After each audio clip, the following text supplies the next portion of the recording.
Hello everyone, I am the Creep's Cabin. I know you use this video to fall asleep, so before that, like the video and subscribe to the channel. Also, where are you from? And what time are you watching?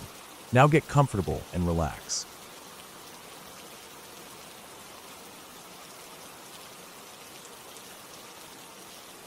I've lived just outside a small town at the base of the mountains for most of my life. It's not isolated out here, not really. You can drive down the road and pass a house every few hundred meters. Sometimes there's a stretch where it's a kilometer or so before the next one, but it never feels fully cut off from people. Still, when night falls and you're out on the back roads, it doesn't take much to feel like you're in the middle of nowhere. That feeling hits harder than you'd think. There's a kind of silence and stillness out here that you don't get in town, even though the place isn't all that far. It happened one night when Mom and I were coming home late. I don't remember what we were doing exactly. Might have been grocery shopping, or maybe we'd just come back from visiting someone. It doesn't matter. It was late enough that the radio was playing that overnight mix of music and talk, the kind of stuff they use to fill in time when most people are asleep. The roads were empty, just the soft hum of the tires on bitumen and the occasional thump as we passed over a bump in the road.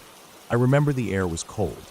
Not freezing, but that kind of dry cold that settles in around the end of autumn, when the nights start to bite. The kind that makes the sky feel too big and black, even with the stars out. We just rounded a corner, not even going that fast. We weren't in a hurry. It was one of those bends with a long curve, and the headlights sweep out across the grass on the side of the road. That's when we saw it. I didn't even have time to speak. Neither did Mom. We both saw it at the same time, both of us staring straight ahead. It was standing off to the side of the road, just outside the range of the brights, in that in-between part of the headlights where everything's a little washed out and gray. But its eyes, those were the first thing I noticed. Big, glowing green, like two small torch lights staring straight at the car. I don't know if it reflected the light or if it really glowed, but they burned through the dark like nothing I've ever seen. The body was the size of a medium dog, maybe like a Kelpie or a border collie. But that's where the similarities ended. The thing's fur looked filthy, patchy dark, black maybe, or a really dark brown. It wasn't smooth either, not like dog fur. It was mangy rough, clumped in some places. The shape of the body was off, almost like the legs were too thin for its size, but it stood low to the ground like it was crouched, or maybe just built that way. But the worst part, and I mean this, the part that makes my skin crawl just thinking about it, was the neck. It was long, way too long, like someone took a normal animal and stretched it. And it wasn't just long, it was thin too. Thin enough that you wouldn't think it could hold up the head, which was abnormally big for its body. The whole thing just didn't make sense. The head was oversized and round with a snout, but not quite dog-like. And the way it looked at us with those green eyes, not blinking, not moving, was wrong. Mom swore, and I did too. Just a sudden outburst like we both lost it at the same time. It wasn't a scared scream or anything, just a pure, what the fuck was that moment. She slowed down, and we made a U-turn. We both needed to see it again, to try to make sense of what we'd seen. But in less than 10 seconds, it was gone. We drove up and down that stretch of road. Maybe 3 times, headlights on high beam, windows cracked open so we could listen for movement, for anything. But there was nothing. Not a single sound, no eyes in the dark, no rustling in the grass. It was like whatever it was had vanished into thin air. We even stopped the car and got out at one point, walked a little way into the grass with a torch, but there were no tracks, no broken sticks, no movement. It was dead quiet. The cold air made it worse. It felt like we were intruding on something. That was the first time we saw it. We didn't talk about it much at first. Not because we were scared of it, but because we just didn't know what to say.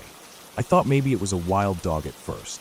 That made sense, sort of. But every time I went back over the image in my mind, that neck, those eyes, the way it stood, none of it lined up with a dog. I've seen wild dogs before. We've even had them on the property, especially when there's been drought or fires in the bush. They're scrappy and mean-looking, sure, but they still look like dogs. This thing didn't. We went on with life like normal. It didn't come up much, until it happened again. It was maybe a few months later. Same kind of time, around 11 p.m. This time we were coming back from a late dinner at a friend's house. Different road, but still near home, just a few Ks from where we'd seen it before. Mom was driving again, and I was half asleep in the passenger seat, head leaning against the window. We were just passing a paddock, when I caught it out of the corner of my eye. I sat bolt upright, told Mum to stop. She'd seen it too. It was standing further away this time, maybe 15 or 20 meters off the side of the road, near the fence line. Same green eyes, same long neck, same matted fur. But this time, it wasn't staring straight at us. It was angled away, like it had just finished drinking from the water trough and got caught off guard. Then it turned, not just the head, the whole body, slow, but in one motion, like it was all connected by one long muscle. Then it vanished again, ducking under the fence and into the bush before we could get a proper look. I felt sick. Not terrified, but this deep discomfort in my gut. You know when something isn't right, and your whole body tells you before your brain catches up? It was like that. I didn't want to follow it this time. Neither did Mum. We just kept driving. After that, we started to talk about it. Quietly at first, just between the two of us. We even brought it up with my siblings one night when we were sitting around the fire outside. Didn't think much would come of it. But my partner's dad was there too, and when we described what we saw, he got quiet. Then he said he'd seen something like that once. He said it casually, like he didn't want to make a big deal out of it, but you could tell it bothered him. He said he saw it during the day once, just near the tree line at the edge of his property. Thought it was a big cat at first, like a feral, but the shape was off. Then he saw the neck and the head. He didn't stick around after that. Another time, he was driving home from work and saw it in the distance, just crossing the road ahead of him. Same story, same description. After that, it all started to make more sense. Not in the way that I understood what it was. I still don't. But in the way that we weren't the only ones seeing it. We weren't imagining things. That made it worse somehow. Because if other people had seen it, and no one knew what it was, then it was just out there, doing whatever it does, and no one had answers. I tried to look it up. Spent hours online. Searched for all the usual stuff. Wild dogs, big cats, native animals, ferals. I even looked at thylacine sightings, even though I don't live in Tossie, and I know how rare that would be. Nothing matched. The shape was always wrong. Too long in the neck, too big in the head. The eyes weren't right either. I've seen animals with eyeshine before. Foxes, dogs, even possums. But this wasn't that. This looked conscious. Like it knew we were looking at it. Like it was aware. The last time I saw it, I was alone. I'd been out late, coming back from town. It was just past midnight. I was tired, but not exhausted. I hadn't been drinking or anything. I was clear-headed. I came around the bend, near an old dirt road that cuts through the paddocks. There's no lights there. No houses for a stretch.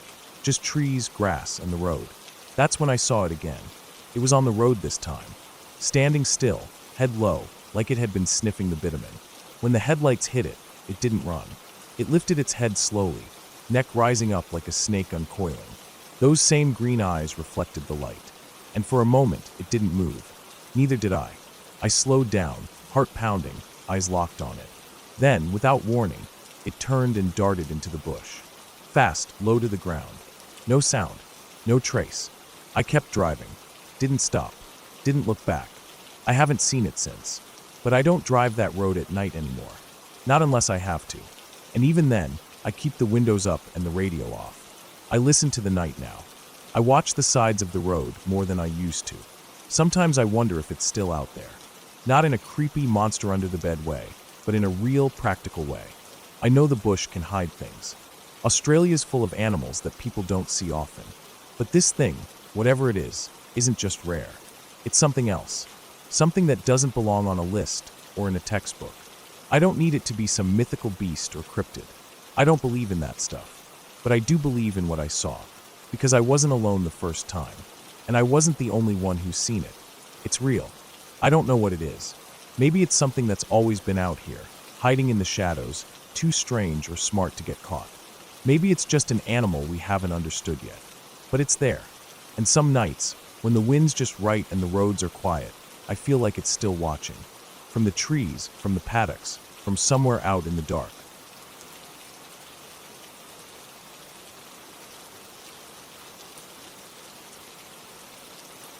Growing up in rural Kansas meant silence.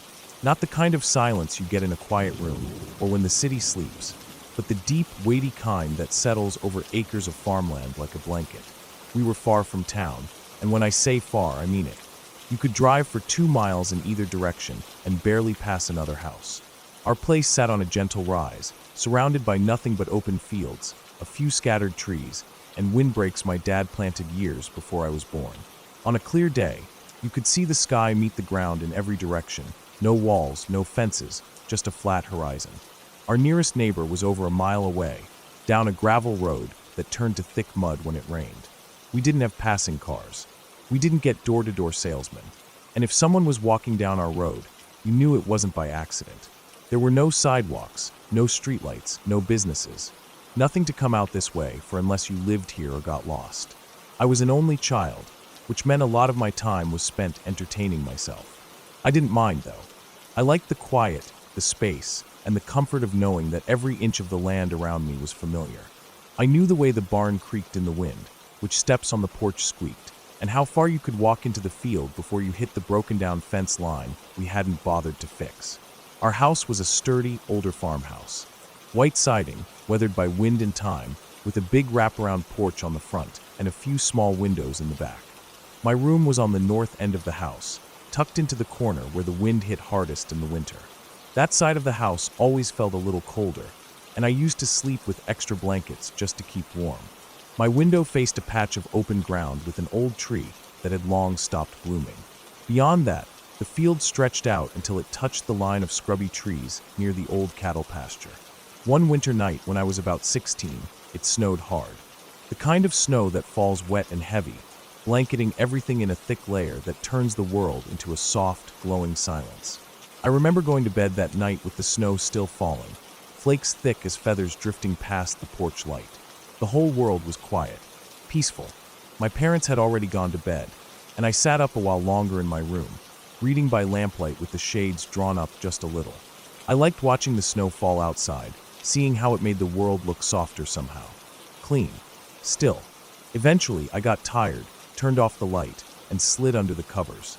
The room was cold, as usual, but I was used to it. The wind was low, barely a whisper against the side of the house. Everything felt normal. I drifted off like any other night. At some point later, how much later, I couldn't say, I woke up. Not to a sound exactly, but to the kind of feeling you get when something's off. You know that sensation? When your body knows something before your brain catches up. That's what it was. My eyes opened in the dark, and for a minute I just lay there, listening. There wasn't any noise at first. Just the regular creaks of the house settling in the cold, the hum of the heater kicking on from downstairs. Then I heard it. Crunch, crunch, pause, crunch. It was unmistakable. The sound of boots on snow. Not animal movement, not the scatter of branches or the thud of snow falling off the roof. Human footsteps. Slow, measured. Not running, not stumbling. Just walking. I froze. My heart started pounding in my chest, and my first thought was maybe my dad had gone outside for some reason. But then I remembered. Both my parents were heavy sleepers, and they never went out at night unless it was an emergency. Plus, the sound wasn't coming from the front of the house near the porch. It was near my window, the north side. I didn't move. I just lay there, eyes wide open, listening to the sound. The crunching stopped after a few steps, and then there was silence again. But the silence felt different this time. Thicker, like something was there. I don't remember how long I lay awake after that. I didn't hear anything else. No more footsteps, no car engine, no door opening or closing. Eventually, I must have drifted back to sleep. I didn't look out the window. I don't know why. Maybe I was scared. Maybe I didn't want to see something I couldn't explain. The next morning, the sun came up bright. That kind of clear winter morning where everything sparkles like it's been dipped in sugar. I pulled on jeans, a sweatshirt, and my boots, then went outside. I didn't tell my parents anything. I figured maybe it was nothing. Maybe I dreamed it. But something pulled me toward the side of the house, like I needed to know for sure. And there they were. Footprints. Clear as day. They came from the direction of the old tree, where the snow was still smooth and untouched. You could see where the person had walked right up to the window outside my room, stopped, and then paced around a bit. The prints weren't erratic or wild. Just calm. Almost deliberate. Like someone was thinking. Or watching. The tracks wrapped around the north corner of the house, then curved toward the east side, toward the direction of the pasture. But then they just stopped. Completely. No more prints. No car tracks. No sign of where the person came from or went. The snow was undisturbed past that point. It was like the person had just vanished. I walked around the house twice, then a third time, trying to find some explanation. But the snow didn't lie. It was fresh and clean and heavy. No way the wind erased anything, especially on the north side where the wind had hit hardest. And there hadn't been much wind anyway. The size of the footprints stood out to me. Bigger than mine, smaller than my dad's. My boots at the time were women's size 10. My dad wore a size 14 wide. These were somewhere in between, maybe a men's 11. I knew my mom's boots too. Tiny, maybe a women's 6. It wasn't her, and it couldn't have been my dad either. The prints were too small, and the pattern of the soles wasn't anything I recognized from any shoes in the house. There was just no explanation. I stood out there for a long time, looking at those prints. My breath fogged in the cold. The sun glared off the snow, and the silence was back again, but not peaceful this time. It felt like the world was holding its breath. Eventually, I went back inside. I didn't tell my parents. I don't know why. Maybe I thought they wouldn't believe me. Maybe I didn't want to scare them. Or maybe I just needed to make sense of it myself first. I kept thinking about how the tracks didn't come from anywhere. Just started near the tree and ended halfway around the house. No return trail. No tire marks at the road. No sign of someone pulling up, getting out, walking to the house. Nothing. And even if someone had walked backward in their own footprints to hide their trail, why? Why do that way out here, where no one was watching? That question stuck with me the most. Who would do that? Why? We didn't have delivery drivers coming out that far. No neighbors wandering over. No hikers or random walkers. We were surrounded by fields. A person would have to walk at least a mile from any direction just to reach our house, through knee-deep snow, with no guarantee that anyone was even awake or home. And if they came with a vehicle, where was it? Where were the tracks? I kept it to myself. For a while, I even convinced myself it was just a drifter. Someone cutting through on foot. Lost maybe. Except, how do you get lost out here? There aren't trails or roads that lead accidentally to our house. And who walks that far just to stand outside a teenager's window in the middle of the night? I didn't sleep well for a long time after that. Every time it snowed, I'd check. I'd walk around the house the next morning, scanning for tracks. I never saw anything like that again, but I couldn't forget it either. It lodged in my brain like a splinter. Some nights I'd wake up and listen, ears straining in the dark for the sound of snow crunching. Sometimes I thought I heard something, but maybe that was just nerves. Years went by. I moved out, went to college, lived in a city for a while. But every time I came home for the holidays, I found myself looking out that same window. That old tree's still there, dead and gray, just like always. The house hasn't changed much. My parents still live there. They never knew about that night, and I never brought it up. It's been 20 years now. I'm older.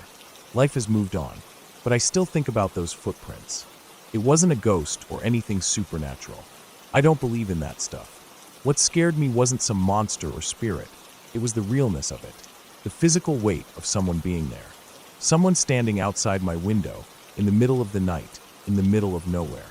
Someone who left no trace of how they came or where they went. That's what stayed with me. That a person, asterisk a real person asterisk, walked right up to our house, to my window, paced around like they were thinking, and then left no trail behind. And the worst part is, I'll never know who it was. Or why. That's what keeps me up sometimes, even now. Not fear of something coming back, but the knowing that someone did. And that they were quiet enough, calm enough, to walk through snow without leaving a beginning or an end. Sometimes the scariest things aren't what we imagine. It's what we know happened but can't explain. And no matter how many years go by, I can still see those prints in my mind, clear, sharp, perfectly shaped in that wet snow. And I still hear that slow, steady crunch outside my window, echoing in the silence.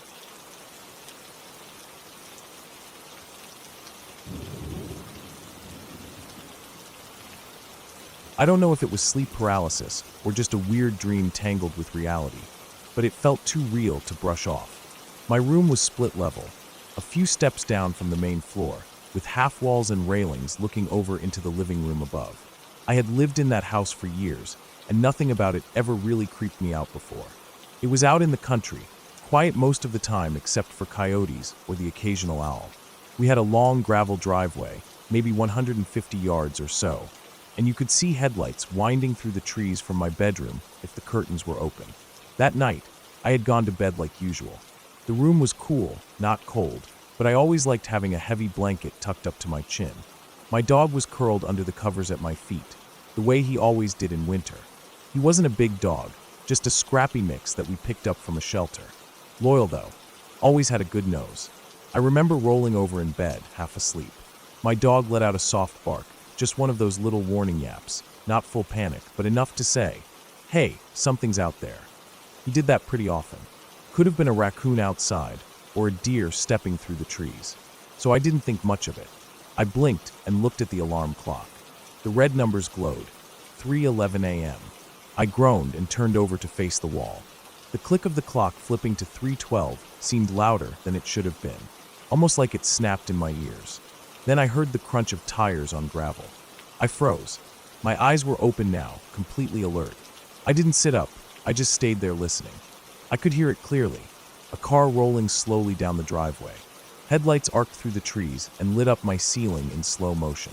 That driveway was long enough that you got a good 30 seconds of approach time before anyone ever reached the house.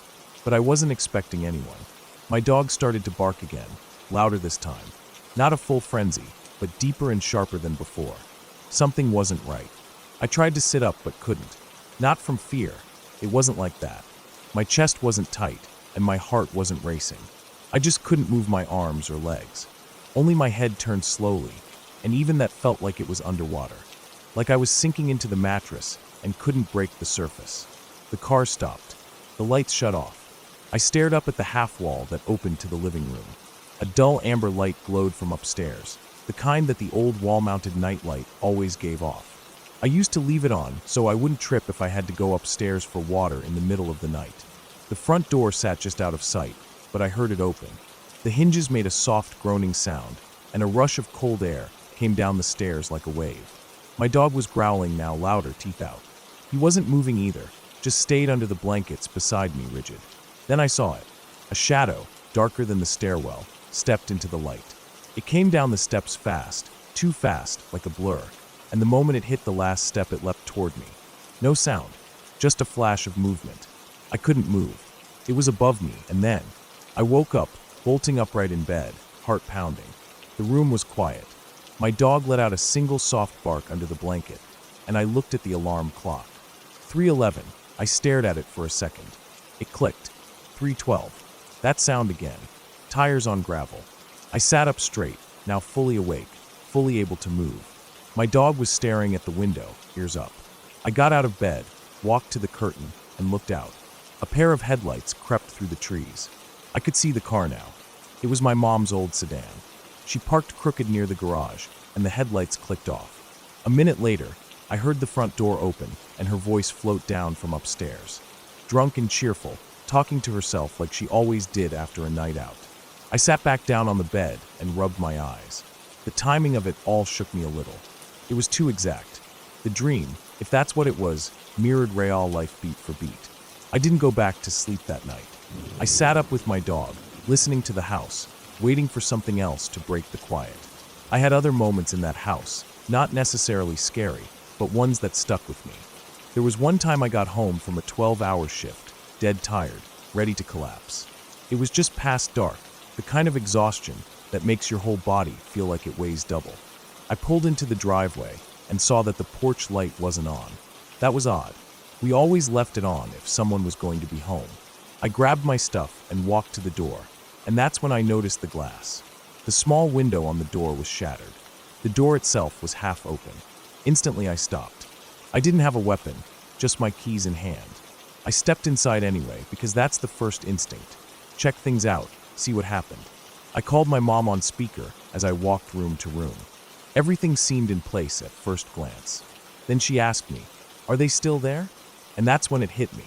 I didn't actually know. I hadn't checked closets or corners. I hadn't looked behind the bathroom door. I was walking through the place like it was any other day. I turned around and backed out the same way I came in, locking myself in the truck and calling the sheriff. No one was inside by the time they arrived. Maybe someone had broken in and bailed when they saw there was nothing worth taking. Maybe it was just kids screwing around. But it sat wrong with me for a long time.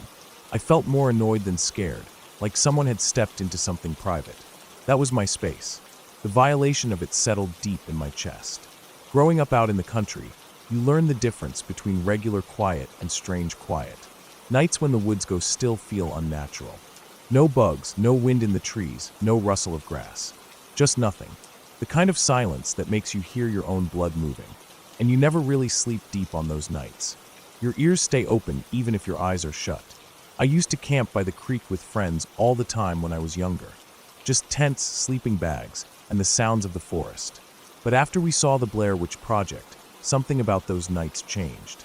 We laughed about it, sure, but the next time we went out there, I remember lying in my tent and staring at the zipper, thinking, what if something unzips it from the outside? That stupid fear got stuck in my head. And once it's there, it never leaves. Even the dogs didn't help after that. Country dogs are always alert, and when they bark at something you can't see, it does something to you. You try to brush it off, probably just a squirrel.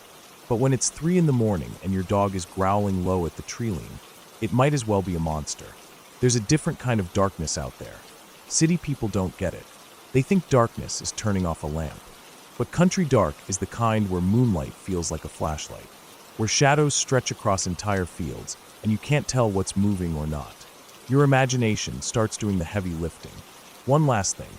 If someone comes to your door in the middle of nowhere offering free help, or saying they're selling something, odds are they're casing the place. It happened once at our house in California. My wife thought they were just being nice, offering some free home improvement estimate. She even started showing them around. I had to step in, make it clear they needed to leave. It wasn't a threat, just a loud reminder that people notice things out here. That not all houses are easy targets. Sometimes just the tone in your voice is enough to send someone packing. You don't wait for something bad to happen. You recognize the signs, and you cut it off early. I think back to that 3:11 a.m. moment sometimes. Not because I think something supernatural happened. I don't believe in ghosts or any of that. But I do believe in awareness. In how your mind picks up on patterns before you consciously register them. Something was stirring that night, enough for my brain to flag it, turn it into a dream, make me relive it a moment before it happened. Maybe that's what all those moments are. Warnings, or just reminders, that we're not always in control. That sometimes the night pays attention to us, even if we aren't paying attention to it. And I don't sleep without locking every door now. Not because I'm scared, but because I know better.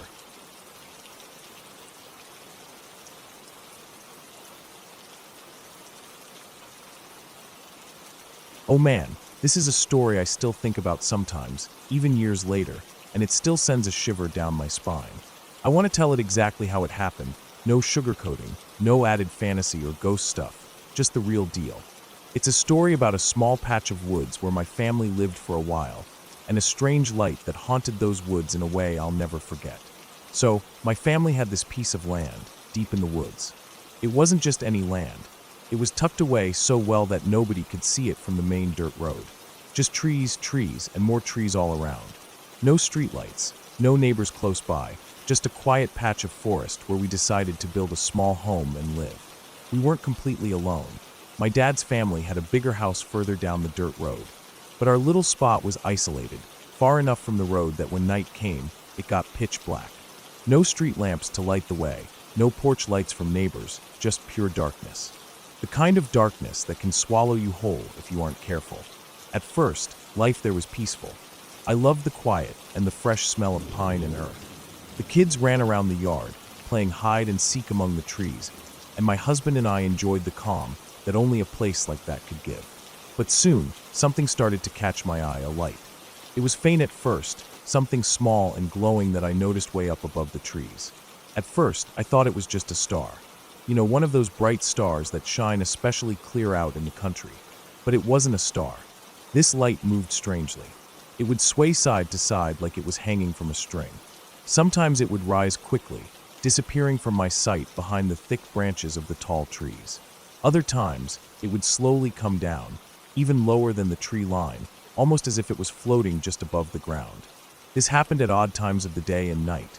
Sometimes when I was just stepping outside to check on the kids, other times when I was sitting at the kitchen window, trying to relax after a long day. I kept it to myself for a while. I didn't want my husband or the kids to think I was seeing things or losing it. I thought maybe it was a plane or some kind of helicopter light. But those don't really sway and disappear like that, especially not in the middle of the woods where there's no airport nearby. One day, my dad hired some guys to help him build a new deck on the house. One of the guys was someone my husband kind of knew, a quiet man who lived back in the woods behind us. Not too far away, just separated by a thick stretch of trees.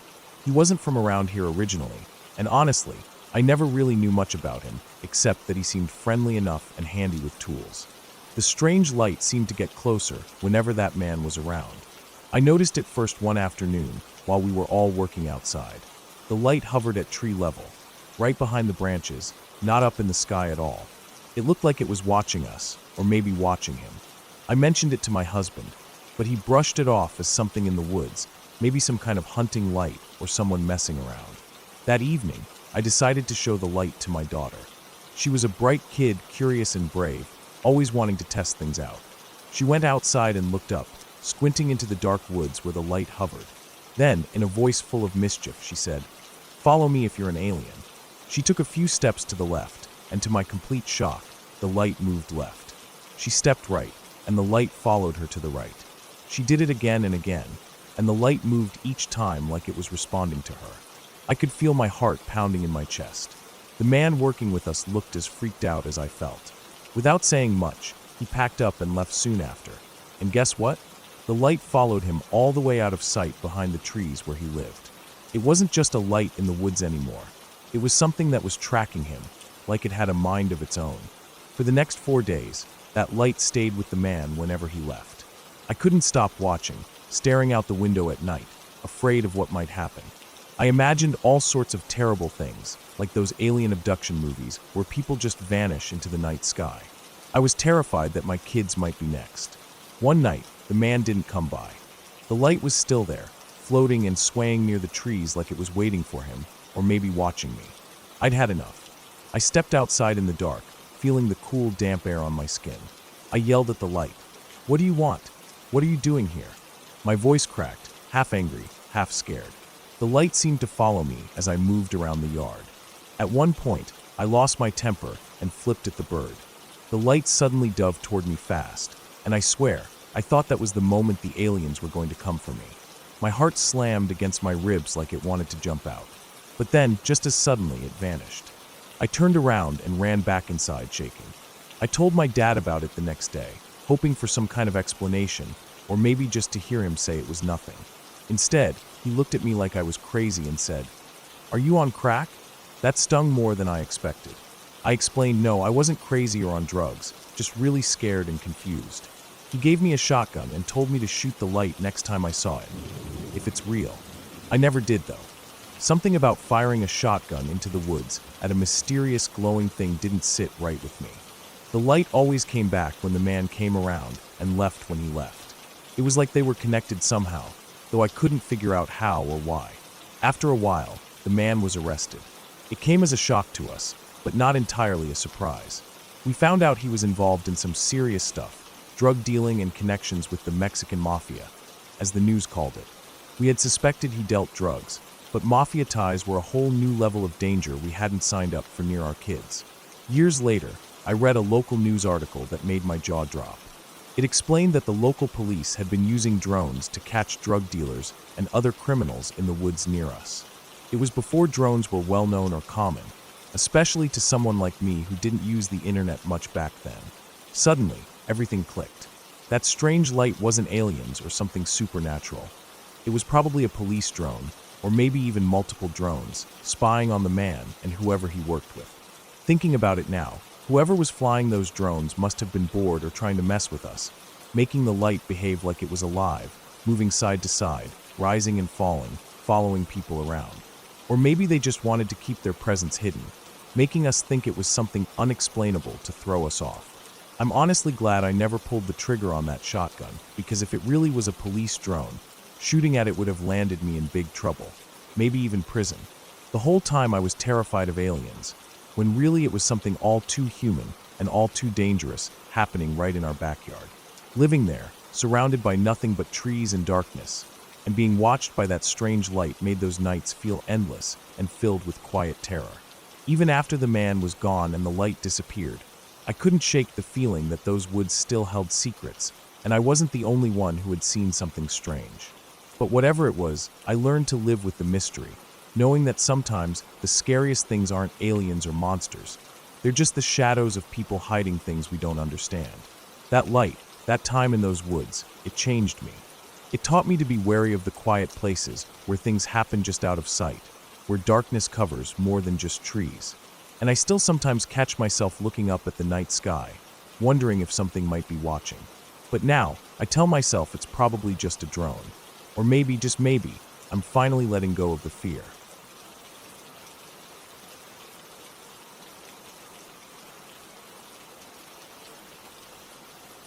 The sun was high in the sky when I finally pushed off from the rocky shore of a small bay in northern Minnesota. The water was still, glassy like a mirror, reflecting the vast stretch of pine and birch that lined the island.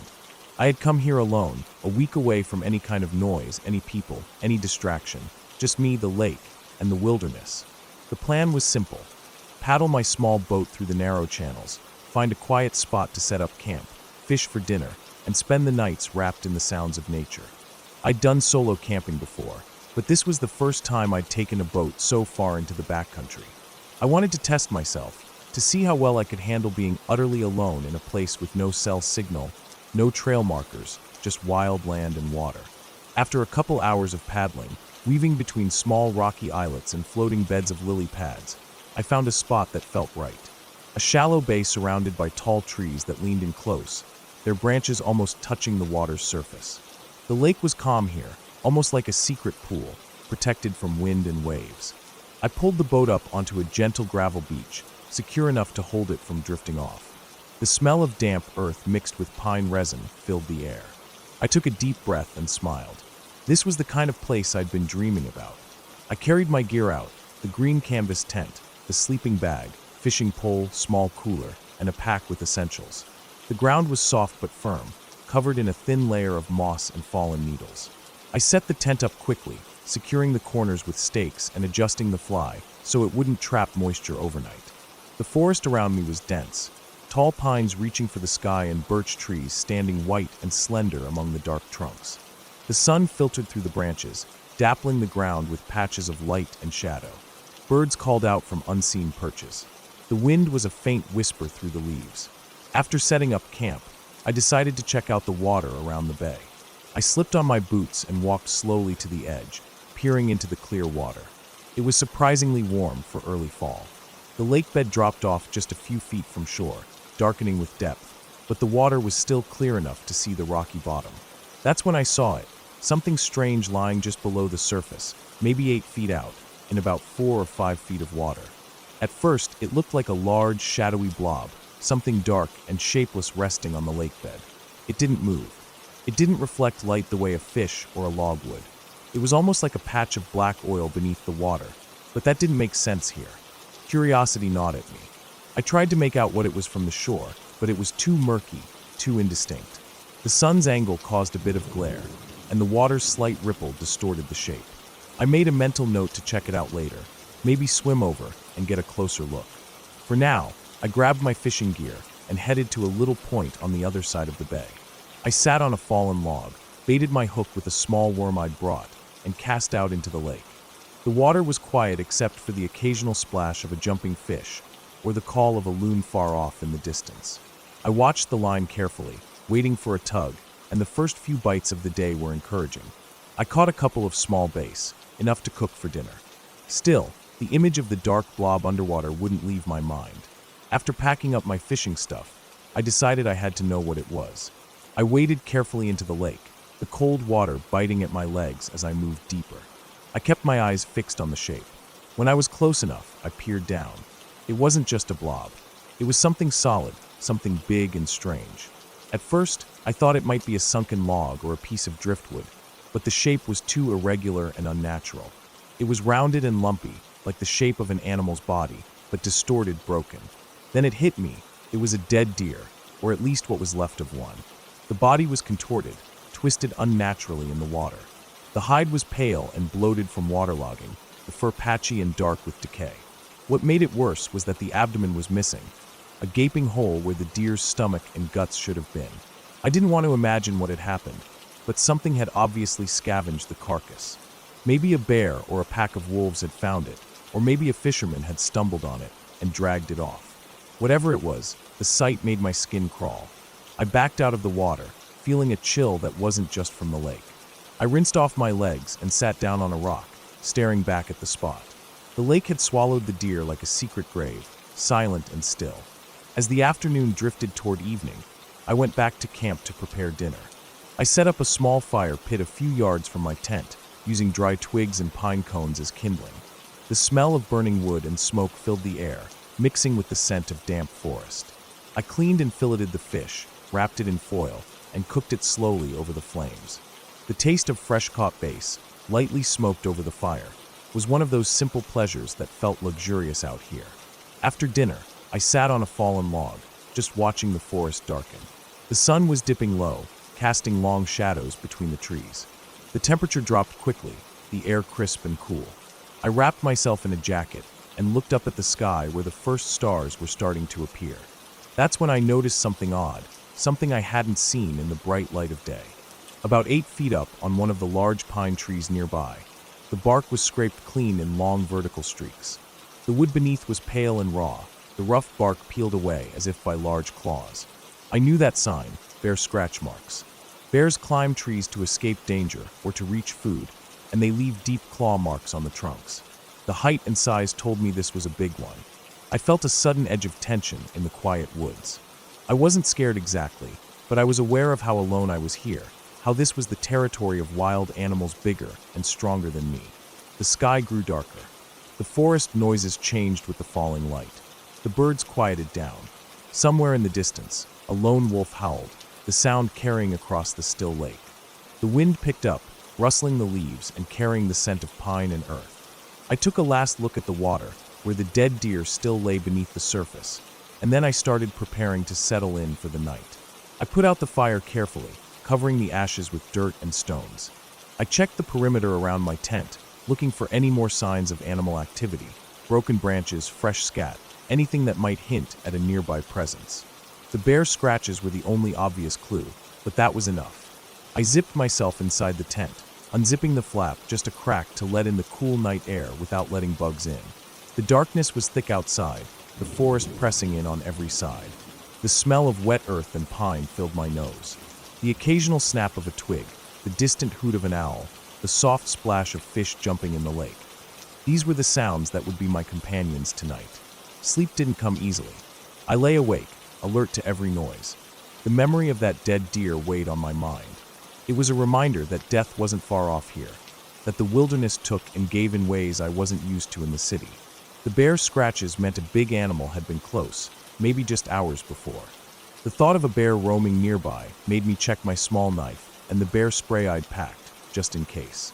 Eventually, exhaustion pulled me under, and I drifted off to fitful sleep.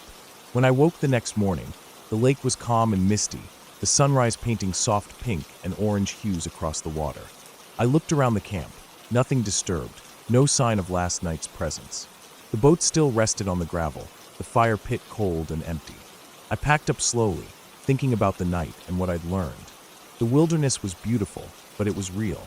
It was alive and dangerous in ways I'd never fully understood until now. The dead deer was a reminder that life out here was harsh and sometimes brutal.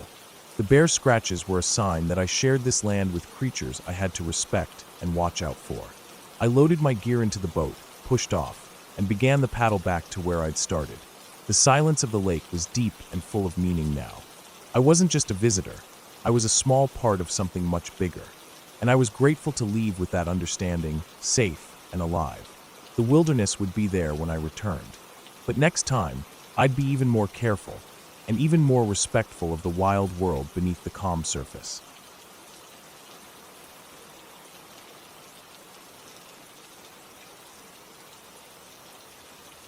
I'd been fishing alone for most of the afternoon on a river that ran just outside a tiny town in Colorado. One of those places that barely shows up on maps, maybe 200 people tops, scattered out between dirt roads, pasture fences, and distant fading barns. I'd been there a few times before. It was quiet. No tourists, no crowds. Just a long, winding stretch of water and some fading light in the sky. The kind of place that lets you forget things. I parked my truck in a little pull-off beside the bridge, a spot I'd used before, and made my way down the embankment with my gear. The river itself wasn't wide, maybe 30 feet across in most places. Waist deep at the center, shallower near the banks. It twisted through the land like it had been laid down with care, slowly carving its way over time. The bridge was nothing special, just an old concrete thing with rusting railings and faded tire marks. One of those county road deals that look like they were built decades ago and barely get used anymore. There were ranch houses scattered up and down the road, but they were far apart, and most of them looked empty that evening. No porch lights, no parked cars, just long driveways and silence. By the time dusk started to settle in, I was standing midstream about 10 or 15 feet downstream from the bridge. I'd caught and released a few small browns and had just enough action to make the drive worth it. The air had cooled the way it always does when the sun slips behind the ridges. The breeze carried that clean scent of wet stone and pine. Everything was turning blue and gray, the kind of half-light that plays tricks on your eyes. I was readying a new fly when I saw something move up on the bridge out of the corner of my eye. Just a blur at first, and I didn't pay it much attention. Probably a dog from one of the nearby ranches, I figured. There's a shepherd that hangs around one of the properties up the road. I'd seen him before, chasing after a squirrel near the fence line once. This movement had that same kind of quick, low shape. Head down, pacing. But something made me turn my head. When I did, I froze. It wasn't a dog. It had stopped moving and was now standing completely still at the edge of the bridge, right above me. Its front legs were near the concrete lip, and its head was lowered just slightly, watching me. Watching hard. It was a mountain lion. A big one. I could see the thick, muscular shoulders, the smooth tin coat, the long tail with the black tip swaying behind it. Its ears were perked, eyes locked directly on me. It was quiet, calm, unmoving, but not scared. It wasn't crouched or ready to pounce, not yet, but it wasn't afraid either. That was the worst part. It stood there like it owned the bridge, like it had come to take a look at me, and was just deciding what it wanted to do next. My mouth went dry. I could hear my heartbeat in my ears, quick and loud like drum hits.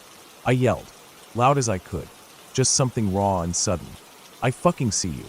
It echoed across the river and up into the surrounding hills. I hoped that the force of it would make the animal flinch, run, maybe vanish back into the trees. Instead, it stayed still for another long second, like it was giving me a moment to prove I meant it.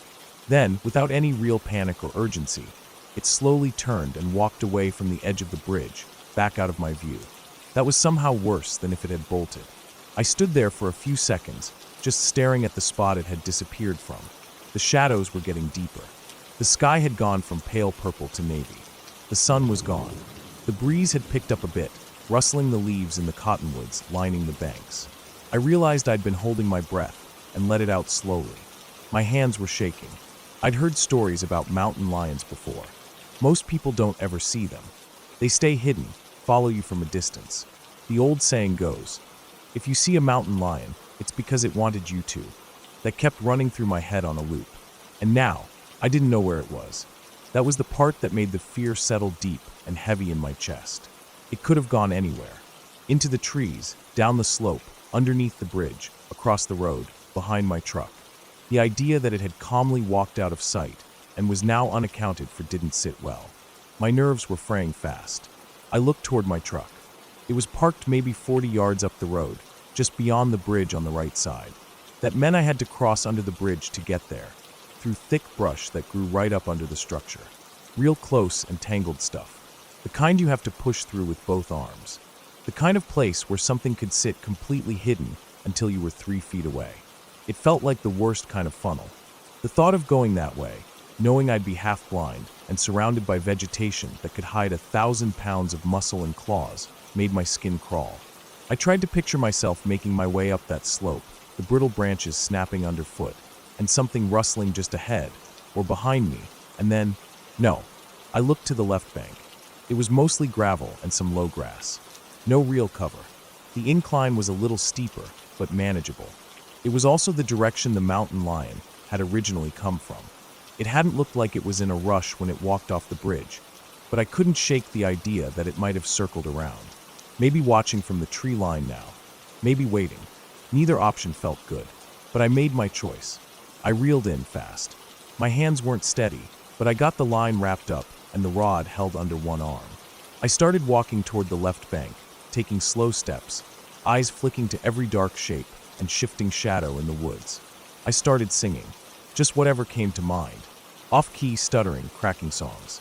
The sound of my own voice helped break the silence, though I couldn't shake the feeling that it also told the animal exactly where I was. Every few steps I looked over my shoulder. The river behind me was dark now, the surface rippling with faint wind. The bridge loomed ahead like a gate. My chest felt tight, like I hadn't taken a full breath since I first saw the cat. Every part of my body wanted to run, but I forced myself to walk slow. I knew that turning my back and sprinting could be the worst thing I could do. If it was out there, somewhere nearby, I didn't want to trigger its instinct. I made it up the left bank, feet slipping a bit on loose gravel. My boots were wet and heavy.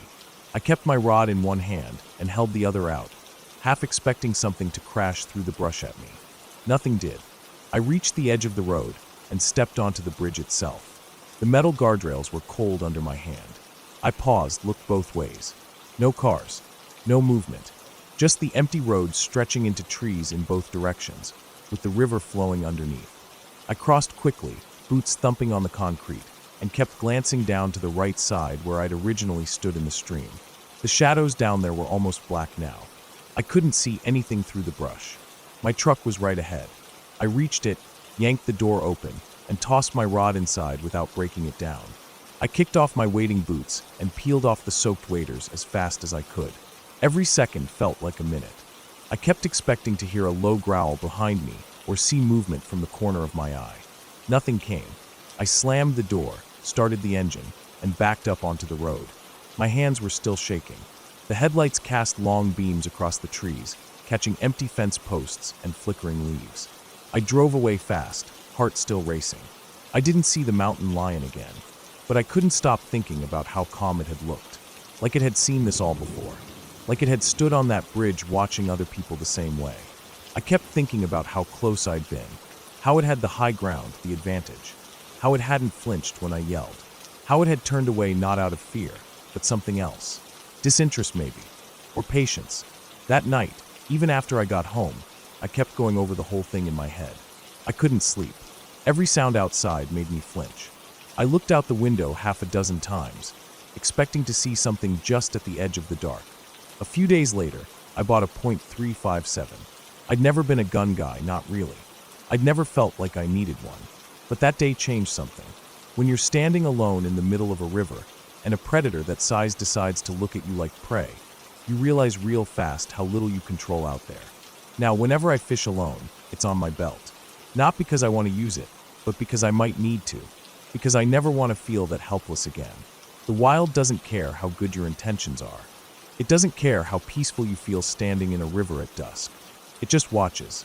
And sometimes, it steps out into the open and lets you know it's there.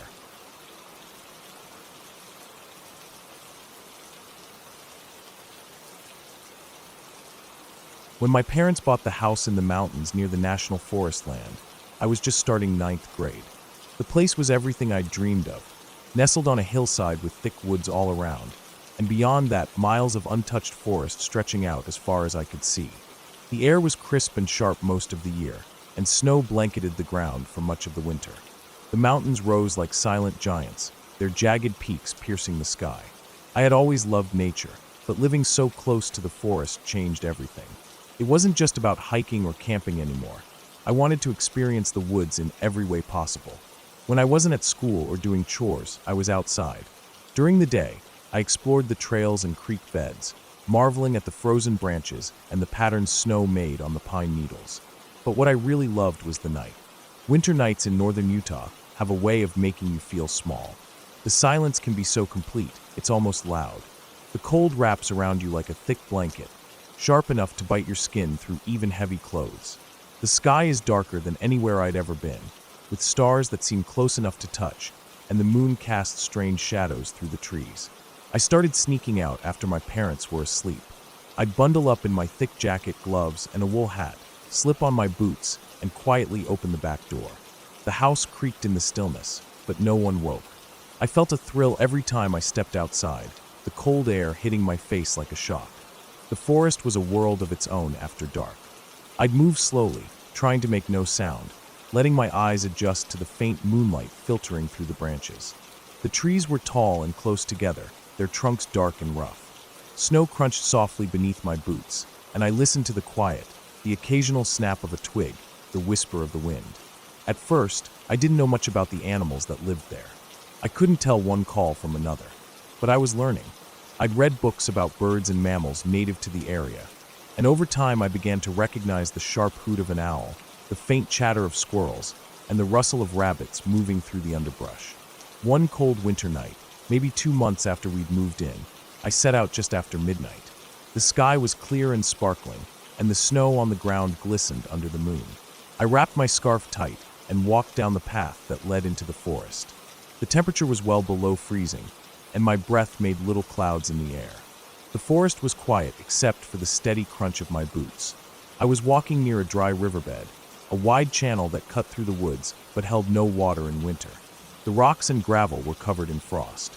I loved this spot because it felt like a secret highway, a place where animals came to travel through the woods.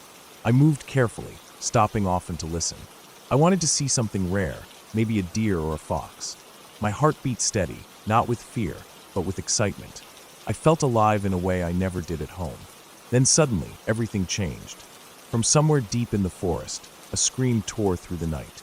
It was unlike anything I had ever heard. High-pitched, sharp, and raw, it made my blood run cold. The sound wasn't just loud.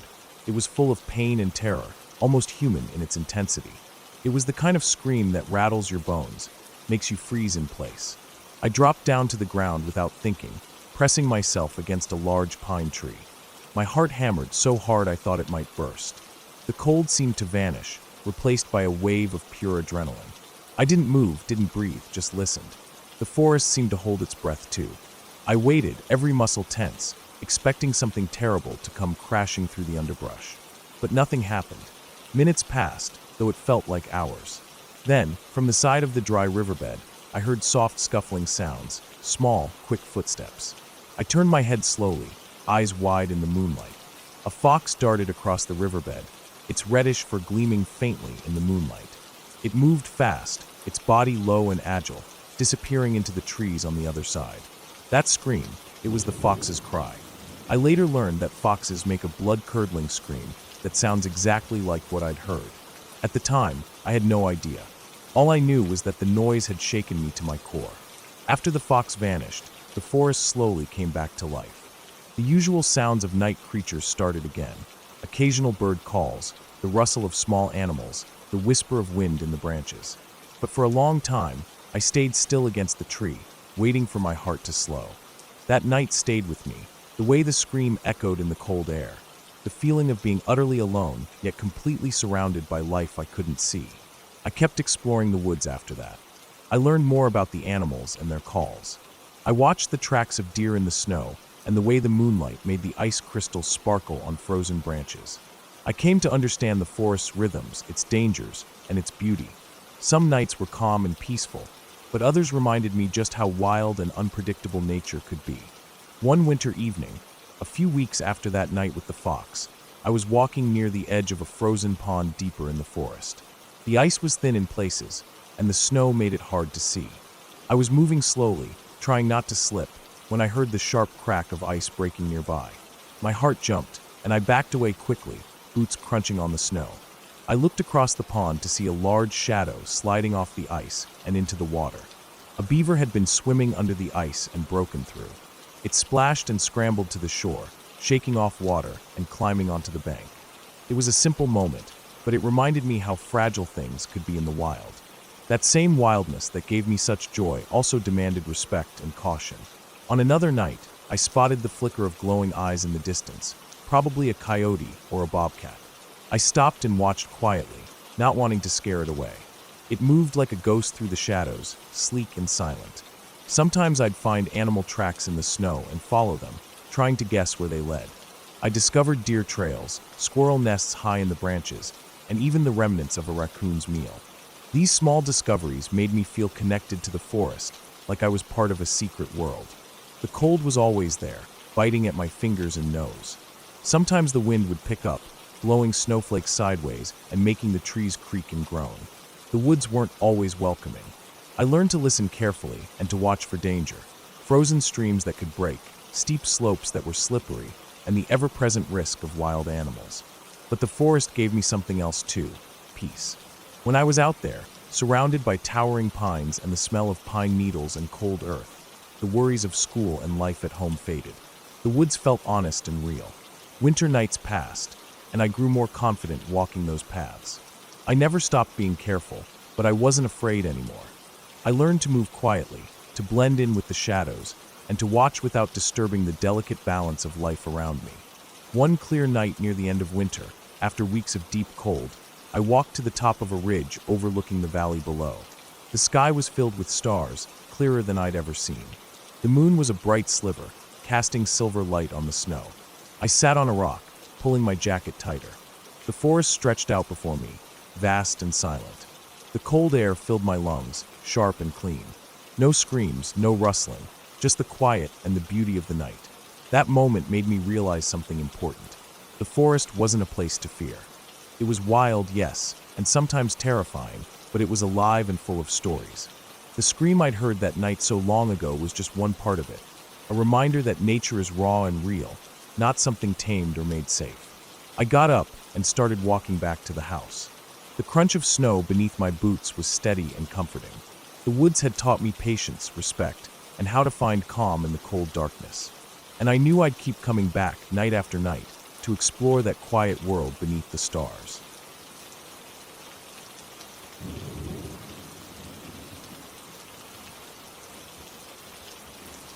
I don't usually think much about fear when I'm out on a run. I'm not the fastest guy or anything, but I like to get out into the woods where it's quiet.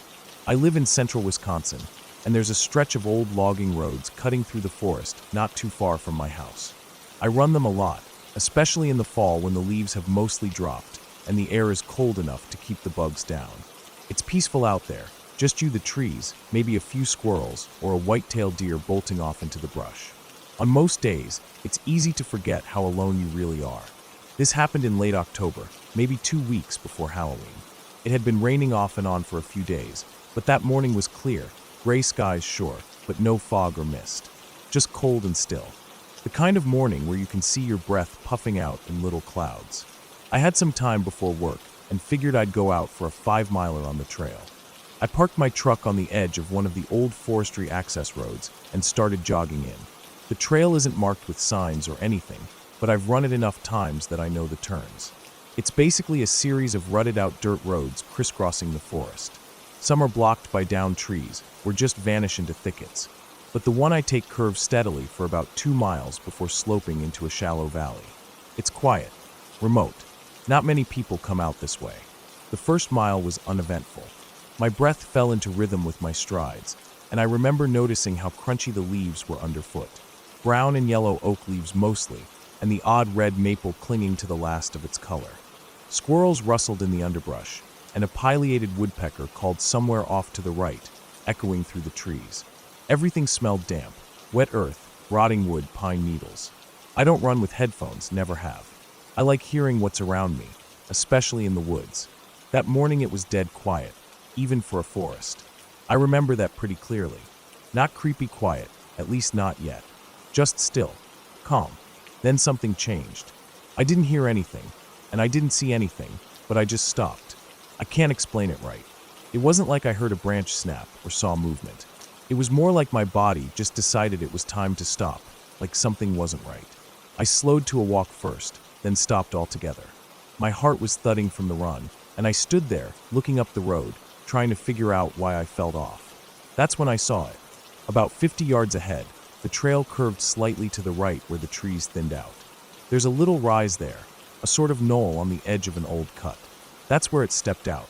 A wolf. A big one. It didn't come running or snarling or anything like that. It just stepped out of the trees like it had been standing there the whole time, watching me. I froze. My breath caught in my throat. It was gray, not like a domestic dog gray, but the kind of gray that blends right into the forest. Ashy, smoky, with hints of brown and black around the shoulders and down the legs. I couldn't see its eyes clearly from that distance, but I knew it was staring at me. It was still. completely still. I didn't move. There's something strange about seeing a predator like that in the wild, especially when you're alone and there's nothing between you and it. It's not like a zoo. There's no fence, no barrier, no comfort in thinking someone else is nearby. You realize just how soft and slow you are compared to something like that. I stared. It stared. We just stood there like that, probably 30 seconds, maybe more. Time feels different in moments like that. I remember the wind moving the treetops behind it, just gently. A few leaves blew across the trail. I could hear my own heartbeat in my ears. Then, just as quietly as it had come, it turned. No sound, no rush. It slipped back into the trees like a ghost. One moment it was there, the next it was gone. I didn't move for a while after that. I was trying to decide what to do. I could have turned around, gone back to the truck, called it a day. But something in me didn't want to run from it. I'm not sure why. Maybe it was pride, or just stubbornness, but I started jogging again. Slowly at first. My legs were tight from standing still, and I was hyper-aware of every little sound now. I stayed in the middle of the trail and kept glancing side to side, looking for movement in the trees. I didn't see the wolf again, but that feeling didn't leave me. The one that made me stop in the first place. That prickling on the back of my neck, like eyes were following me just out of sight. The woods were still quiet, but now it felt wrong. Too quiet, like everything was holding its breath. I kept running. I passed the rise where the wolf had stood, glancing toward the spot where it had vanished. Nothing, just underbrush and ferns. A few old stumps from long-dead trees. I slowed down again. My heart was thudding harder now, but not from exertion. I told myself it was probably long gone. Wolves don't usually stick around people, especially not for long. I told myself that, but my legs felt tight and jumpy. About a quarter mile farther, I came to the shallow valley. There's a low spot where runoff from the hills makes a little creek when it rains. Right then, it was mostly just mud, but I had to watch my footing because the ground was slick. I remember seeing some deer tracks in the mud, heading the opposite direction. I followed the trail across the low ground and started the slow incline on the other side. That's when I heard something. It was faint, off to the left. Just a crunch, like something stepping on dry leaves. I stopped again and listened. Nothing. I turned slowly, trying to see between the trees. The forest isn't super dense there, mostly oaks and some tall white pines, but it's enough that you can't see more than 50 feet or so unless you're looking straight down a line of trunks. I waited. No sound came again. I started moving, slower now. A light jog. I couldn't shake the feeling. I've been alone in the woods more times than I can count, and yeah, I've spooked myself before. But this was different. I didn't feel jumpy, I felt watched. Constantly. Every part of me was tense. I could feel my body telling me to run faster, to get out of there. But running full speed just felt wrong too, like it might trigger something. So I kept going at a steady pace, eyes scanning left and right every few seconds. It stayed that way for the rest of the run. Another 2 miles, maybe more. Every now and then I'd hear a rustle or a crack or what sounded like a footstep, but never twice in the same spot. Never close enough to be sure. Eventually, I saw the metal glint of my truck through the trees, parked at the edge of the road. My relief was real, like a pressure releasing from inside me. I walked the last 100 yards. My shirt was soaked with sweat, even though the air was cold. My breath steamed out in front of me. I stopped by the driver's door, looking back down the trail one last time. Nothing. No movement. No sound. I got in and shut the door. That's when I finally let out a long breath and just sat there, my hands gripping the steering wheel. The cab of the truck felt cramped and small and safe in the best way. I didn't start the engine right away. I just sat there, staring out the windshield at the road that vanished into the trees, thinking about what I'd seen and what I hadn't seen. I know what I saw was a wolf. I've seen coyotes, I've seen big dogs. This was neither. Its size, the shape of its legs, the way it moved, it was a wolf. No collar, no hesitation. It wasn't scared. It just looked. What got to me most wasn't even seeing it. It was the rest of the run. That feeling. The not seeing. The idea that it could have been pacing me just out of sight the whole time, deciding something I'd never know. Wolves rarely attack people, I know that. But knowing that didn't make me feel safer out there. Not alone. Not that far from anywhere. I've run that trail since then a few times, but not often. Not alone either, not anymore. I bring bear spray now, and I tell someone where I'm going, how long I'll be out. just in case. And every now and then, when the woods go real quiet, and I feel that tightness in my neck, I remember that morning. That stare. That moment frozen in the cold. And I wonder if I ever really stopped being watched. Or if I just stopped noticing.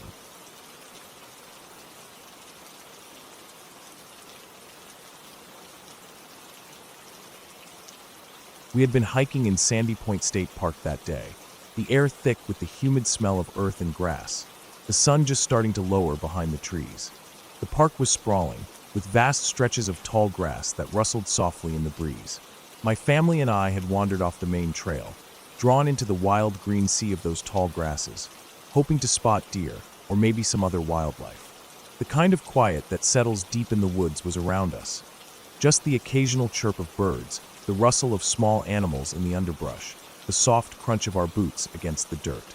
The grasses were waist-high in some places, thick and tangled. You could barely see far ahead, but we moved slowly, careful not to make too much noise.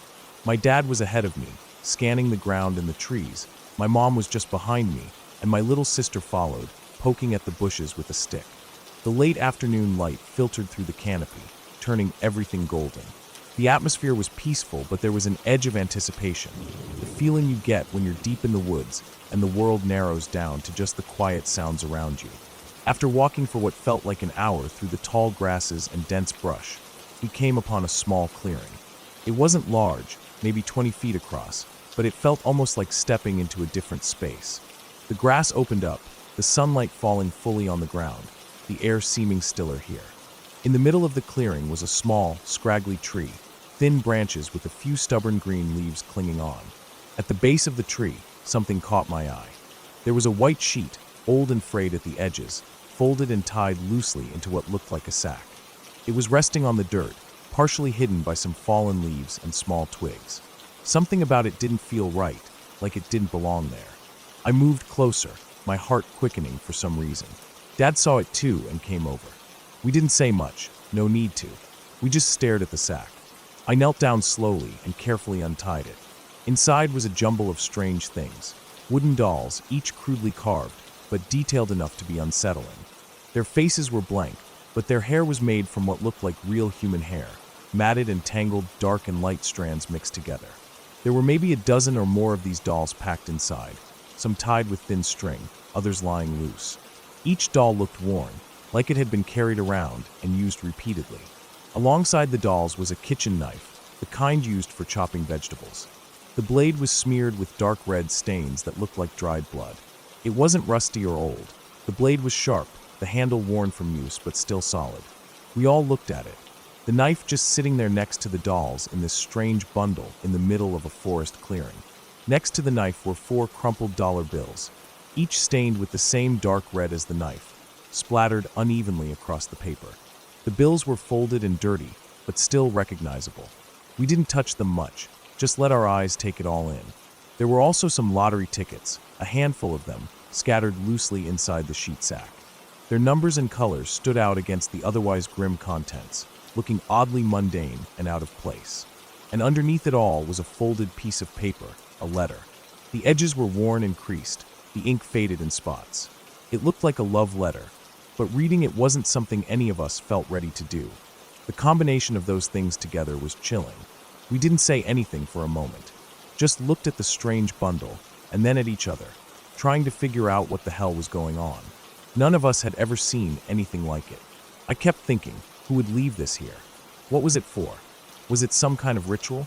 Some weird superstition? Or something darker? It didn't feel like something innocent or harmless. The dolls alone gave me goosebumps.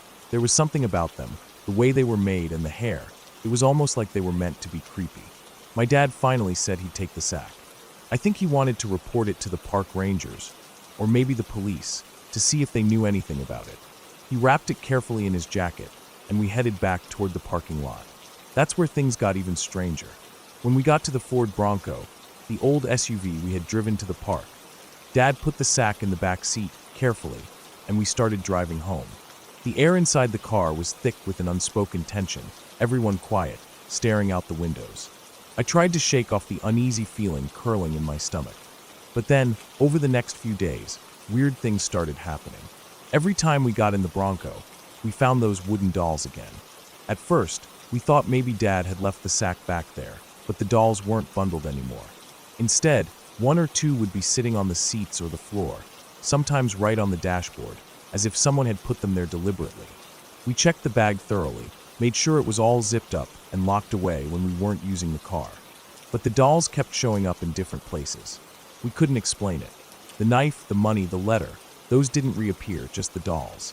Sometimes the dolls were arranged in odd ways, like facing us or lined up as if waiting. I didn't tell my parents right away. I thought maybe I was imagining it or forgetting where things were left. But my sister started saying she saw shadows moving in the windows when no one was there. Dad said he felt like the car was watching him. Mom was quiet about it, but her hands trembled when she opened the glove box and found a doll sitting inside.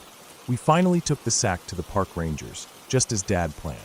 They were as confused as we were, but one of them told us stories about people leaving odd things in the woods. Sometimes rituals, sometimes just crazy people dumping their junk. The dolls could have been voodoo dolls, or part of some local superstition. The money with blood was the strangest part. They'd never seen anything like that. The rangers promised to keep an eye on the area, but nothing more came of it. The whole experience left us shaken, though. For months after, I hated getting in that Bronco. I felt like the dolls were watching me from the shadows, like the strange bundle had planted something in the car.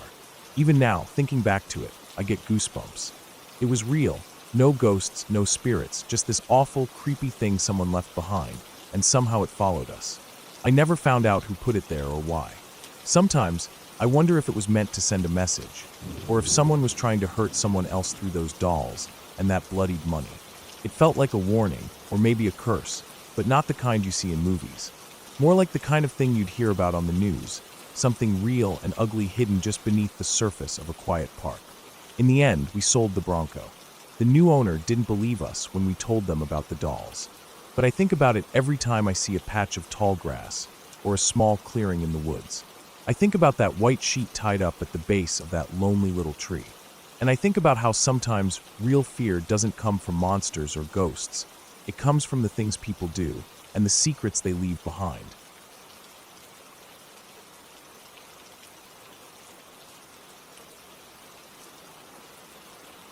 We live out near the base of a long ridge in the Pacific Northwest, not far from the ocean but still nestled deep in the woods. It rains so much here that the trees drink constantly and everything stays damp underfoot. Our property is surrounded by old-growth forest, with moss-covered trunks and ferns that grow thick and waist-high. The land hadn't been developed when we moved in. No record of anyone living here before us, just dense trees and soft forest floor. We were told maybe 100 years ago loggers had come through, and before them, of course, native tribes likely moved through the area, hunted here. But no one had built anything, not in recent memory. We bought the land cheap and built a modest house. It's nothing fancy, 1 story, 2 bedrooms with siding metal roof. The kind of place where you can hear the rain pound during storms and the windows fog over in the morning.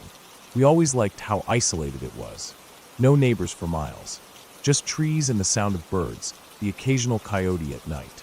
It felt clean, untouched, real. We raised our daughter there, homeschooled her for a while, and grew used to the quiet. But sometime around our 3rd year living there, we started seeing things. Cats, mostly. At first it was just little flashes, movement in the corner of the eye. I remember once I thought our orange Manx had darted past my legs while I was brushing my teeth. I reached down without thinking, expecting to feel him, but nothing. He wasn't even in the room. When I went to look for him, he was curled up asleep on the back of the couch. I brushed it off.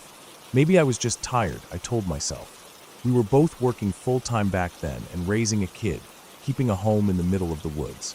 It made sense that I might have imagined it. But it kept happening. My wife mentioned it next, not knowing I had seen anything. She told me she thought she saw a beige cat sitting on the closed toilet lid in the bathroom. It was there for just a second when she turned the light on, but when she looked again, it was gone. Our cat was not beige, never had been. And again, he was asleep in the other room. We looked at each other, a bit confused, but didn't dwell on it. Over time, the sightings increased. They came in clusters. Weeks would pass without anything odd happening, and then suddenly we'd have multiple sightings within a few days. The cats were different each time. There was an orange one with a full tail that didn't match our Manx. A black and white one that scurried from our bedroom and under the kitchen table. A beige one that seemed to linger near the sink. We never heard any sounds from them.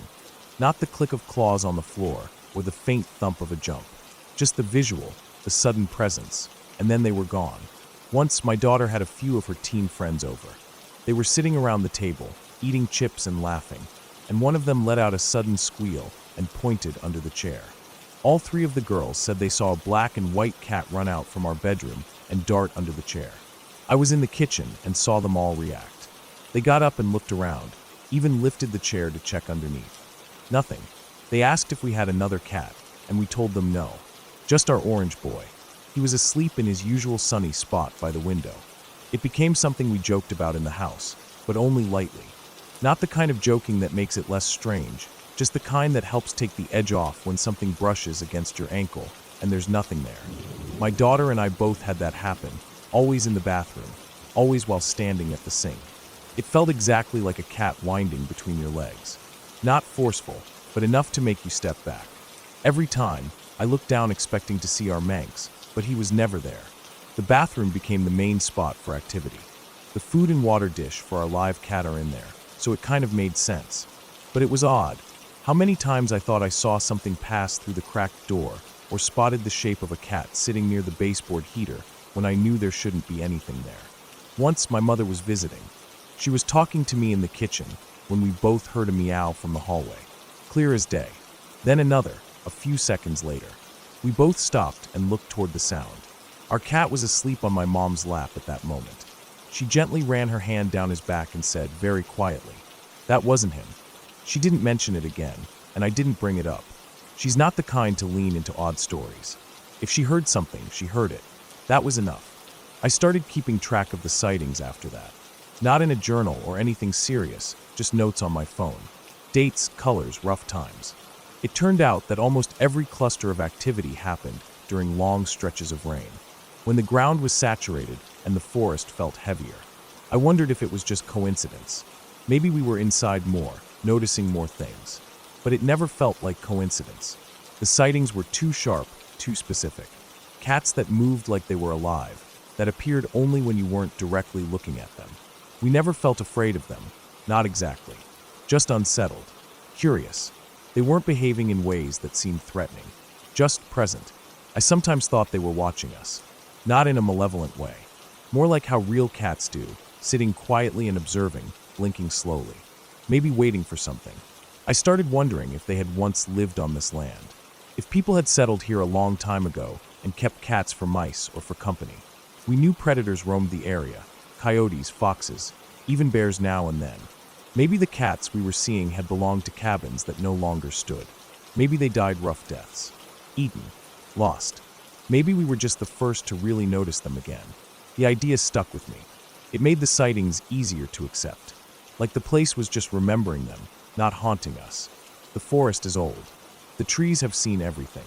Why wouldn't they hold on to the shapes that once moved through the underbrush? We never tried to film them. I don't think it would have worked anyway. They were always gone too fast, too brief, like a flicker of light on a pond. I did try leaving out a second dish of food once in the bathroom. Not for our cat, for the others. It was just wet food on a paper plate. I checked it after a few hours. Nothing. Next morning, it was dry at the edges but untouched. I threw it away. I didn't do that again. It felt like a weird thing to do, too close to some superstition. And nothing came of it. Years passed, and the sightings kept coming. Not all the time, but regularly enough to never fade entirely. Guests saw them now and then. My brother saw one curled up on the rug near the fire and almost stepped on it. When it didn't move, he looked closer and realized there was nothing there. He didn't say anything at the time, just mentioned it in passing later. I nodded. Just another tally. I thought maybe they would stop once our cat passed away. He was old, and we knew his time was coming. I prepared myself for the house to feel emptier, quieter. But when he died, the sightings didn't stop. If anything, they became more frequent for a while. Like the others were stepping in to fill the space. The day after we buried him near the tree line out back, I saw the orange full-tailed cat sitting on the bathroom rug. Just sitting, looking up. It didn't move when I opened the door. But when I looked again, it was gone. I stood there for a long time. Eventually, they quieted again. Now we go months without seeing anything, sometimes almost a year. Then one night, out of the corner of your eye, there's a flick of movement, a soft sound where there shouldn't be one. I know they're still there. Whatever they are, the woods remember. I've stopped trying to explain it. There are no ghost stories here, no legends or curses. Just a quiet house in the middle of a deep forest, where rain drips from high branches and the air always smells like earth and green. And sometimes, if you're lucky or unlucky enough to catch it, you might see a shape slip by that shouldn't be there. That's all it is. We never invited them. We don't talk to them. We just let them be. Because in the end, I think they belong here more than we do.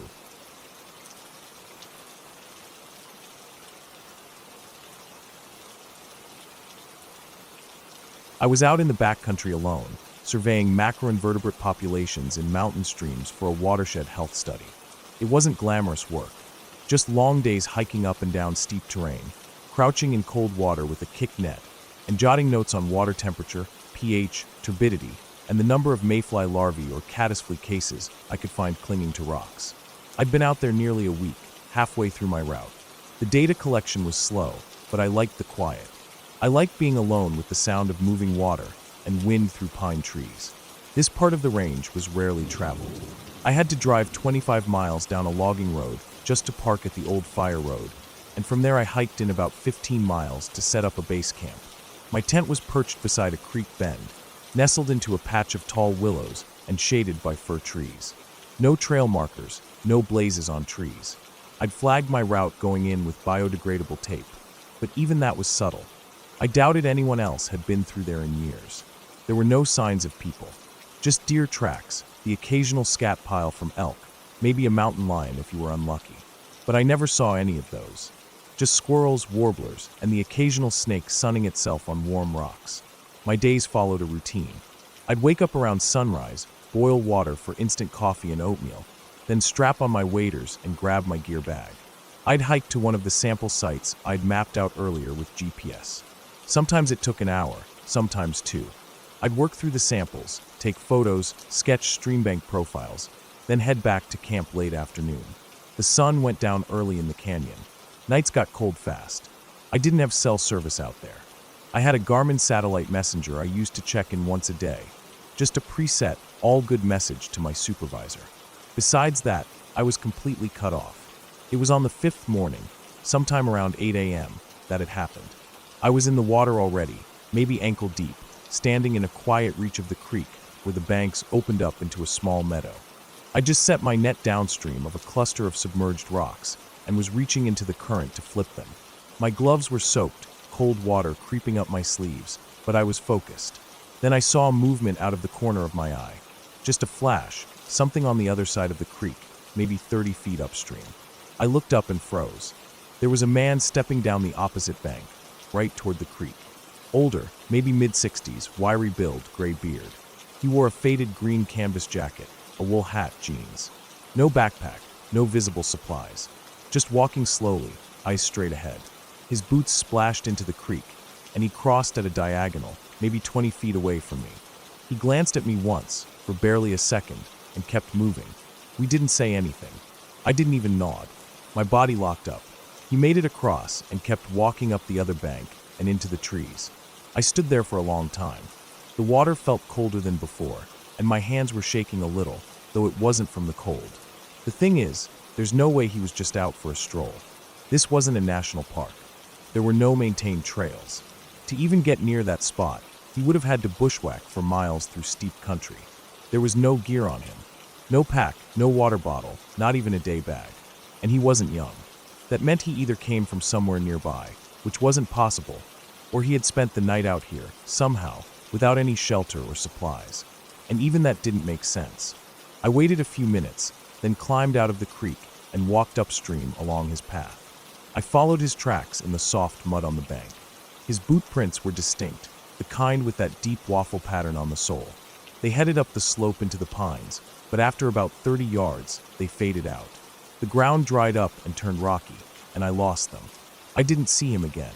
I stood there, staring into the trees, trying to decide what to do. There was no reason for him to be out here. I hadn't seen a cabin on the maps. The land was all public, No ranches, no private parcels nearby. I pulled out my topo map again, just to be sure. The nearest road, even an old one, was 15 miles to the west. I thought maybe he was a hunter, but it wasn't hunting season, and he had no rifle, no bow, not even a sidearm. I knew the seasons. I checked before coming out. I'd seen no game blinds, no tree stands, no old fire rings. I walked back to my sample spot, packed up early, and returned to camp. I told myself it was nothing, just a hiker. Maybe someone like me, a researcher. Maybe he was doing a wildlife study and didn't want to be disturbed. But my gut said no. That man wasn't working. He didn't carry anything. He didn't look surprised to see me either. More like annoyed, like I was the one out of place. I didn't sleep well that night. I kept listening for twigs snapping or footsteps. I turned off my headlamp early and just lay in my sleeping bag listening. The wind picked up after midnight and branches creaked. My bear canister sat 30 feet away, locked, but that didn't ease my nerves. My skin prickled with every sound. The next day I debated packing up. I was only halfway through the study. I had deadlines, but I couldn't focus. I hiked a few miles upstream to collect samples, but my hands trembled and I kept glancing over my shoulder. I wasn't thinking clearly. At one point I slipped on a mossy rock and slammed my shin. I cursed and sat there, bleeding into the stream. That's when I realized I wasn't just spooked. I was distracted enough to hurt myself. Out here, alone, a twisted ankle could be serious. Back at camp that evening, I decided I'd finish the sample sites downstream and skip the upper basin. I didn't want to run into the man again. It was stupid, maybe, but I couldn't shake the image of him crossing that stream with no gear, no sign of strain, just moving like it was normal. Like he belonged here, and I didn't. 2 more nights passed without incident. No signs of anyone. I got the rest of my samples, packed up camp, and hiked out early on the 8th day. The whole way back, I kept checking the trees. I don't know what I was looking for. A flash of green canvas. Boot prints in the duff. Anything. At the trailhead, I sat on the bumper of my truck and just stared at the forest. The wind rattled the aspens. My limbs ached. I felt dirty and tired and raw, but also relieved. Like I'd gotten away from something, even if I couldn't say what. A few weeks later, back at the university lab, I brought it up to a colleague, just casually over coffee. He'd done a lot of field work up north. When I told him the story, his brow furrowed. "Older guy, no gear?" he asked. "Way back off trail." I nodded. He leaned back. "You ever hear of legacy squatters?" I shook my head. "Sometimes," he said slowly, "people drop off the grid. Not recently, like decades ago. Old miners, draft dodgers, survivalists. Some are just out there. They live off the land, don't want to be found. They know how to move through those mountains without leaving much trace." I thought about that for a long time. It fit, kind of, but it didn't explain why he crossed the stream right then, right there, or why he looked at me like I'd interrupted something. Later that year, I checked satellite images of the area. I pored over them for hours. Nothing. No roof lines, no footpaths, no smoke scars. Just forest. I never went back to that basin. My reports were accepted, the data added to the long-term archive. No one asked about the man. There was no place in the paperwork for unexplained encounters. But I think about him often. How quiet he was. How deliberate. I think about how some people choose to disappear, and how, when they do it well enough, you don't notice until they step out of the trees and remind you how little you know about the wild.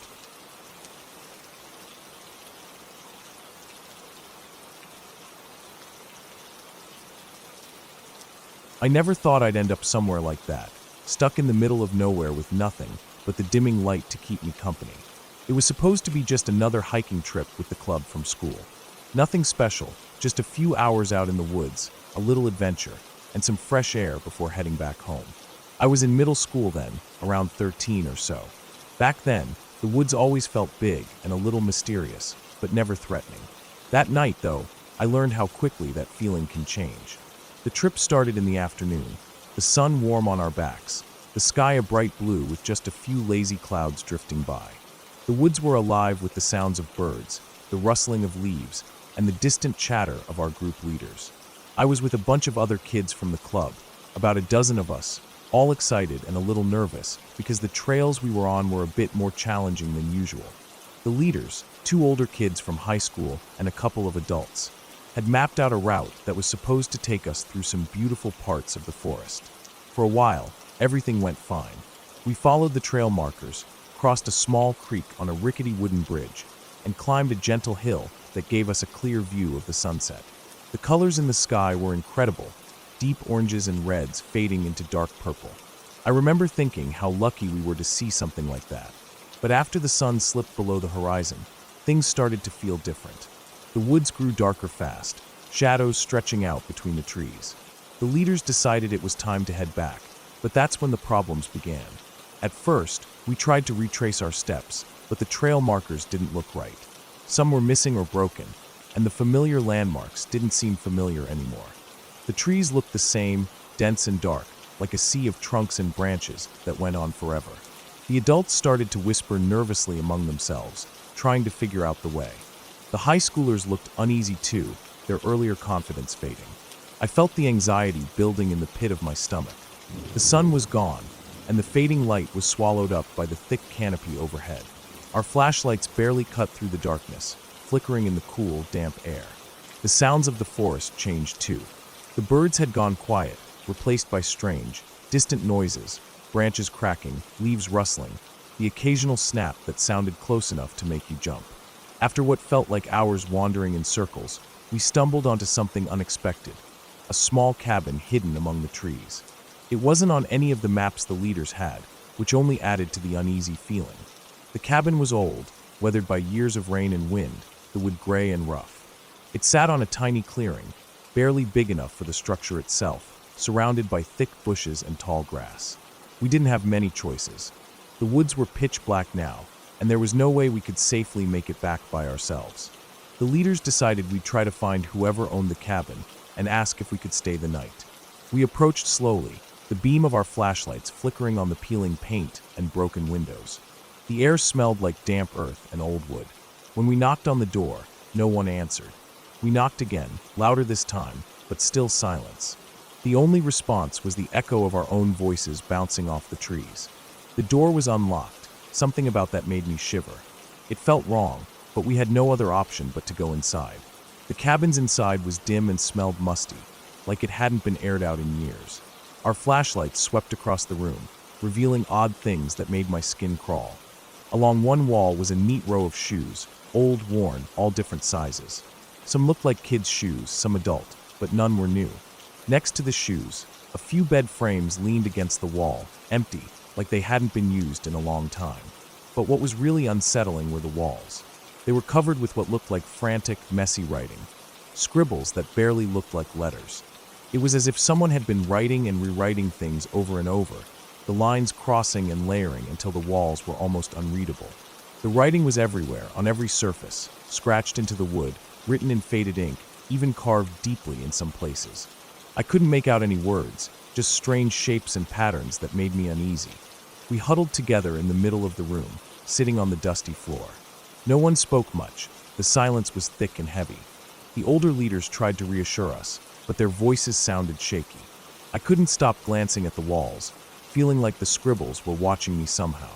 The night was long. We didn't sleep much. Too scared, too uncomfortable, and too alert to every sound outside the cabin. Every creak, every distant animal call made us jump. The rain started in the early morning, tapping against the roof with a steady rhythm, adding to the cold and dampness inside. We stayed close, trying to keep warm and stay calm. When daylight finally came, the forest outside looked less threatening, the trees bathed in soft morning light. The group leaders decided it was time to leave. We stepped outside cautiously, the shoes on the porch still sitting quietly in a row. The air smelled fresher now, the damp earth and pine needles mixing with the scent of wet leaves. We didn't look back as we made our way out of that place. The cabin disappeared behind the trees as we found the trail again, guided by the sun filtering through the branches. Everyone was quiet, processing the night's strange events in their own way. Back at school, we never really talked about what happened. It felt too weird, like no one would believe us. But the memory stuck with me. The way that cabin looked, the scribbled walls, the rows of shoes. Even now, years later, I can still picture it clearly, and it makes the hair on the back of my neck stand up. Sometimes I wonder who lived there, or if anyone ever lived there at all. What were those writings about? Why were there so many shoes? Maybe it was just some abandoned place that someone else had left behind. Or maybe there was a darker reason it was so empty and quiet. Whatever the truth was, I'm glad we found that cabin when we did. It might have been the scariest night of my life, but it also kept us safe when the woods had turned into something unfamiliar and dangerous. That story has stuck with me ever since my friend told me about it back in college. It sounds unbelievable, but sometimes the most real things are the ones that don't make sense at first.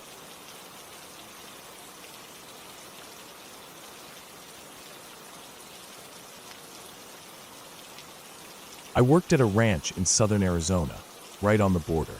I never thought of the place as really remote or scary because there were horses and cows all around, and there was always some kind of noise, hooves, birds, the wind through the mesquite trees.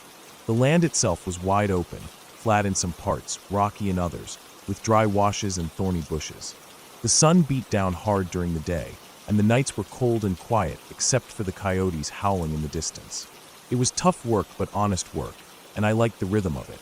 Out there, you get used to the silence in a way, but sometimes it felt like the land itself talked back to you. Not with voices or anything, but with a weight, a kind of watching feeling that settled on your skin and made you look over your shoulder just a little more often. I worked mostly on fences. The ranch was huge, tens of thousands of acres, and keeping the fences up was a constant job. You'd ride for hours every day, checking the wire, making sure the posts were steady, fixing places where cows had pushed through or deer had jumped over. Sometimes I was alone for stretches. Most of the time, I had a partner, usually one of the other ranch hands from one of the nearby camps. The camps themselves were little more than a few trailers, some corrals, and a weathered barn or two. Everything was spaced far apart, and if you called for help, you'd have a long wait before anyone showed up. One summer afternoon, I was out with a guy named Marcos.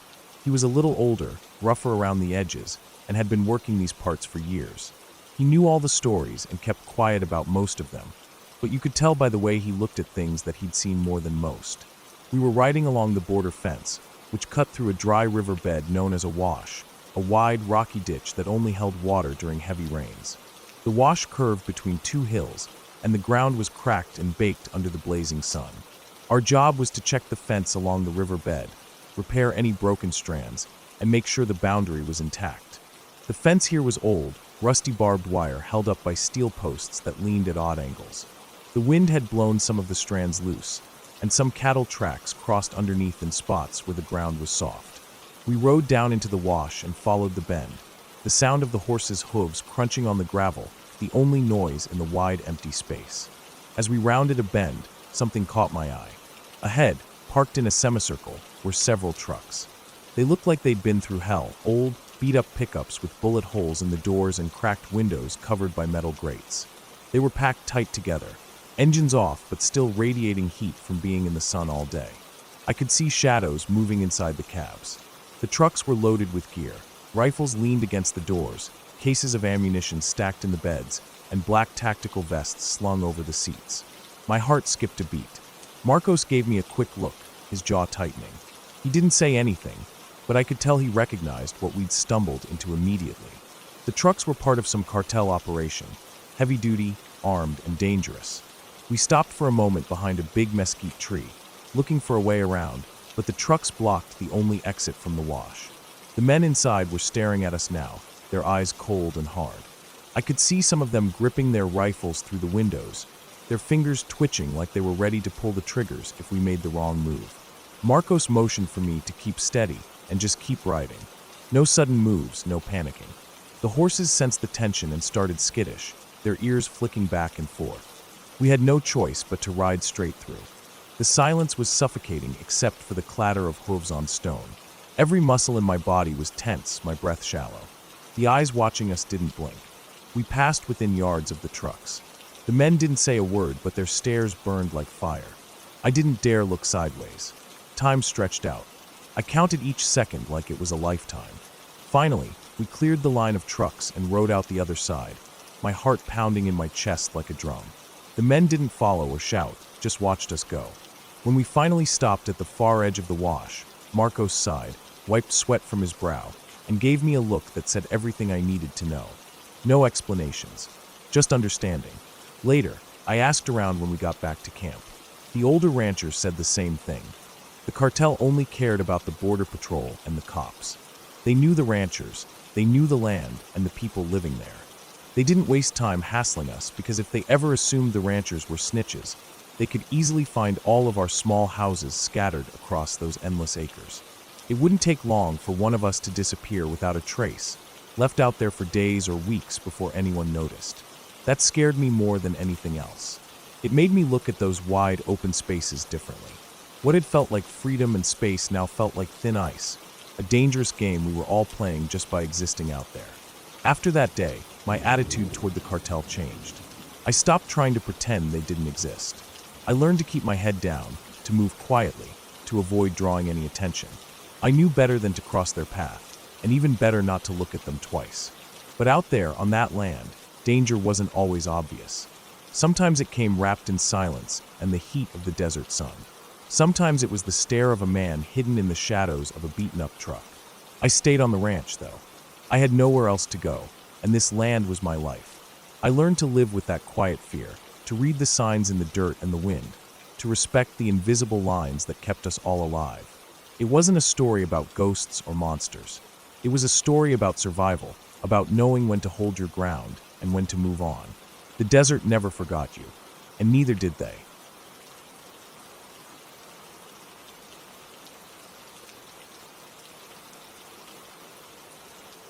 I grew up living in an old house deep in the woods of Georgia. The kind of place where you don't see cars passing by every day, maybe once or twice a week if you were lucky. The road to our house was a long dirt path lined with tall pines and thick underbrush, twisting and turning so much that it felt like you were driving through a tunnel made by nature itself. Our house was tucked back from the road, surrounded by trees that towered over the roof and made the whole place feel isolated from the world. It was an old wooden farmhouse, weathered and worn, with paint peeling in places and the porch creaking underfoot. It wasn't fancy by any means, but it was home. My mom loved Christmas. No matter how far out in the woods we were, she insisted that our house be the brightest one on the block.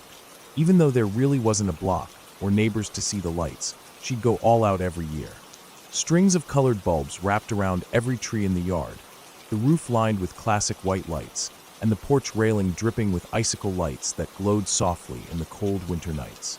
She'd hang wreaths on every window and set up those old-fashioned blow-up Santas in the yard. It was almost like the house itself came alive during the holidays. The day after Christmas, it was always my job to go outside and unplug everything. My mom wanted the decorations to stay up until the new year, but after that, they had to come down. That year, everything felt quieter than usual. I remember waking up early that morning and realizing the house was empty. My parents and my younger sister had gone into town for errands, leaving me alone to deal with the decorations. They didn't plan to be gone long, maybe a couple of hours, but it felt like a strange kind of silence settled over the place. I pulled on my boots and a jacket and headed outside. The air was crisp and cold, with a faint frost coating the grass. The sky was overcast and gray, the kind of winter day that made everything feel a little dull and heavy. I didn't mind the cold, though. The woods had always felt calm to me, even if they could be a little eerie sometimes. I went straight to the nearest tree where a string of lights was wrapped tight around the trunk.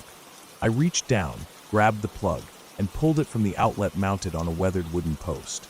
The cord was thick and long, coiled carefully along the ground to the next tree, where another string of lights hung low among the branches. I began unplugging each string one by one, walking from tree to tree. The lights slowly went dark, and the house lost its glow. After unplugging the last set of lights on the porch, I stepped back and started to head toward the house.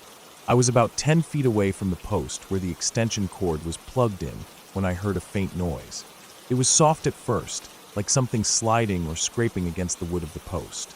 I stopped in my tracks and looked back without thinking much of it, assuming maybe the cord had gotten snagged on a branch or a rock. That's when I saw it. The extension cord was lifting off the ground by itself, bending and moving like it had a mind of its own. It stretched upward, slowly and deliberately, and then slipped right back into the outlet. I froze. My heart started pounding hard enough, I thought I might hear it in my ears.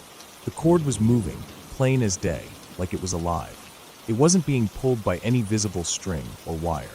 Nothing was around that could have caused it. It was just the cord, moving on its own. I stared at it, unable to look away. The cold air prickled at the back of my neck, and my breath came out in little clouds. The woods felt suddenly quieter, like everything was holding its breath with me. My mind raced, trying to come up with any explanation that made sense. Maybe a raccoon or some other animal was messing with it. But no, the movement was smooth and controlled, not wild or erratic like a critter's might be. I reached down carefully, trying not to make sudden movements that might startle whatever was causing this. I yanked the plug free and quickly coiled up the cord, not daring to look away. My hands shook as I stuffed it inside the garage. I told myself it was probably just my imagination, or maybe a trick of the wind or something mechanical in the outlet. But deep down I knew that wasn't true. I checked the rest of the cords around the house, unplugged everything again, just to be sure. Nothing else moved that day. I never saw the cord move again, not before or after. I tried to tell myself it was a fluke, a weird thing caused by a gust of wind or a loose wire. But it wasn't. The rest of that winter felt different to me. I avoided going outside to unplug the lights early, waiting for my parents to come back, so I wouldn't have to be alone. The house felt heavier, like it was watching me waiting. At night, I kept hearing little noises in the woods, leaves scraping, twigs snapping, and sometimes the faint buzz of electricity, like the power in the outlets was pulsing with something more than just current. I eventually stopped questioning what I saw. The cord moving on its own was something I couldn't explain. But the woods, the old house, the quiet winter nights, all made me feel like some part of the place was alive in ways I couldn't understand. It wasn't ghosts or fairy tale creatures, just something strange, something real but beyond my understanding. In the end, the lights stayed off early the next year. My mom gave up on decorating so wildly after that. The house settled back into its quiet existence deep in the woods.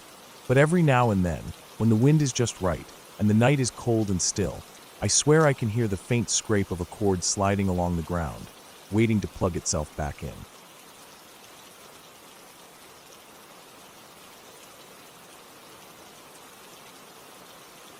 I was in a tiny town somewhere deep in South America, far from the usual tourist spots. The town was small, dusty, and quiet, nothing like the bustling cities I was used to. My travel companions had decided to stay behind in the town square, chatting with some locals, so I thought I'd take a walk by myself along the river. The day was hot, the sun beating down on my back as I left the cluster of low, weathered buildings and headed toward the edge of town where the river ran narrow and slow. The riverbank was a mix of rough dirt and scattered stones. Thick green bushes and tall grass lined the edge, and the air smelled fresh with the scent of water and earth. I liked the feeling of walking alone sometimes. It gave me space to think, to breathe, to feel connected to the world around me. My steps were steady but quiet, my eyes roaming the river's surface as it glittered under the sun. Birds called in the distance, and occasionally I saw fish break the water in sudden splashes. About 20 minutes into my walk, I reached a part of the river where the land jutted out sharply. A large rock stood alone, rough and gray, sticking straight up from the ground like a crooked finger. It was big enough to create a small hollow or cave underneath it, the kind of place that looked like it had been carved by water and time. Curious, I stepped closer. The cave was low, dark inside, but I could see the damp ground and patches of moss clinging to the stone walls. I crouched down, trying to peer into the shadows. At first, I thought it was just a collection of bones left by some animal or bird. But then I saw it clearly, a human skull, resting there on the stone floor. Its empty eye sockets stared back at me, and the sunlight hitting its surface made it look bleached and eerie. For a moment, I froze. My heart thudded, and I felt a strange chill despite the heat around me. I looked closer, careful not to disturb anything, and saw a few more scattered bones nearby. It wasn't some creepy story or myth. It was real. I felt an uncomfortable weight settle on my chest. I knew I had to get out of there. I turned around quickly, stepping back toward the riverbank. As I did, I noticed movement across the narrow river, which was maybe 5 or 6 meters wide at that point. On the opposite side stood a farmer. He was middle-aged, with sun-darkened skin, and wearing a wide-brimmed hat. His clothes were simple, rough, and stained from work in the fields. What caught my attention was the hoe he held in one hand, waving it angrily at me. His face was flushed, his mouth open in what I could only guess was yelling. I didn't wait to understand more. My heart racing, I turned and ran back the way I came. My feet pounded the dusty path, breath coming hard and fast. I didn't look back until I was well away from the riverbank, far enough to feel some safety in the town again. Breathless, I stumbled back into the square where my travel companions were still talking with the local family who had taken us in. Without thinking, I blurted out to them, "I saw heads. Heads." My voice was shaky, my chest still heaving. The family looked confused, then alarmed. I could see their eyes widen as they tried to make sense of what I was saying. It wasn't until later, after some laughs and corrections, that I realized I had used the wrong word. I meant skulls, not heads. The Spanish word for skull, calaveras, had escaped me, and I had just shouted cabezas, which meant heads. The mix-up painted a very different picture and made the story sound much more dramatic than I intended. The family explained calmly that finding old bones or skulls wasn't unheard of in these parts. The land had been used for farming and settlements for generations. Sometimes erosion or digging would uncover remains from long ago. It wasn't necessarily something to be scared of, just part of the history buried beneath the surface. That night, as I lay in my bed in the tiny room I'd been given in the family's home, I thought about the skull again. I tried to picture the man on the other side of the river, waving his hoe and yelling at me. Was he protecting his land, warning me off, or was he scared too? I felt a strange respect for the place and the people who lived there, tied to the earth and the past in ways I could only glimpse. The walk had started as a peaceful moment alone, but it became a reminder that this remote corner of the world held secrets, some visible, some hidden. I understood that sometimes curiosity brought unease, and sometimes the land itself told stories we weren't ready to hear. By morning, the heat had softened and the town was stirring awake again. I stayed close to my companions, grateful to be surrounded by familiar faces. But I knew that if I ever took that walk along the river again, I would remember the skull, the farmer's angry shout, and the weight of history resting quietly beneath the ground.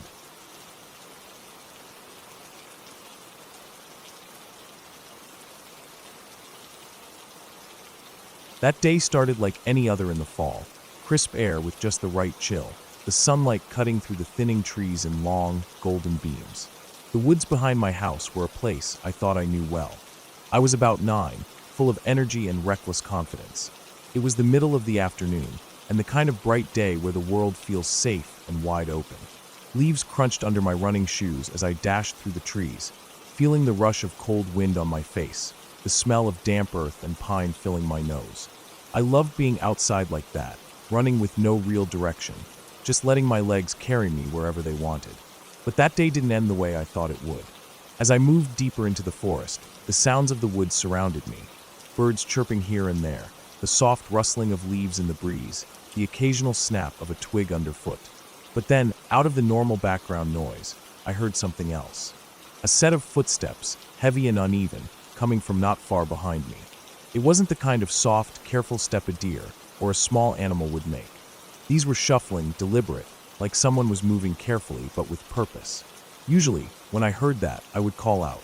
People hunted in those woods sometimes, and it was better to make yourself known, to avoid startling them or being mistaken for game.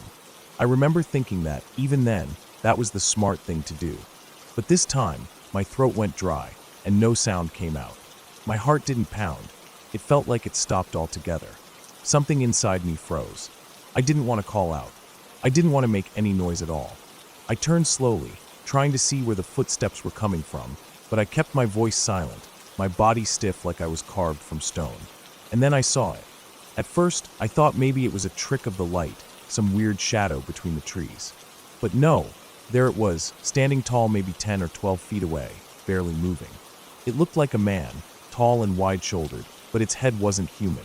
It was shaped like a wolf's, long snout, sharp ears, but not a normal wolf. This head was big, like it belonged to a creature much larger than any wolf I'd ever seen. Its body was covered in something I can only describe as thick black fuzz. It wasn't fur, not quite. It had a strange texture, kind of like a cloud of black smoke or thick matted fibers. It was solid enough to have shape and form, but didn't look like any animal's coat I'd ever seen.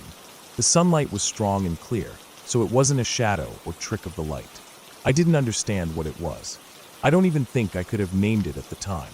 My mind tried to make sense of it, to put it into something familiar, but nothing fit. I was terrified. Real deep, bone-deep fear that made my limbs heavy and slow. For a moment, I was stuck. I couldn't move, couldn't breathe properly. My eyes locked onto it, and it didn't seem to notice me. It just stood there, silent, watching something else in the distance, or maybe nothing at all. After what felt like forever, but was probably only seconds, I found my body again. I don't know where the strength came from, but suddenly I was running faster than I ever had. My legs pumped hard, my lungs burned, and my heart thundered in my chest. I didn't look back. I ran through the woods without any clear path, just away from that thing as fast as I could. The crunch of leaves, the snapping of twigs, all blurred into a background roar. When I finally reached the edge of the woods near the house, my breath was ragged and my legs trembled like jelly. That was the last time I went into those woods.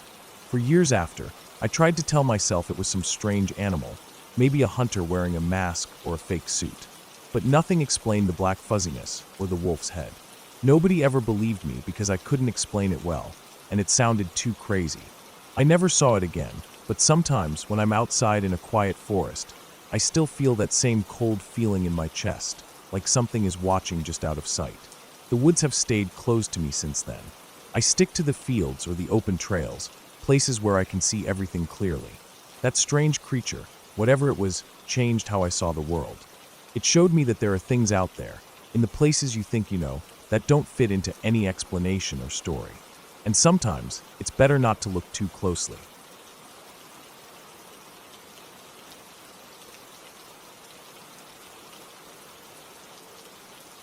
A few of my teammates from college had been talking about checking out this old insane asylum on the edge of town.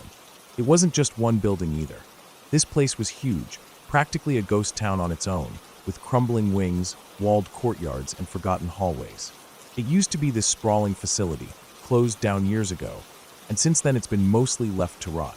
Everyone said it was the kind of place you didn't want to get stuck in after dark, but the draw was too strong for some of the guys. They were all about exploring abandoned places, and for some reason, the asylum became their next target. Me and one other teammate weren't really into the whole exploring thing, but we had a plan to mess with them a little.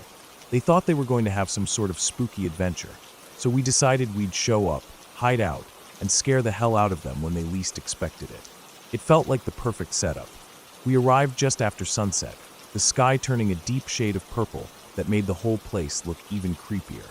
The big, rusted gates at the entrance were chained up, but there was a broken section on the side where we slipped through. The ground was littered with bits of shattered glass, twisted metal, and dead leaves crunching under our feet. The air smelled sharp, a mix of old concrete mold, and something else I couldn't quite place. It had this stale, heavy feel to it, like the place had been holding its breath for decades. We walked slowly, sticking close to the cracked walls and broken windows of the main building. Our footsteps echoed against the empty halls, and the wind whispered through the cracks like faint voices. It was quiet except for the occasional distant crow or the scurry of rats somewhere inside. Then, through a window, we saw it. 3 figures dressed head to toe in black, their flashlights cutting thin, shaky beams through the darkness. We were pretty sure it was our teammates. They moved fast, their flashlights bouncing off the walls, and then suddenly, they darted toward the edge of the property, where the asylum met the dense woods behind it. Without thinking much, me and the other guy followed them. The woods were thick, the trees packed close together with branches scratching at our faces and clothes. The ground was uneven, roots twisting like snakes, and fallen leaves muffled our steps. Our breaths came out in puffs, and the beam from our flashlight barely cut through the dark. The further we went, the quieter it became. The city noise faded, replaced by the occasional crack of a twig or the distant hoot of an owl. Then, just when we thought we might have lost sight, the flashlights reappeared ahead. They were steady now, shining on something that didn't make any sense at first. We reached the clearing and stopped cold. There, surrounded by rusted chain-link fences topped with barbed wire, was what looked like a walled-off community inside the woods. Makeshift buildings, some old trailers, sheds, even a few broken-down cars were scattered around. It was like a ghost town or some kind of secret compound. We didn't know what to make of it. Our teammates had been right here, moving through this place like it was normal. We kept moving, following the flashlight beams as they passed by graffiti-covered walls and boarded-up windows. Our footsteps slowed. The air felt heavier, and something about this place didn't sit right with me. The buildings looked abandoned, but well-used at the same time, like someone was living here, maybe off the grid. Suddenly, the flashlight switched off. Total blackness. We froze. My phone buzzed in my pocket, an incoming call. I pulled it out, surprised. It was one of the teammates. Their voice was low and urgent, telling us they'd gotten separated and were at the other side of the complex, asking if we could check a map to find another building. I looked at the dark, silent compound in front of us. The flashlights were off, the woods pressed in close, and the fences stretched around us like a trap. I glanced at my friend, and he just nodded. We didn't know who those flashlights belonged to, and we sure as hell weren't about to find out.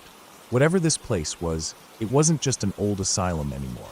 Without a word, we turned and sprinted back the way we came, heart pounding as the forest seemed to close in tighter with every step. By the time we burst out into the parking lot, gasping for air, the night felt colder, darker. We never went back.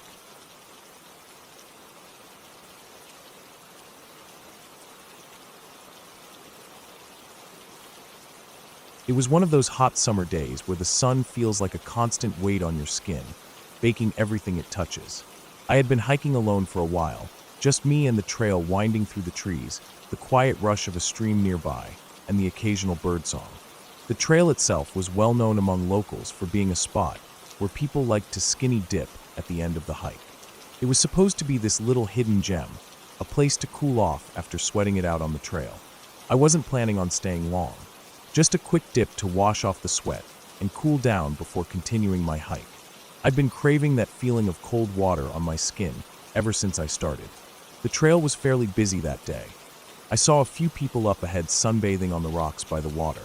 That wasn't really my scene, so I figured I'd find a more private spot upstream where I could be alone. I kept my pack on my back, but slung it a little looser. The forest was thick with summer leaves, the canopy casting a mix of sharp sunlight and soft shadows on the ground. The smell of wet earth and pine filled the air, mixed with the faint scent of sunscreen and the distant smoke of a campfire. I could hear the water rushing gently over the stones, cool and clear. As I moved upstream, the sounds of voices faded behind me. I stepped carefully over roots and rocks, eyes scanning for a quiet alcove where the stream carved a small pool beneath overhanging branches. I found a spot where the water was deep enough and the bank was steep enough to provide some cover from the trail. Perfect. I put my pack down on a flat rock, slipping off my shoes and socks. The ground was warm and dry here, and the moss felt soft beneath my feet. I looked around to make sure no one was close. I wanted this to be private. A few hundred feet downstream, I could still hear the faint murmur of people, and I saw a lone man walking along the trail, a fair distance away. He was moving slowly, maybe in his late 30s or early 40s, wearing a faded t-shirt and cargo shorts, carrying a water bottle. I stepped off the trail to let him pass, moving behind a thick cluster of bushes. I thought he'd keep walking past, so I relaxed and started stripping down. First my shirt, then my shorts. I folded them neatly and placed them on a rock, then slipped into the water. It was icy cold, and the shock of it made me gasp. The water felt amazing against my overheated skin. I closed my eyes for a moment, letting the coolness soak in. The sunlight flickered through the leaves above, dappling the water's surface. The sound of the stream was steady and calming. I was alone. I was safe. Then I felt it, a sudden, chilling awareness, like the air had shifted behind me. I opened my eyes and froze. There he was. The same man I had seen on the trail was standing less than a foot behind me, completely naked. His eyes were fixed on me, calm but unreadable. There was no warning, no sound, just the slow, deliberate appearance of him right there in the water, uninvited, invading my space in the most terrifying way possible. I felt my heart hammer in my chest. My skin prickled, cold sweat breaking out despite the heat. I didn't say anything. I didn't move at first. My body was caught between shock and adrenaline, frozen in that moment as he tried to start a conversation. I remember how the water rippled between us, how his bare feet disturbed the stream bed as he shifted weight, how the sunlight glinted on his wet skin, his eyes locked on mine without blinking. I wanted to scream, to run, to get as far away as possible. I turned sharply, pulling myself out of the water with shaking hands, grabbing my clothes in a rush. My fingers fumbled to get my shorts on. My heart was pounding so loudly, I thought he might hear it. I didn't look back. I threw on my shirt and boots, fast but clumsy. Every second stretched out. The feeling of being watched crawled over my skin. I started running. The trail wasn't far, but the path back to my car was still about 3 miles. No cell service out here, no way to call for help. Just the hot sun beating down and the endless forest ahead. I could hear his footsteps behind me, quickening, uneven, but definitely following. I didn't stop to check. I just ran. I pushed my legs harder than I ever had. My breath came in ragged gasps, throat dry. Branches scratched at my arms and face as I barreled through the underbrush. Every shadow seemed to flicker with movement. I kept my eyes straight ahead, focusing on the trail, the trees, the distant glint of sunlight on leaves. The woods felt alive in a way they hadn't before. The quiet was gone, the peacefulness replaced by something sharp and dangerous. I tried to tell myself it was just a man, that I was safe on the trail, that help was nearby. But deep down, my body screamed the opposite.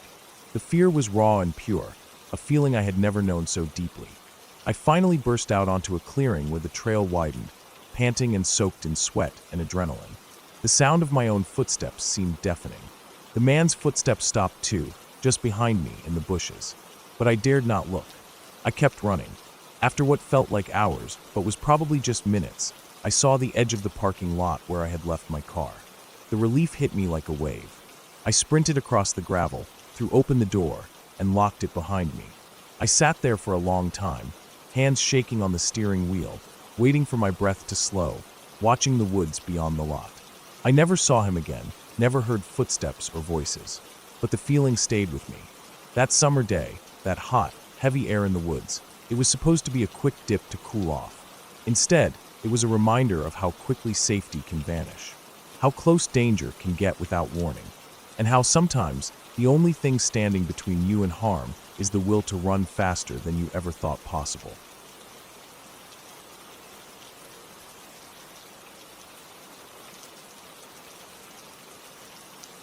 I grew up in a rural area where the nights felt vast and silent in a way you don't really get in cities or even small towns. Our house sat at the end of a long gravel road that stretched for miles, surrounded mostly by fields and woods. Across the street, there was a neighbor's house, but it was set back behind a long driveway and thick trees, so even if they were home, you couldn't easily see or hear what was going on at ours. The road was busy enough during the day, trucks, cars, people heading to work or running errands. But at night it would quiet down, leaving mostly just the sounds of nature and the occasional passing vehicle. One night, when I was about 12, I was babysitting my younger brother who was 10 at the time. It was a quiet evening. I was upstairs in the living room, sitting on the couch watching TV, while my brother was downstairs in his room playing video games. Our house had a split-level setup. From where I sat, I could see out the front window down to the gravel road, the headlights of any cars driving by cutting through the darkness. Normally, the road was active enough during the day that seeing a few cars pass by at night wasn't unusual, but the pace slowed down significantly once the sun set. That night, though, something felt off from the start. I was half watching a show when I noticed a car driving slowly back and forth in front of our house. At first, I thought it might just be someone unfamiliar with the road, or maybe a new neighbor checking things out. But as I watched, the car kept circling slowly, almost like it was looking for something. It wasn't just driving past, it was deliberately moving back and forth in front of our property. Then the car pulled into our driveway and slowly made a circle around the house. It was the kind of movement that felt deliberate and invasive, not just someone lost or driving by casually. My heart started pounding as I locked the doors downstairs, then came upstairs to lock the ones I could reach. The thought that someone might be watching us, or worse, waiting for us, made my skin crawl. The car finally pulled out and drove away slowly, leaving me shaking but feeling a little relieved. I kept watching from the window, waiting for any sign of it returning. The night stretched on with nothing else happening for about 30 minutes. Then suddenly, a car came speeding down the gravel road, its headlights almost blinding in the dark. It raced past our house fast, too fast for the gravel, and almost immediately a police car followed close behind, its red and blue lights flashing. I never found out what had happened, and no one ever told me if the police caught whoever was in that speeding car or the one that had circled our house. But that night stuck with me for a long time. I lay awake for hours after that, checking every window and door, listening for any sound, no matter how small. The fear was real and raw, not from some scary story or movie, but from something that actually happened in the quiet countryside where I thought I was safe. It was a sharp reminder that even in places where you expect peace and quiet, the world can surprise you in unsettling ways. Years later, after I moved to the city, I had a totally different kind of night that was scary, but also kind of funny in hindsight. I was living in a suburban neighborhood, and I'd recently installed a Ring doorbell camera because someone had been messing with my Halloween decorations. Someone had cut some of the lights, and it felt invasive and weird, so I wanted to have some security. Halloween had passed, and I'd taken down all the decorations. I wasn't worried about anyone messing with things anymore, so I wasn't paying much attention to the camera at night. But one night, after working a late shift, I was still awake around 2 a.m. The house was dark and quiet except for the hum of the refrigerator and the occasional distant car. Suddenly, my phone buzzed with a notification from the Ring app. Someone was at my front door. My heart jumped. I looked around the dark living room, thinking maybe one of my roommates had come home early. But they were all at work and wouldn't be back for hours. I didn't want to open the door, but I didn't want to just ignore it either. I worked up the courage to open the Ring app and check the live feed. On the screen, I saw a deer. It was standing right outside my front door, munching on the leaves from one of the bushes by the porch. I laughed, feeling silly for getting so scared over a deer. The night felt lighter somehow, knowing it was just a harmless animal and not someone lurking around. The contrast between that night and the night back in the country was huge, but both stuck with me in different ways. One night had a real threat that left me shaken and afraid, while the other was just a reminder that sometimes our fears get the best of us, even when there's nothing dangerous at all. Looking back, those nights taught me a lot about the strange mix of fear and relief that comes with living in different kinds of places. Whether you're surrounded by endless fields or rows of suburban houses, the night holds its own quiet secrets and unexpected moments that stay with you long after the sun comes up.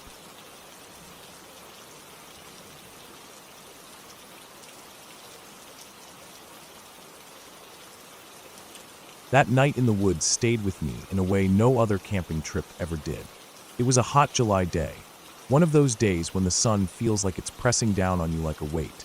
We'd spent the afternoon setting up camp, sweating through our clothes, trying to find some shade under the thick canopy of trees. The air was still heavy even after the sun went down, and the kind of heat that sticks to your skin made it hard to sleep. I was there with my fiancée and a friend of ours, all three of us wanting a break from the city. We picked this spot deep in the woods, miles from any roads or houses. The kind of place where the silence is so complete you start to notice every little noise. The sky was clear, and the moon was full, casting a pale silver glow over everything. It felt almost like daylight in the woods with how bright the moon was that night. Around midnight, we decided to go for a short hike. It was more about stretching our legs and seeing the woods under the moonlight than any real plan. We followed a trail that ran close to the campsite. The path was narrow, dirt packed down from years of hikers and animals passing through, lined with thick trees and bushes. The air smelled of pine and damp earth, a scent I always liked in the woods. The sounds of crickets and the occasional call of an owl filled the silence, nothing unusual. As we walked, the temperature was still warm, but the cool night air mixed with the lingering heat from the day made it feel a little fresher. We talked very little, just enjoying the quiet and the feeling of being away from everything. The path curved gently up a small hill, and we could see the moonlight filtering through the branches, casting long shadows that moved with the breeze. Every now and then, a twig snapped underfoot or a small rustle in the bushes made us pause, but we never heard anything that felt out of place. After hiking for about half an hour, we decided to turn back. The trail led downhill and back toward our camp. The woods felt a little different on the way back, though. Maybe it was just because we were a little more tired, or maybe because the night was getting later and quieter. The full moon made the shadows sharper, and sometimes shapes in the dark looked like something they weren't. When we were close to the campsite, maybe 100 feet or so from where we'd started, the moonlight revealed something out of place. Right at the edge of the path, sitting there like it had been forgotten or left behind, was a McDonald's cup. It was the kind with the bright red and yellow colors, the kind you see everywhere in the city, but never expected to find miles deep in the woods. I stopped and stared at it, confused. We hadn't seen it at the start of the hike, and I was pretty sure it wasn't there before we left. The cup looked almost new, the kind of plastic cup you get with a fountain drink. It was standing upright, perfectly still, almost like someone had set it down and forgotten it. My friend bent down and picked it up, giving it a shake. He lifted the lid and tipped the cup a little, and sure enough, there were ice cubes inside. The ice wasn't melted. It was solid, cold to the touch. That didn't make any sense. The day had been brutally hot, above 90 degrees, maybe close to 95, and even at night the temperature was hanging in the high 70s. There was no way ice could have lasted long in that heat without melting completely. We all looked around, half expecting to see someone nearby or hear a car engine or footsteps. But there was nothing. The woods were silent except for the normal sounds of insects and the occasional rustle of leaves in the breeze. No voices, no movement, no sign of anyone else out there. We stood there for a moment, the three of us just staring at the cup. It felt wrong, like it wasn't supposed to be there. Nobody in our group had seen it before, and no one else was camping anywhere close. The whole area was supposed to be empty, miles from the nearest road or house. And yet, someone had been here recently enough to leave a cup with ice inside. That's when the feeling hit me. That creeping, uncomfortable sense that you're not alone even when it seems like you should be.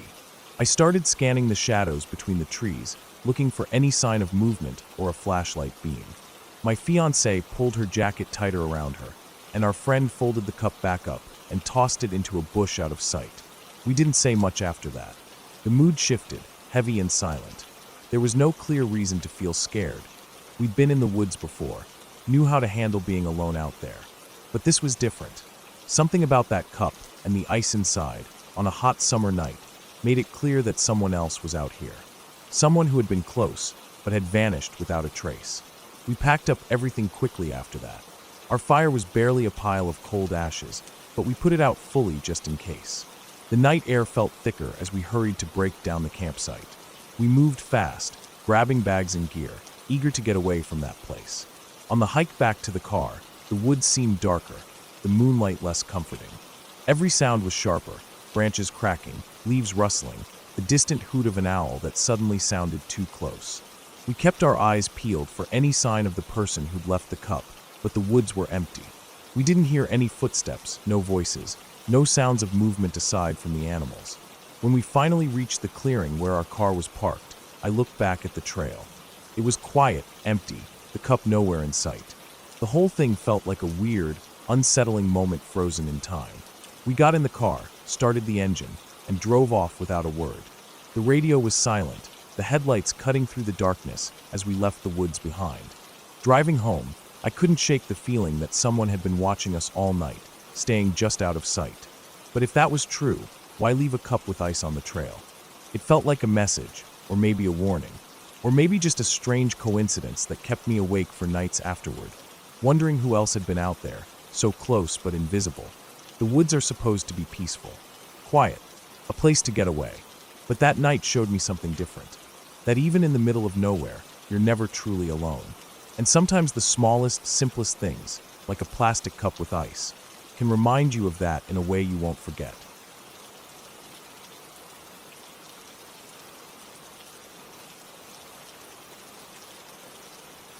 I don't spend much time out in the middle of nowhere, not the way some people do. Most days I'm in town, near enough to neighbors, roads, and a cell signal. But this story I have, it's about a time when I was way out in the sticks, deep enough that the buses didn't run there, and there was no cell service. It wasn't planned as anything crazy, just a run. Me and a friend decided to take a shot at running in some remote woods near a barn and farmhouse his family owns out in rural Ohio. They don't actually live there, it's more like a weekend place or something, owned by his family who are millionaires, so it's got that kind of quiet, untouched feeling. He and I both ran cross-country back in high school. That year, we made it to state, so we were in great shape. When we arrived at the barn, it was just a simple, weathered wooden structure, big enough to hold a few horses or tractors. The farmhouse sat a little way off, surrounded by overgrown fields and tall trees that crept right up to the edge of the driveway. The road we started on was gravel, running alongside fields that rolled out like waves under the blue sky. We planned to run about 8 miles, starting on the road and then cutting through the woods. We had GPS watches, so we could just make our own route, turn back whenever we wanted, or loop back if the path was good. For the first 2 miles, we ran along the gravel road. The crunch of our feet on loose stones, the rhythmic breathing, the occasional bird call, nothing unusual. We both liked running in quiet places like this. It felt good to be away from traffic and noise. Then, we saw a small gravel path that veered off the road and headed right into the woods. It looked like a hiking trail, We decided to take it, figuring the woods would be cooler and maybe more interesting than just running on the open road. We weren't worried. This was country after all, and we'd done similar stuff before. I don't wear my glasses when I run.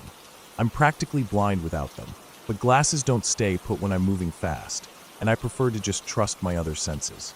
So I'm running, keeping a good pace, my legs burning nicely from the workout. The trail was narrow, packed dirt with roots and stones sticking out. Trees leaned overhead, their branches forming a patchwork of shadows and sunlight on the ground. The air smelled like pine and damp earth, a clean, fresh scent that made the run feel almost peaceful. Suddenly, I ran right into my friend. I crashed into him hard enough to stumble. I wasn't expecting him to stop like that. I looked up to see his face, eyes wide and locked on something just ahead of us. He wasn't moving, just frozen. I squinted to see what caught his attention. At first, I didn't get it. It was too faint, too strange. Then I saw it. A bear trap hanging from a low branch right in front of us. The metal jaws gleamed slightly in the light, rusted and old but still menacing. It swayed slightly in the breeze, making a soft clinking sound. I looked around more carefully. There were others, more traps, tied to branches or dangling from vines all around us. They weren't on the ground. They were hung up like some kind of twisted decoration. Then, off a little way, propped against a tree, was something that looked like a man. At first, I thought it was a real person because of how it was positioned. But it wasn't moving, and the posture was strange. It was a figure made from sticks and old clothes, something like a scarecrow. Except, it had what looked like dark stains on it, like dried blood. The clothes were tattered and hanging loose. The whole thing was creepy, standing out against the green backdrop of the forest. My friend suddenly pushed me hard and told me to run. Neither of us said a word. We didn't need to. We turned and sprinted back the way we came, feet pounding on dirt and gravel, lungs burning. The sound of bear traps clinking in the breeze was still ringing in my ears. I was trying not to trip over roots or stones, barely able to see because of how fast I was moving and how dark the woods suddenly felt. The figure against the tree, the bear trap swinging on branches. It felt like some kind of trap or warning. When we finally burst out onto the main gravel road, the openness felt almost like safety. We slowed down to catch our breath, but still kept moving. I glanced back once toward the tree line, half expecting to see something following us. There was nothing, just quiet, empty woods. Later, my friend told me he saw some bear traps on the ground near the figure, too. It wasn't just some prank or decoration. Someone had set those traps up, and the whole setup was meant to scare or keep people away. The idea that someone was out there, setting traps and making that bloody scarecrow, was chilling. We never went back. The woods and that place stayed off limits after that. Running out there wasn't just a run anymore. It was a reminder that sometimes, even in quiet, pretty places, there's something darker lurking just beneath the surface. And not all scares come from ghosts or monsters. Sometimes they come from people.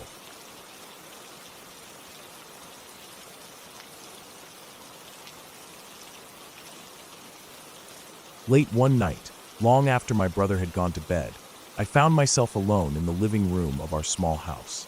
The quiet was thick, almost heavy, except for the low hum of the TV. We lived in a town so small that most people barely locked their doors. It just wasn't something anyone felt was necessary. Our house, an old place passed down through family, creaked and settled like an old man shifting in his chair. The floors sometimes groaned underfoot, and the walls seemed to hold the weight of years, memories embedded in the very bricks. I was folding laundry. It was late, the kind of late where everything outside is just black, the sky a deep velvet that swallows sound and light whole. My brother had gone upstairs early. He wasn't a fan of staying up late, and I was left on my own for a little while. The basement had the washer and dryer, so I headed down there to get the laundry started. The basement was the kind of place that had never been made for comfort. It was cold and damp, with bare concrete floors and walls lined with old brick. The ceiling was low, with exposed pipes and wires snaking across it.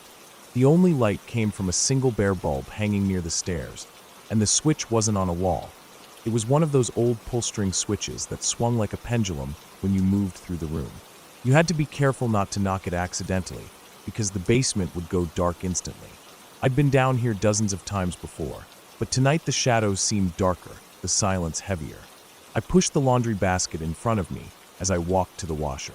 The sound of the clothes tumbling inside the drum was oddly loud in the quiet basement. I went to the storage room at the far end, a small area cluttered with boxes, old furniture, and random junk that no one ever bothered to throw away. The air smelled musty, like years of forgotten things mixed with the faint odor of mildew. The light string hanging there caught my eye because it was swinging gently, moving back and forth like someone had just brushed past it. A sudden chill ran through me. I froze, trying to convince myself it was just the draft from the old window cracked open a little. But no, the string was still swinging, as if disturbed by something living. I stood still and listened. The basement was silent except for the faint hum of the washer, but the silence wasn't empty. It felt charged, like the air before a storm. I edged closer to the back storage room. The piles of boxes and crates made shapes in the dim light that my mind tried to fill with shadows. I looked inside as far as I dared. The corners were dark, filled with stacked boxes and forgotten junk. Nothing moved.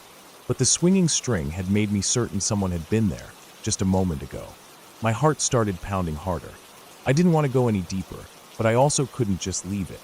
I called my brother, my voice low but urgent. He came down, carrying his old shotgun that he kept for protection. He was calm but serious, his eyes scanning the dim basement as he moved closer with me to the storage room. Together, we carefully shined a flashlight into the darkest corners. Behind some old cardboard boxes stacked against the wall, a shape shifted. It was a person, someone curled up, trying to stay hidden. My brother quickly moved forward, the shotgun steady in his hands, and pulled the guy out. It was one of his friends, someone who had never been to our house before and definitely hadn't been expected. The guy looked uncomfortable, stiff and cold from curling up on the hard concrete floor and hiding behind the boxes in a basement that felt more like a cold, dark cellar than a part of the house. We all wondered what he was doing down there, why he'd come in without saying anything, and why he'd chosen to hide in such a miserable place. We took him upstairs, away from the basement and its shadows. The feeling of relief was immediate. The house seemed lighter without that presence lurking below. Later, after everyone calmed down, we figured out the friend had just been looking for a place to crash for a few hours, maybe drunk or just lost. But the whole night, the memory of that swinging light string and the quiet, heavy darkness of the basement stayed with me. The basement, with its cold brick walls and rough concrete floor, the way the shadows seemed to move just at the edge of your sight, and the eerie silence that wasn't empty but full of something you couldn't quite name, made the night feel longer and the air heavier. It wasn't a ghost or anything supernatural, just a stranger hiding in a place no one ever wanted to be.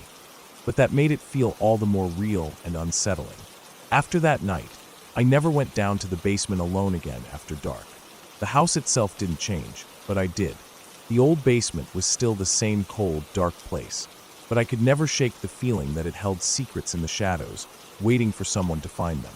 Even now, just thinking about it makes the hairs on my neck stand up.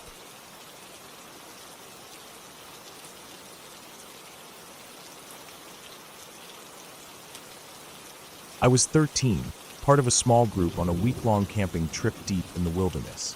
There were 7 of us kids, all around my age, and 2 adults who were supposed to keep an eye on us. We had spent the entire day kayaking down a winding river, surrounded by thick forest on both sides. The trip was supposed to be fun, an adventure, but the weather had other plans. The sky grew dark and heavy, and then the rain came. At first just a drizzle, but soon it was a full-on deluge. The rain slapped down so hard it felt like it might rip the trees right out of the ground. The river swelled, currents grew wild and angry, and our whole schedule for the day got thrown out the window. We were soaked to the bone and cold, and the adults made the call. We wouldn't be making it to the campsite that was supposed to be our resting place for the night. The sun was already sinking low, and trying to push on would be dangerous and exhausting. So instead, we settled for a spot just a few meters off the riverbank. The ground was damp and uneven, but it was all we had. By the time we got there, everyone was wiped out. The adults were tired enough that they didn't even want to build a fire. There wasn't much light left, and it was still warm and muggy from the day's rain, so they told us we didn't need to put up our tents or build shelters. We could just lay out in our sleeping bags. That sounded good at the time. No work, just rest. I remember feeling relief mixed with a weird sort of nervous energy because the forest around us was alive in the dark, full of sounds I'd never really paid attention to before. The rest of the group gathered close together in a clearing. It had been made by a big tree that had fallen recently, its roots ripped up and curling like giant claws reaching out of the earth. The hole left by those roots was big and dark and seemed like it might be home to all sorts of creatures. I didn't want to be anywhere near it, so I set my sleeping bag a little further back, about 4 meters away from the clearing where everyone else was. Lying there, I stared up at the sky, which was just barely visible through the thick branches above. The leaves were still dripping from the rain, and everything smelled wet and earthy. The forest wasn't silent. There were distant calls from birds settling in for the night, insects buzzing faintly, and the occasional splash of water from the river nearby. It was peaceful but strange. I felt small out there by myself, but it also gave me a little space from the rest of the group. Hours passed. I think I must have fallen asleep at some point, but I woke up suddenly in the middle of the night. There was a strange noise, rapid clicking sounds mixed with sniffing noises, around me. The sounds were soft but quick, like something was tapping or clicking tiny hooves or nails. It was coming from all directions, surrounding me. I froze. My heart pounded, but I stayed still because I didn't want to scare whatever it was. I pulled my flashlight out slowly, but I didn't want to shine it around. I was scared that if I did, whatever was out there might get scared and react badly. I figured maybe it was deer or something like that, but I couldn't be sure. Slowly, I realized I wasn't alone. The noises were close now, and I felt movement around me, soft, careful, quiet movement. Then, something stepped onto my sleeping bag. The weight wasn't heavy, but it was there, a gentle pressure that made my bag sink a little. I tried not to move as I realized it was one of the animals from the noises. It settled down on my sleeping bag, right on top of me. I could feel it breathing, steady and calm. Around me, more of those sounds appeared. I could hear others moving nearby, shifting and getting comfortable. After a while, I allowed myself to peek out, though I wasn't wearing my glasses and everything was a bit blurry. What I saw was a group of maybe 15 deer, all standing quietly around the clearing, watching the rest of the campers who were asleep not far away. The biggest one, the one that had stepped on me, sat calmly on my bag, as if it was the most natural thing in the world. The deer didn't seem aggressive or scared. They just stood there, watching, making those clicking sounds softly now and then, and breathing. Their eyes caught the little light from the distant camp area, reflecting it in the darkness. The moment was strange and peaceful all at once. It felt like time slowed down, like I was part of something quiet and wild that I wasn't meant to understand fully. I stayed still for hours, watching the deer. I think I finally fell asleep sometime before dawn. When I woke up, the sky was turning pale orange with the sunrise. The deer were leaving, slipping quietly away one by one into the trees and brush. My sleeping bag was wet and flattened where the biggest deer had laid, and there were small patches of leaves and dirt scattered on it. I could see faint hoof prints in the soft earth around me. The rest of the campers were waking up too, still groggy and talking about how exhausting the day had been. I didn't tell them about the deer watching us all night. I didn't want to sound crazy, but for me, that night became something unforgettable. This strange, silent meeting between a kid who was far from home and a quiet herd of wild animals, just curious enough to watch without making a sound, close enough to be part of my night. The whole experience felt both wholesome and eerie. The deer weren't dangerous, but their quiet presence filled the darkness with a kind of wild stillness. I never imagined animals could be so patient and calm. Looking back, I think that night showed me how close humans and nature really are, even when we don't notice it. When we packed up and moved on, I kept glancing back at the clearing, half expecting to see those calm eyes watching again. But the deer were gone, and the forest returned to its normal quiet hum of life waking up with the sun. That trip stayed with me, reminding me of how alive the woods are, even in the dark, and how sometimes the wildest moments are the quietest ones.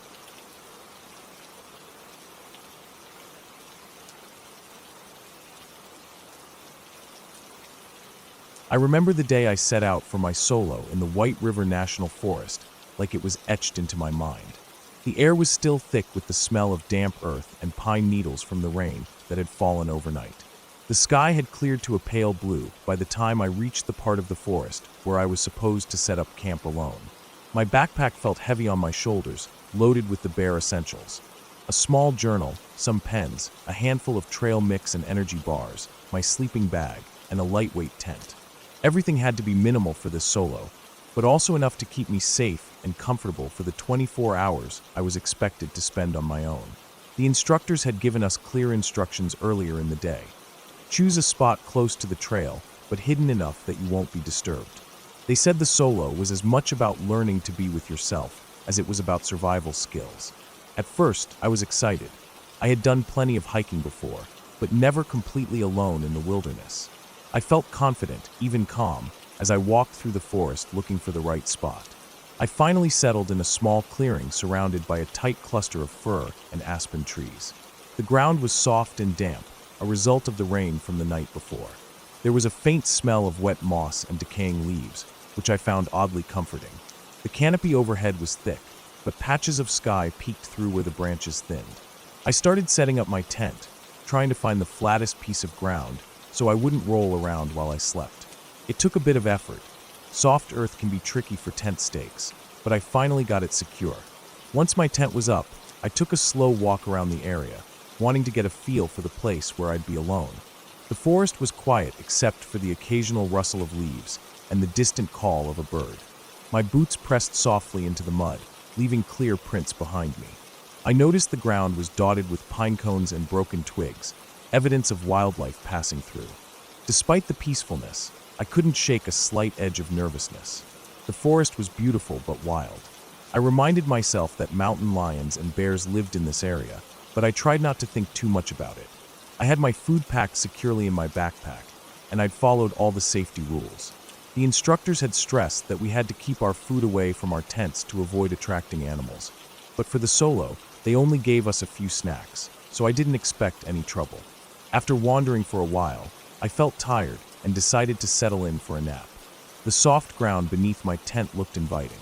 I curled up inside my sleeping bag and closed my eyes, the gentle sound of a breeze brushing through the trees lulling me to sleep. The peacefulness was almost hypnotic. Hours passed. I must have slept for at least 8 hours because when I woke up, the forest was draped in darkness.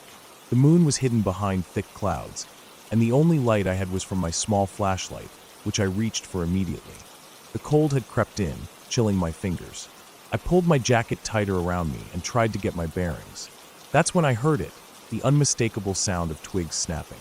Sharp, brittle cracks just beyond the edge of my small clearing. My heart jumped. I froze, listening closely. The noise was slow and deliberate, like something large was moving carefully through the underbrush. I turned on my flashlight and pointed it toward the sound, hoping it was one of the instructors coming to check on us, or maybe just a deer passing by. I called out softly, "Hey, you good?" I don't know why I said it like that, maybe out of habit or hope. The only response was silence. I kept the light trained on the dark tree line, eyes straining to catch movement, but I saw nothing. No glowing eyes reflecting the beam, no shadowy shapes shifting between trunks. The twigs snapped again, then stopped, as if whatever was there had paused to listen. I sat very still, waiting for something to happen. Eventually, the sounds faded, and the forest returned to its quiet stillness. I stayed awake the rest of the night, listening and watching, unable to shake the feeling that something had been watching me. Morning light was a relief. The sun filtered softly through the branches, turning the forest into a patchwork of warm and cool shadows. I packed up my tent, still feeling a little on edge, but the daylight brought some calm. That's when I noticed the tracks. Close to where my tent had been pitched were several large paw prints pressed clearly into the soft earth. The prints were deep and wide, with 4 distinct toes and sharp claw marks visible. I recognized the shape immediately, mountain lion tracks. They hadn't been there the night before, I was certain. I had walked the area before I set up and seen nothing like them. Seeing those tracks so close to where I'd been sleeping was unsettling. I thought back to the sounds from the night, the slow, careful footsteps, the way the twigs snapped. It was no mistake. The mountain lion had been close, almost too close. After the solo, when I returned to the group, I told the guides what I had found. They listened carefully and became very serious. From that point on, they reminded us all how important it was to keep our food far away from our sleeping area. They shared stories about how even small things like crumbs or the smell of snacks could attract predators. Looking back on that solo experience, I realized how lucky I was. The mountain lion could have easily been disturbed, or worse, but it seemed to have just passed through, uninterested in me. The forest is a wild place, and no matter how prepared you think you are, nature has its own plans. That night alone taught me a respect for the wilderness that goes beyond any classroom lesson. It showed me how small and vulnerable we really are out there, and how important it is to stay alert, even when everything feels peaceful. I still think about those paw prints sometimes, their size, the sharp claws pressed into the earth. And I remember that night when the forest wasn't just quiet and calm, but alive, watching, just beyond the edge of my little tent.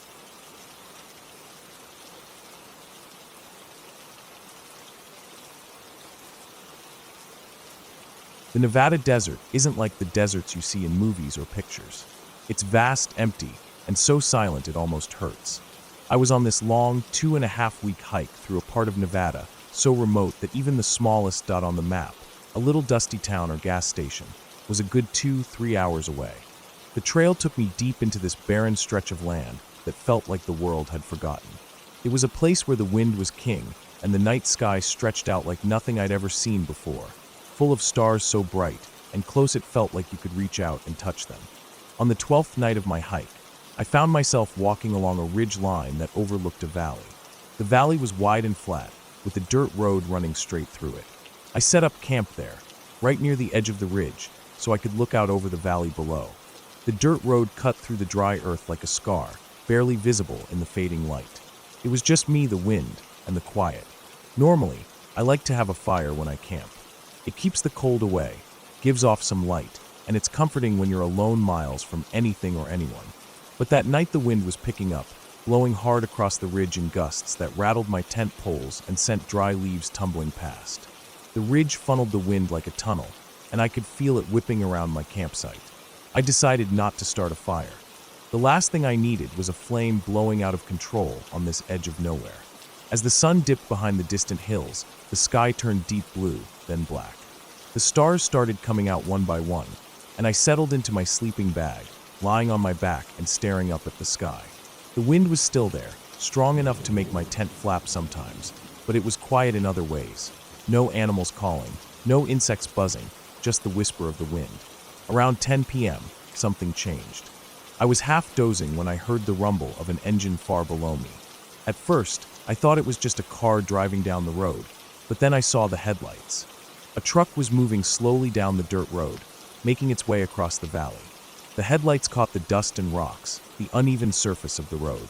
But it wasn't just driving. The truck was stopping at regular intervals, maybe every 100 yards or so. And each time, I could see the driver open the door, a dome light flicking on inside the cab. I watched from my vantage point on the ridge, feeling a mix of curiosity and unease. The driver would reach down to the passenger floorboard, pick something up, then drop it out of the truck onto the road or into the dirt beside it. Then the door would close, and the truck would move on, creeping slowly down the road. This pattern repeated over and over, mile after mile. Door opens. Light on. Reach down. Something dropped. Door closes. Drive forward for 20 seconds. Repeat. I had no idea what the hell was going on, but it didn't feel right. My stomach tightened, and the hairs on my neck stood up. The rhythm of it felt too deliberate, too careful, like someone was planting something. I kept trying to peer through the darkness to see what the driver was dropping, but the distance was too far and the night too dark. I thought about calling it in, but there was no cell signal anywhere out there. And anyway, I wasn't about to start a fire or do anything to draw attention to myself. About 15 minutes later, another vehicle appeared. This time, it was a Suburban, moving down the same road. It was slower, and the driver held a flashlight out the window, sweeping the ground carefully. They stopped at the exact same spots where the truck had stopped. Door opened, flashlight scanning the ground. Something picked up. Door closed. Then they drove on. Watching this second vehicle was even more unsettling. The way they stopped and searched made it clear these two vehicles were connected somehow. Maybe they were working together. I was frozen, my mind racing with possibilities. Were they dropping something dangerous on the road? Or maybe picking something up that could hurt someone? My mind went dark for a moment as I thought about the gun I had in my pack. A safety measure, but one I hoped I'd never have to use. I was alone, miles from help, and if I'd had a fire tonight, if I'd made noise or light, I might have been spotted. The wind was still howling, cutting across the ridge, and I realized that the weather was probably what kept me safe. Without a campfire or even a flashlight, I was invisible to whoever those people were. I stayed up the rest of the night, my eyes glued to the valley below. The vehicles drove back and forth several more times, repeating their strange routine. When dawn finally crept over the horizon, I packed up and moved on without looking back. Even now, thinking about it, I can't explain what those people were doing. All I know is that whatever it was dangerous, and being quiet and invisible probably saved my life.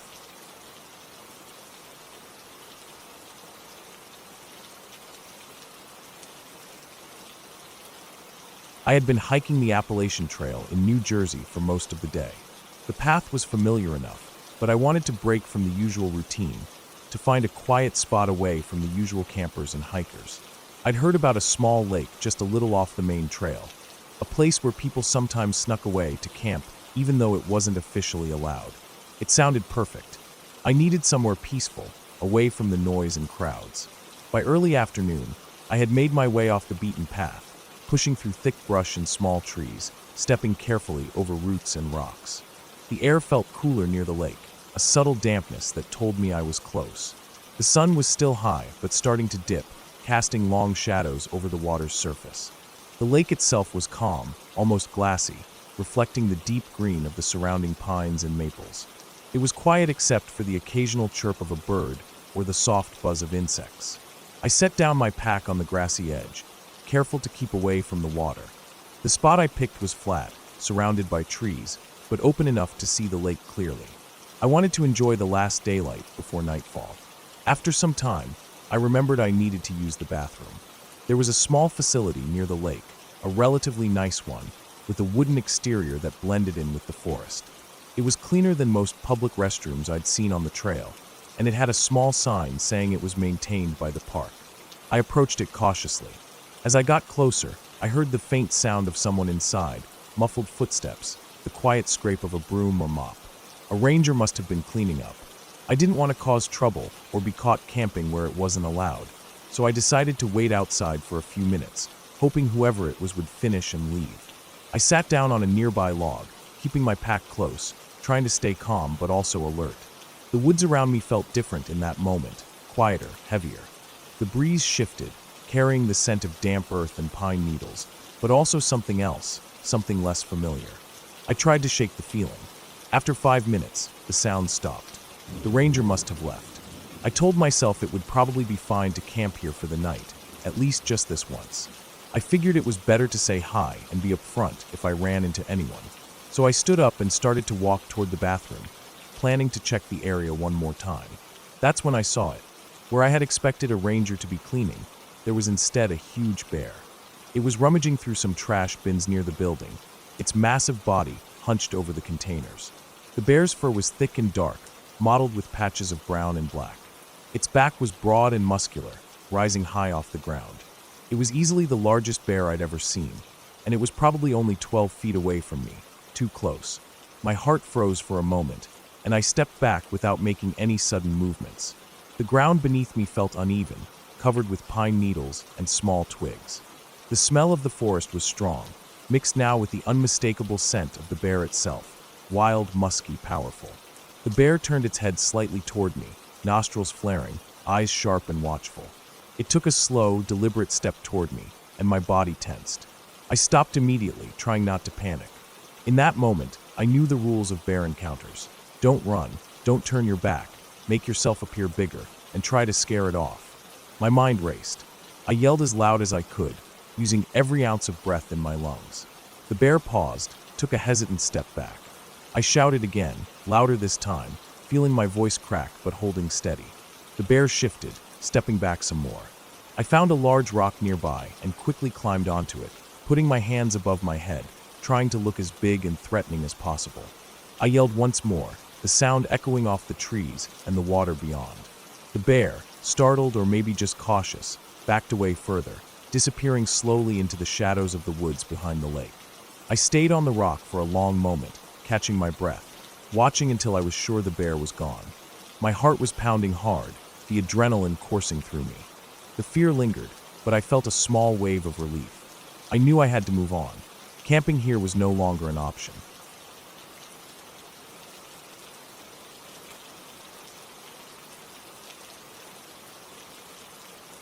It was a Saturday night when it happened. I still don't know exactly what to call it, and to be honest, I don't like talking about it unless I really trust the person. But I've never forgotten it, and I don't think I ever will.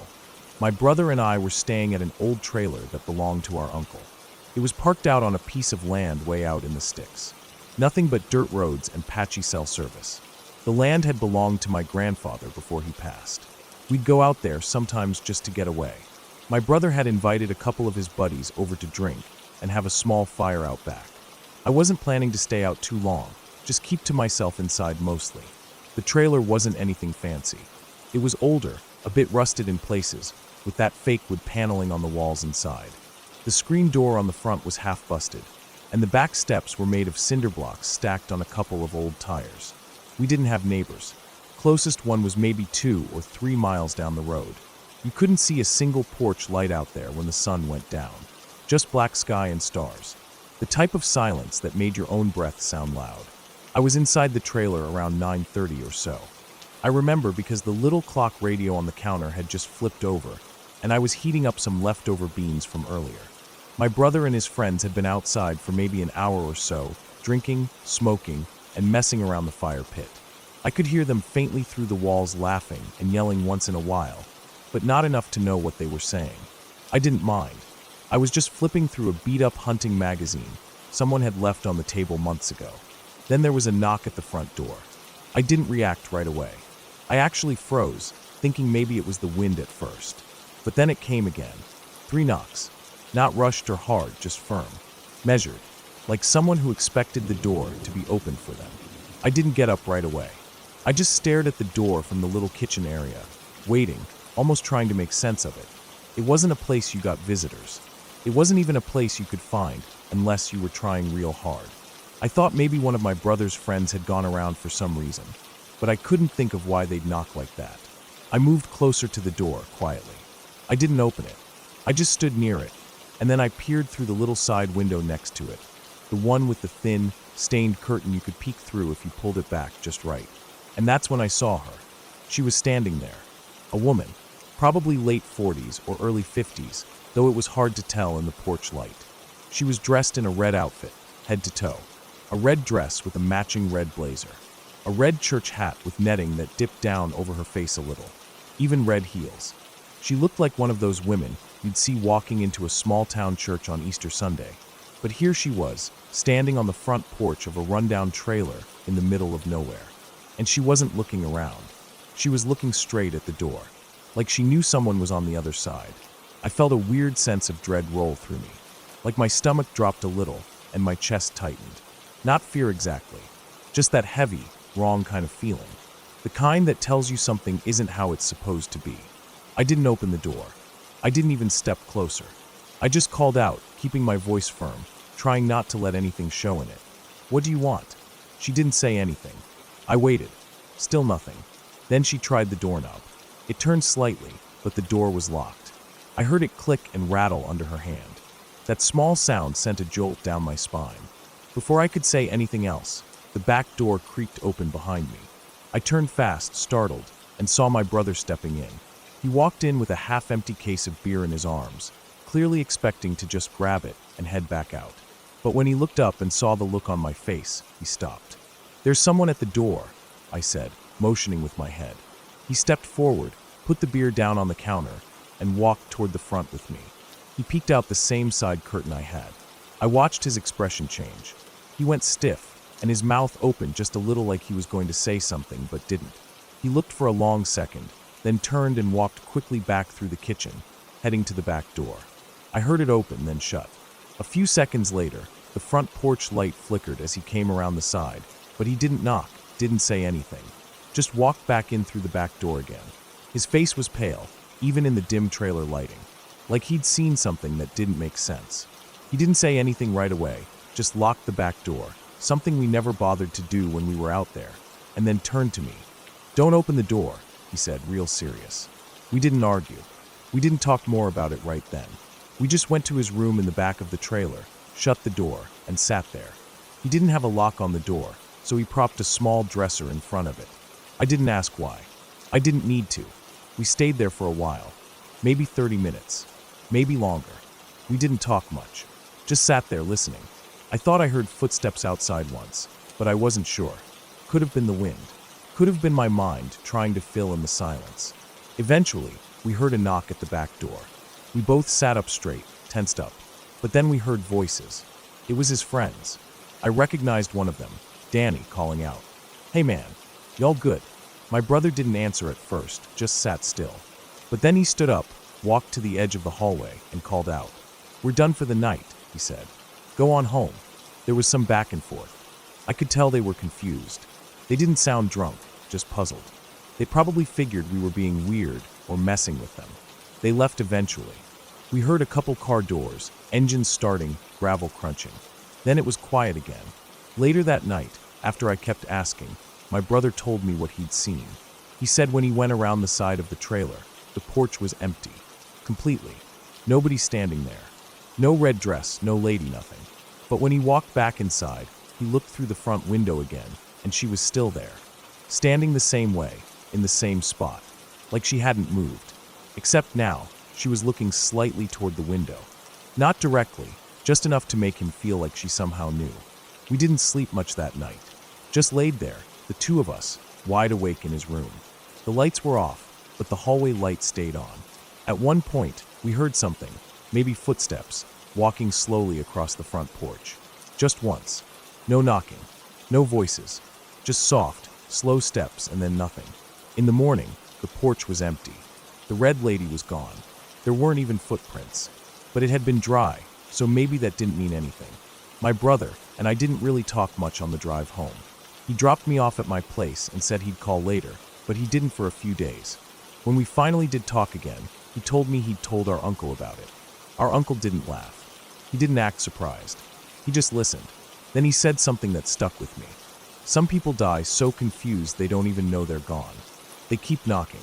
That creeped me out, but it also felt like he didn't mean it literally.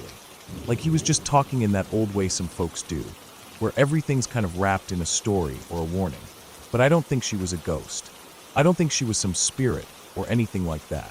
I think she was a real person. But that made it worse somehow. Because how does a person like that end up out there? Dressed to the nines in red heels and a church hat, on a pitch-black night, walking through the woods to some rusted-out trailer in the middle of nowhere? What did she want? Why didn't she speak? Why did she try the door? And how did she disappear from the porch, but still appear in the window? I've tried to reason it out over the years. Maybe it was a setup.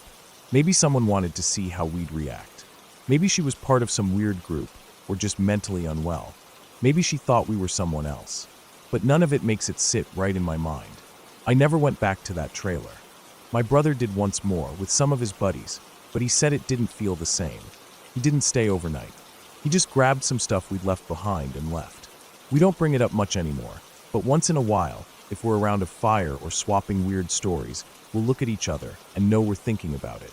That knock, that red dress, that dead silence when we asked what she wanted. That image still comes back to me sometimes, especially when I see old church women dressed real sharp. Something about the neatness of it, the precision, that color red. We don't have any real answers, and we probably never will. But I know what I saw, and so does my brother. We don't open doors out there anymore, not without knowing who's on the other side.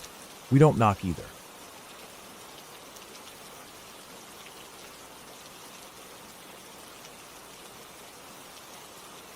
Sitting in a clearing in Montana, just outside the edge of Yellowstone National Park, the air was crisp and the light was fading slowly into a calm evening. It was the off-season, so the small campground was mostly empty. Only about 5 other campers dotted the rows, spaced out enough that each felt like their own little pocket of solitude. I was there with a friend, both of us craving a break from the usual noise of city life, a few days to unwind in the quiet of the woods. The campground itself was simple, a patch of cleared dirt surrounded by dense pine trees that rose tall and dark against the sunset. The ground was sprinkled with pine needles, and a few stubborn patches of last season's dead leaves rustled lightly in the breeze. The smell was fresh and earthy, damp soil, pine sap, and the faint hint of smoke from other campfires nearby. It was the kind of place that felt removed from the world, like time slowed down here. Earlier in the day, when we first arrived, I took a slow walk around the campground to stretch my legs and take in the surroundings. It was then that I noticed the couple parked a few spots down from us. Their RV was an older model, a bit faded by years on the road, but clean and well cared for. Outside their door sat a large dog, a mix of something sturdy and thick-coated, probably a breed suited to colder climates. The dog was calm but alert, watching me as I approached. I reached out and petted the dog's head. It was friendly, pressing into my hand with a warm, heavy head and soft eyes that seemed to say, "It's okay, I'm just here." The dog's fur was coarse and a little rough, but I could tell it was well fed and cared for. The couple smiled from the RV doorway, nodding their approval as I continued on my walk. That brief moment stuck in my mind, a simple interaction that felt comforting and normal. The day passed slowly, the sun climbing and then dipping lower behind the mountain ridges. My friend and I set up our campsite, a tent pitched carefully in a small clearing just off the gravel road, a camp stove, and some folding chairs arranged to catch the last of the daylight. We had food and water, warm clothes, and books to pass the time. The plan was to relax, maybe do a little hiking the next day, and just enjoy the stillness. That evening, as the sun started to set, painting the sky with deep oranges and purples, I settled into my chair with my Kindle. The light was fading fast, but the glow from the screen was enough to keep me reading. The forest around us was quiet except for the occasional bird call and the distant rustle of leaves. The smell of pine was stronger now, mixed with the cooling earth and the faint musk of wildlife settling down for the night. Suddenly, I felt something cold and wet brush against my arm. A nose, soft and warm, nudged up underneath. It was that kind of gentle push dogs use when they want attention, friendly, expectant, almost demanding. Without thinking, I reached down and began scratching behind the ears, feeling the fur, soft and surprisingly thick. The animal leaned into the touch, eyes closing in contentment. I hadn't yet looked up to see who it was. Maybe the dog from down the road had come over to say hello again. That thought was what kept me calm for the few seconds it took before my friend rounded the corner and froze. His face was pale and eyes wide with a kind of silent alarm. I looked up then, and my heart stopped for a moment. The animal leaning into my hand wasn't a dog. It was a gray wolf, big, muscular, and utterly still except for the slow rise and fall of its chest as it breathed. Its eyes were calm but sharp, watching me with a strange intelligence. The fur was thick, a mix of ash gray and white, blending perfectly with the early twilight shadows. Its nose was cold and damp where it pressed against my skin, and its ears twitched occasionally. I froze too, caught between fear and fascination. My hand was still moving automatically, scratching the wolf's head, feeling the texture of fur unlike anything I'd ever touched before, coarse but soft in places, thick enough to feel like a winter coat. The wolf didn't pull away or snap. Instead, it seemed to appreciate the gesture, like it was a thank you, or maybe a small connection between two creatures in the vast wilderness. I didn't know what to do. I didn't want to stop and risk angering it, but I also didn't want to encourage it to stay too close. The wolf's breath came steady and warm against my arm. The sounds of the campground, the distant murmurs of people, the chirp of crickets, felt suddenly distant and small in comparison to this moment. My friend was frozen a few feet away, eyes locked on the wolf, his body tense. I saw the worry in his face, not just for me, but for what this could mean. We both knew wolves could be dangerous, wild animals not to be trusted. But this one somehow felt different. It wasn't aggressive or scared.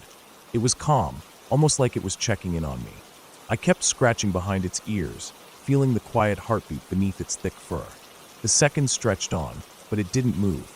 Then, just as silently as it had come, the wolf lifted its head, looked at me one last time with those deep, almost knowing eyes, and turned slowly. It walked away from the clearing, moving with a smooth, practiced grace through the trees, slipping into the shadows where the forest swallowed it whole. The silence that followed was thick. My friend and I just stood there, both breathing hard, unsure what to say or do next. The campground felt different after that. The night seemed heavier, the woods darker and less welcoming. The normal sounds of wildlife felt like they belonged to another world, one I wasn't part of. We didn't sleep in the tent that night. Instead, we packed quickly and left for the nearest town, opting for a hotel where the walls felt solid and the presence of people was comforting. The experience lingered with me. The strange calm of that wolf, the way it accepted my touch like an old friend. The next days were quiet, the forest returning to its normal rhythms. But I kept thinking about that moment, the thin line between wildness and trust, the unexpected encounter that felt more like a meeting between equals than a threat. It was a reminder that out here, in the vastness of Montana's wilderness, the world was bigger and more mysterious than I could understand. And sometimes, the wild didn't just watch from afar. Sometimes it reached out.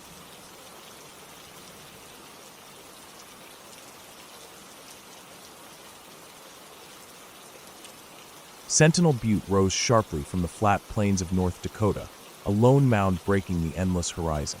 It was one of the highest points in the state, and I was visiting my family who lived nearby. They said the view was worth the climb, that standing on top you could see the whole world stretch out in every direction, a sea of flatness so vast it made you feel small in the best way. It was late afternoon when we decided to make the trip, the sun low but still bright enough to paint the grasses gold and the sky a wide blue. My cousins and I were restless, eager to explore. The family stayed near the top, chatting and setting up a small picnic, but I slipped away quietly, wandering on my own. I liked the quiet, liked to lose myself in the landscape, letting the wind carry away my thoughts. I walked along the ridge, the air cool but dry, smelling faintly of sagebrush and earth baked in the sun. I found a narrow crag, a gap between rocks that looked like a natural slide, and without much thought, I slid down it. The ground beneath me was rough and uneven, scattered with loose stones that scraped my jeans as I moved. At the bottom, the ridge narrowed sharply, with a sheer drop, easily 300 feet, on one side. The cliff face was jagged, worn by wind and time, a wall of stone stretching down to the plains far below. I stayed close to the ridge's edge, careful not to get too close. The wind was stronger here, whipping my hair and carrying the sound of distant birds and insects. As I moved along, my eyes caught something carved into the stone at the far end of the ridge. It looked like a human figure, roughly shaped but unmistakably a seated form. What made my skin crawl was the sight of bloody handprints smeared over the carving, dark red and smeared as if someone had pressed their hands hard against it. Beneath the figure was a large pile of bones, small, fragile bones from birds, rabbits, and other small animals. They looked like they had been gathered over time, piled carefully in a rough heap. I crouched closer, fascinated despite the unease crawling up my spine. I picked up a few bones, turning them over in my hands. The edges were sharp, some still stained a dull brown, probably old dried blood or dirt. The wind seemed to drop suddenly. The world felt quieter, heavier. I had the sudden, sharp feeling that I wasn't alone, that someone, or something, was watching me from just beyond the ridge. I froze, heart thumping, eyes scanning the shadows and rock faces, but there was nothing there. Then, from behind me, I heard my cousin scream my name.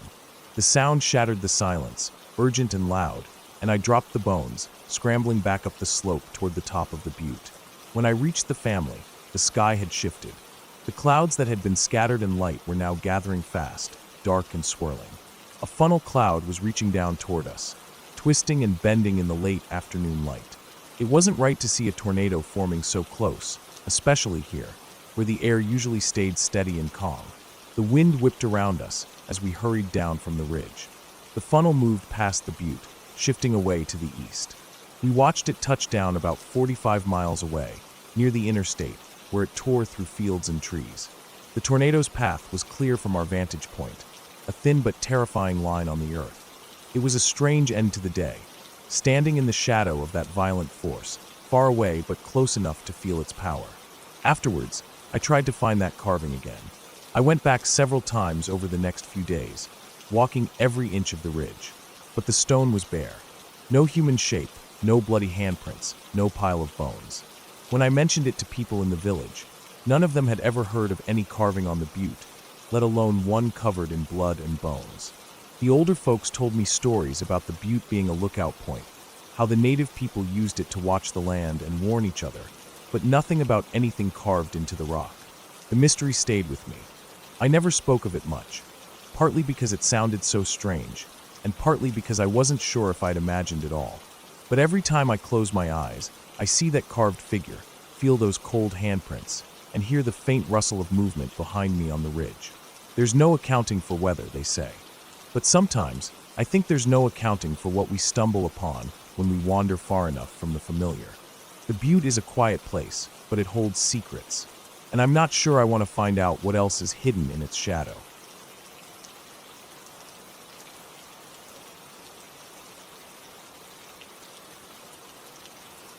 That night still haunts me when I think back to it. It started off like any other night in my hometown, a small island with barely a few hundred people living here. Most of the island was quiet and empty at night, except for the gentle sounds of waves hitting the shore and the occasional distant call of a night bird or the rustling of wind through the trees. I was in high school then, probably 16 or 17 years old. I'd gotten into the habit of going on late-night walks alone. The island always felt safe to me, no matter the time. Everyone knew each other, and there was barely any crime. It was the kind of place where you could leave your doors unlocked and not worry. I usually stuck to the main road, which wound through the middle of the island. It wasn't well lit, but there were a few street lamps spaced out here and there, casting pools of weak yellow light onto the pavement. The air was always cool, carrying that salty, wet smell of the ocean mixed with damp earth and pine trees. On this particular night, I slipped out of my house around 10 p.m.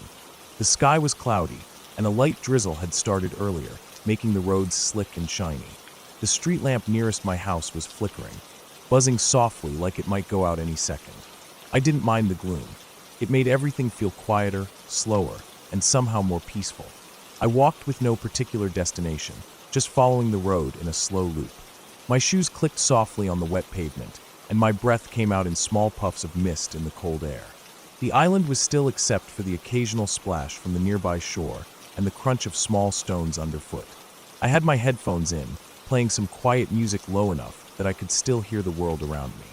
I was thinking about school, about how tired I was, about some argument I'd had with a friend earlier that day. Nothing important, just the usual teenage stuff. The road curved gently around a bend, and that's when I saw it. Underneath a street lamp, about 30 or 40 feet ahead of me, was a figure. At first, I thought it was someone waiting for a ride, or just standing there for no reason. But the closer I got, the more wrong that thought felt. The figure was wrapped completely in a black cloak. It wasn't just a jacket or a coat, but a full cloak that covered everything from head to toe except the face. The face was pale, almost unnaturally so, and it was lit by the yellow light of the street lamp in a way that made it look like it was glowing. It wasn't just white from the light. It was like the face itself reflected no color at all, like a blank mask or a sheet of white paper. There were no features you could really see clearly. No eyes, no mouth moving, no expression. Just a flat, white oval staring straight ahead. The rest of the figure was hidden in shadows except for the edges of the cloak that caught the light now and then. I stopped dead. Something inside me screamed to turn around, run back home, get away. But my legs didn't obey. Instead, my heart hammered in my chest and my mind spun. I felt dizzy, like the world was tilting and twisting right in front of me. It was like the air got thick and heavy, like the whole island was holding its breath. Even though every instinct told me to stop, I kept moving forward. Step by slow step, I walked toward the figure. My skin prickled with cold, and sweat dampened my shirt even though the night air was cold. The figure didn't move at first, just stayed there under the street lamp like a statue. Then, when I was only about 10 feet away, it dropped to all fours, like an animal or something crawling, and slipped off the pavement into the dark bushes beside the road. That movement was quick and unnatural. The cloak stretched and shifted in a way no fabric should when it bent like that. I could hear a faint scrape as the figure disappeared into the brush, moving silently but fast, almost sliding between the trees. I stood frozen, trying to process what I'd just seen. My hands trembled, and my breath came unevenly. The street lamp flickered once more and then died, leaving me in near total darkness except for the faint glow from the clouds over the ocean. I wanted to follow, to chase whatever it was, but my body wouldn't move. I just stared at the empty bushes, the wet leaves shivering in the night wind. After what felt like a long time, I turned and ran back home as fast as I could, not stopping until the warm light of my porch wrapped around me like a shield. I locked the door behind me and sat down, heart still racing, eyes wide and unblinking. In the days after, I told no one about what I saw. I wasn't sure if I had imagined it, or if it had been some weird trick of light and shadow. But the feeling of wrongness, the dizziness, the icy chill in my bones, that didn't fade. I never went on night walks again. Even now, years later, the memory brings back that same cold rush of fear and confusion. I have no idea what that figure was, what it wanted, or why it was there in the middle of my island, under a lonely street lamp in the dark. Sometimes, when I'm alone and the night is quiet, I swear I can still feel those pale eyes on me, not watching exactly, but just there, waiting in the shadows for something I don't understand.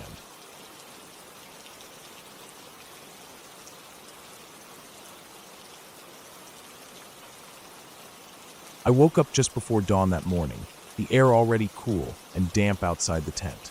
The Smokies have a way of sneaking into your skin with moisture and chill that clings, even before the sun gets high. I had planned this hike for weeks, a chance to escape the noise and crowds, and to spend some quiet time with my hiking partner. We had split a little from the camp early, wanting to take different paces along the trail. By the time I started up the path, the fog had thickened into something close to a wall. It pressed against the trees and slipped over the hills like a ghostly river. I could barely see more than a few feet in front of me. The dense fog sucked the sound from the woods. Birds usually sang or chirped, but now everything was silent, like the forest was holding its breath. The ground beneath my boots was soft, saturated from overnight rain and dew, the dirt giving way easily as I stepped, sending little puffs of mist swirling in the cold air. My partner was somewhere ahead, no more than 400 yards, but with the fog, he was nowhere to be seen. I strained my ears for any sign of his steps or his voice, but there was only the faint crunch of my boots on the soft earth, the occasional drip of water from leaves, and the quiet tapping of branches brushing against each other. The trees stood like dark pillars, their trunks slick with moisture. Moss hung heavy from their limbs, and every leaf, every blade of grass was glistening with tiny droplets. The fog turned the forest into a world that felt almost unreal, a place where you felt utterly alone even though you knew you weren't. I kept my eyes peeled for trail markers, roots, or stones, anything familiar. The trail wound up and down small rises and dips, and the damp ground made the footing tricky. My pace slowed as I took care not to slip on hidden mud or tangled roots. About 20 minutes into the hike, I saw it, a fresh cat track. It was clear and deep in the soft earth, the outline of a paw print about 2 or 3 inches across, with the sharp impressions of claws. I stopped immediately, staring down at it. I've seen prints before, of course, deer, raccoons, even bears, but this one felt different. Something about the size and the freshness made the hairs on my neck stand up. The track wasn't big enough to be a bear, but it was too big for a bobcat or a lynx, which I figured might be around here. It looked like it belonged to a mountain lion or a large cougar. The thought sent a cold shiver through me, not because I believed I was in immediate danger, but because of the isolation. I was surrounded by nothing but thick fog, damp trees, and the soft earth, and suddenly the idea that a large predator had passed here recently settled deep in my mind. I looked around carefully. The trail behind me was empty, the fog swirling between the trunks. Ahead, the path curved sharply, disappearing in the white haze. My partner's voice still didn't carry through the fog. I called his name softly, but my voice was swallowed up immediately. The quiet was heavy and thick, pressing in on me, filling every space. I forced myself to breathe deeply, telling myself to stay calm.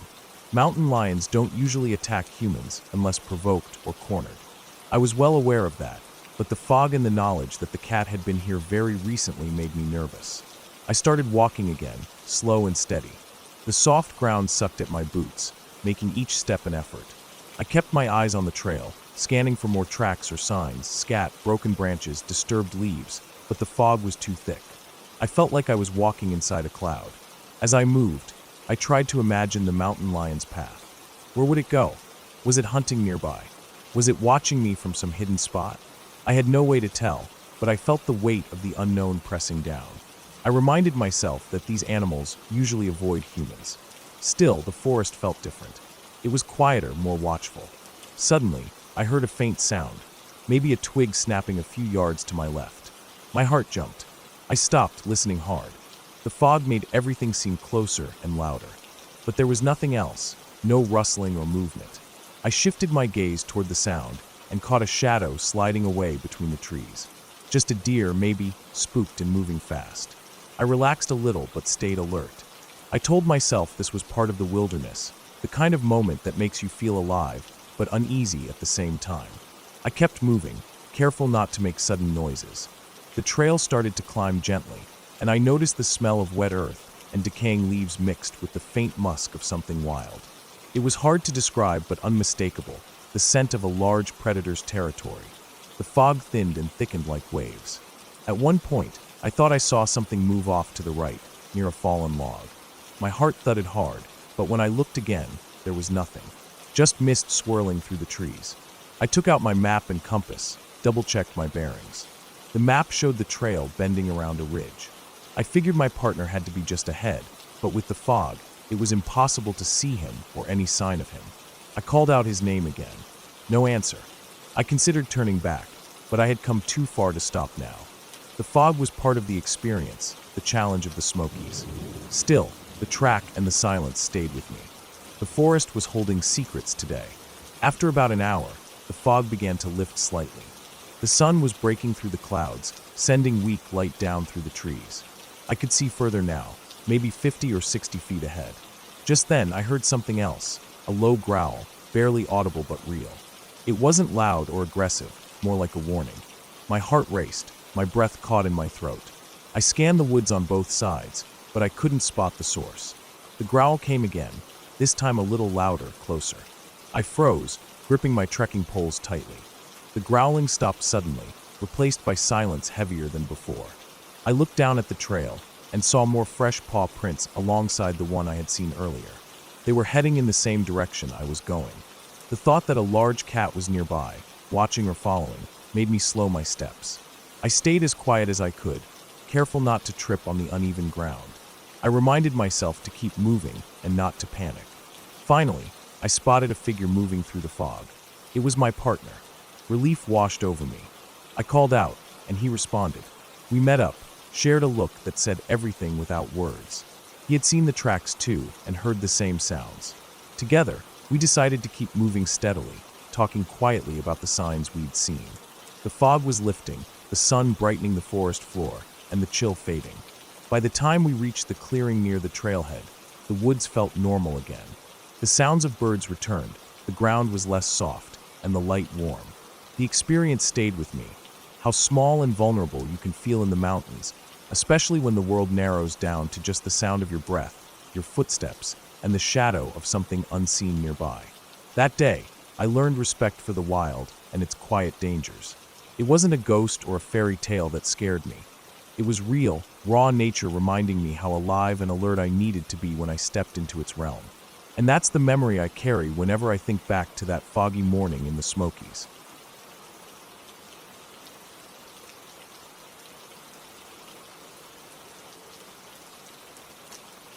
About 3 in the morning, when the world outside my windows was a black void broken only by the faint, distant rustle of trees and the occasional owl, my 3 big dogs erupted into a frenzy of barking.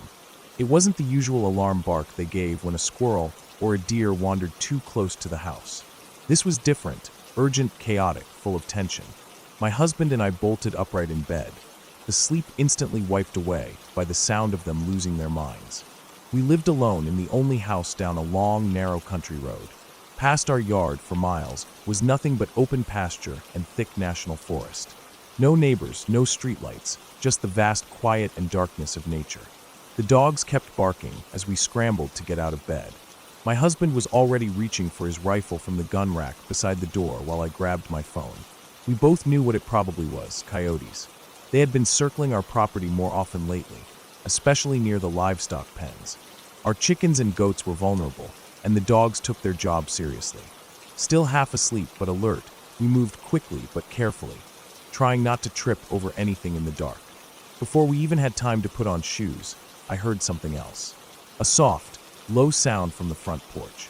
At first, I thought it was just the wind or maybe the trees brushing against the house, but then I heard it again, muttering. It wasn't loud, not urgent or panicked, but calm and clear enough to make my skin crawl. My husband froze, rifle in hand, and I started dialing 911 on my phone. He slid quietly over to the front door and pressed his eye to the peephole. Outside, standing there, was a woman. She looked to be in her late 20s or early 30s.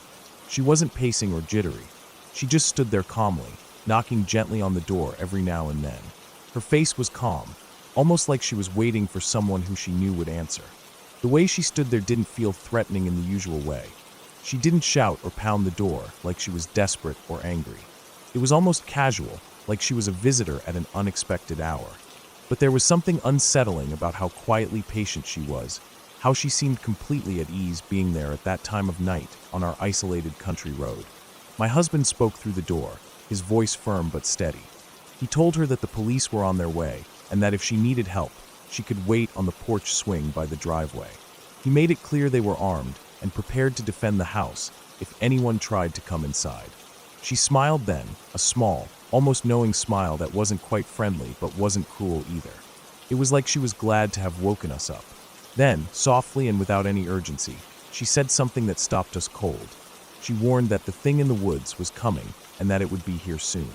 After that, she turned and walked down the driveway, as casually as she had appeared, leaving the dogs still barking and my husband staring at the door.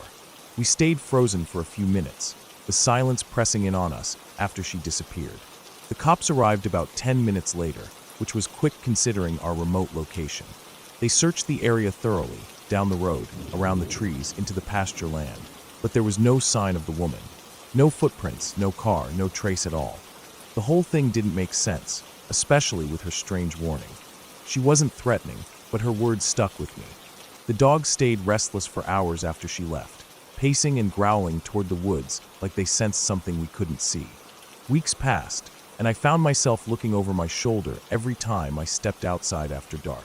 The isolation of living so far away was usually peaceful, but after that night, it felt like the darkness was watching. I would check every window before going to bed and keep the doors locked, even though I always did before. Sometimes, when I heard a distant howl or the wind brushing through the trees, I wondered if she had been telling the truth or if it was some kind of sick joke. Then, a few days later, a neighbor from the next street overstopped by unexpectedly. It was rare for anyone to come down our road, and even rarer for neighbors to chat casually at odd hours. He asked if we'd had any more late-night visitors or strange knocks on the door. We told him no, but when we described the woman, his face changed. He said someone matching her description had come to his house over the weekend, calmly knocking and asking for help. He told her he would call the police and an ambulance, but then he heard a male voice nearby say, "No fucking cops." The woman kept asking for water, a phone, or to use the bathroom, but the neighbor stayed firm, keeping her talking until the police showed up. It turned out there were two men with her, and another woman waiting in a car parked a little ways down the road. They were all wanted for distributing narcotics and selling stolen goods. Apparently, they had been stealing medication from people in the area, running their little operation out of the forest nearby. After hearing that, the strange woman's warning suddenly made sense. The thing in the woods wasn't some supernatural monster or wild animal, it was them. The people who used the dark and the isolation to move around, to do things they shouldn't be doing. They were dangerous, but real. And they weren't coming after us with claws or fangs. They were trying to survive in their own way, hiding in the shadows, hoping we wouldn't notice.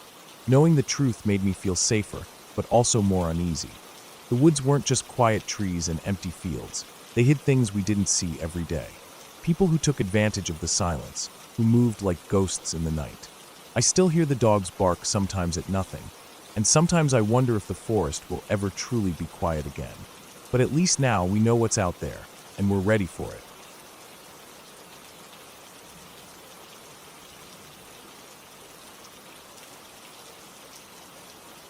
The crisp air stung my cheeks as I pulled the zipper up on my jacket. The early morning light just starting to bleed through the thick pine trees surrounding the small clearing where I'd parked my truck. Mammoth Mountain had been calling me back all season, and this trip was no different.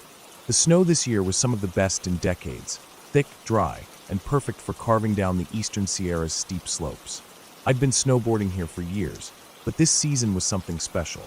The November storms had laid down powder like I'd never seen before, and after spending the entire day shredding the runs, the peacefulness of camping next to the mountain in my rooftop tent was a perfect way to cap it off. The tent was snug, but just warm enough against the bitter cold of a November night. It was my first trip using it, and I liked the freedom it gave me. No need to haul gear all the way down to a crowded lodge or book a cabin. I was tucked just a few hundred feet from the main road, but deep enough in the forest to feel isolated. The quiet was almost surreal. I knew it would be cold.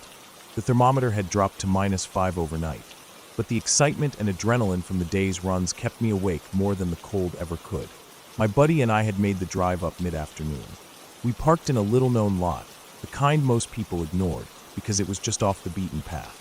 There were no lights, no crowded parking, just a blanket of untouched snow and the towering evergreens casting long shadows in the fading light.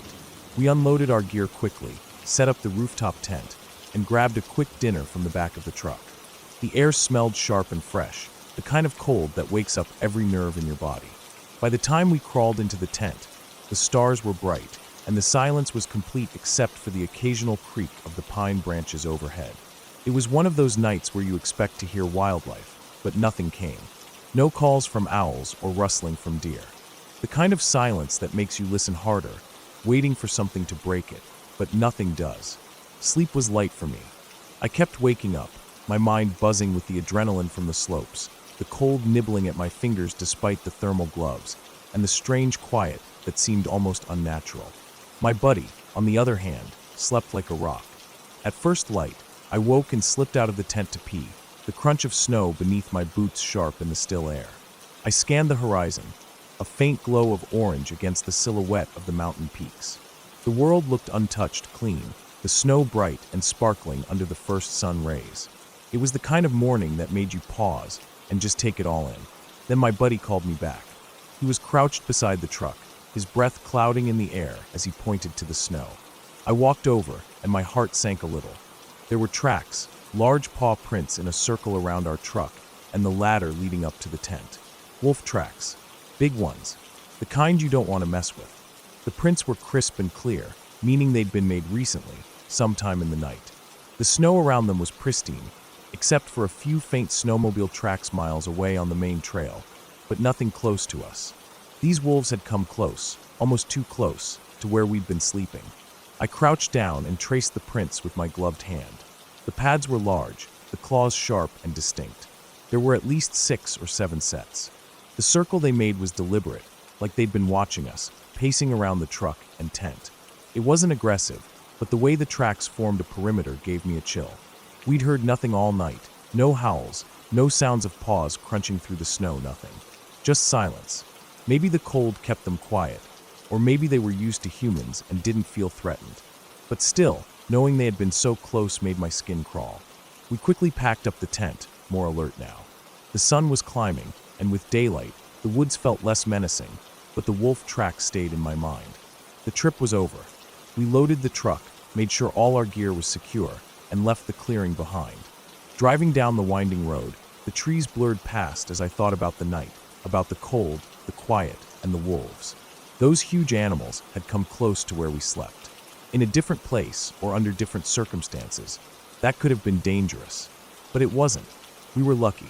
Mammoth was beautiful, wild, and untamed, but it also demanded respect.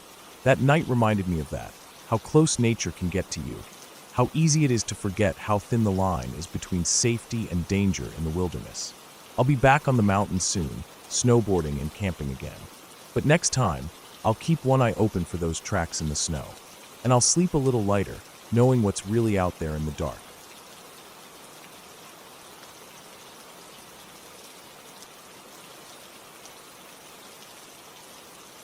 It was a cool October night, just before Halloween. The kind of night that feels like the world is holding its breath. No wind, no moon, just stars so clear they almost felt close enough to touch. My friend's parents were on their first date. Neither of them were exactly the adventurous type, but her dad was into rock climbing, so he suggested something a little different instead of the usual dinner and a movie. He thought it'd be kind of exciting to go for a midnight hike up Provo Canyon. She was hesitant, but eventually said yes.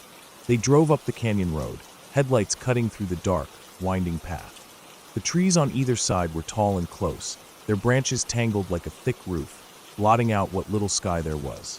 They parked near the trailhead and started walking. The air was crisp and smelled like pine and earth, with that faint cool bite of approaching winter. The only light was from the stars and the faint glow of their flashlights, which they tried to keep off for a while, just to enjoy the quiet and the dark. The trail was narrow, just enough for 2 people to walk side by side. It twisted gently up the canyon, passing under thick clusters of trees where the darkness deepened, making it hard to see more than a few feet ahead. The silence was almost too complete.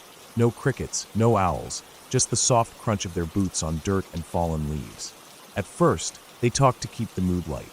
Small talk about work, favorite music, how they met their friends. But as they climbed higher, the conversation slowed. The dark seemed to press in on them, and they both felt it.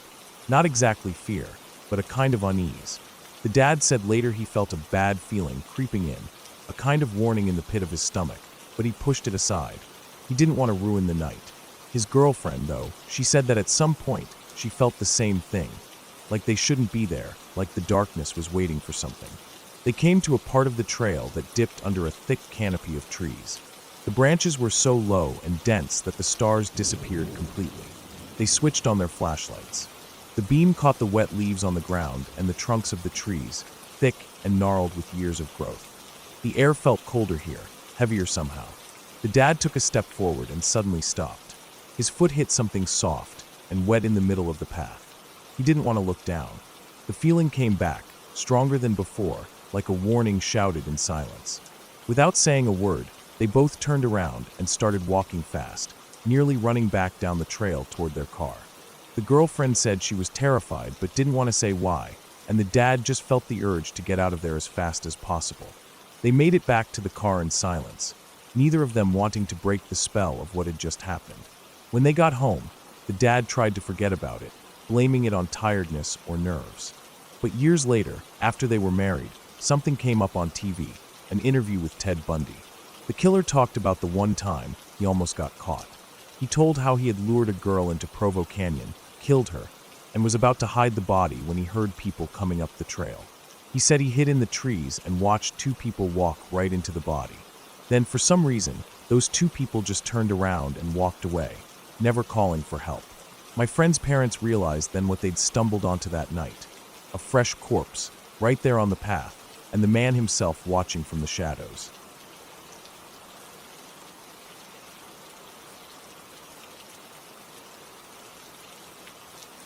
I used to spend a lot of time hiking alone.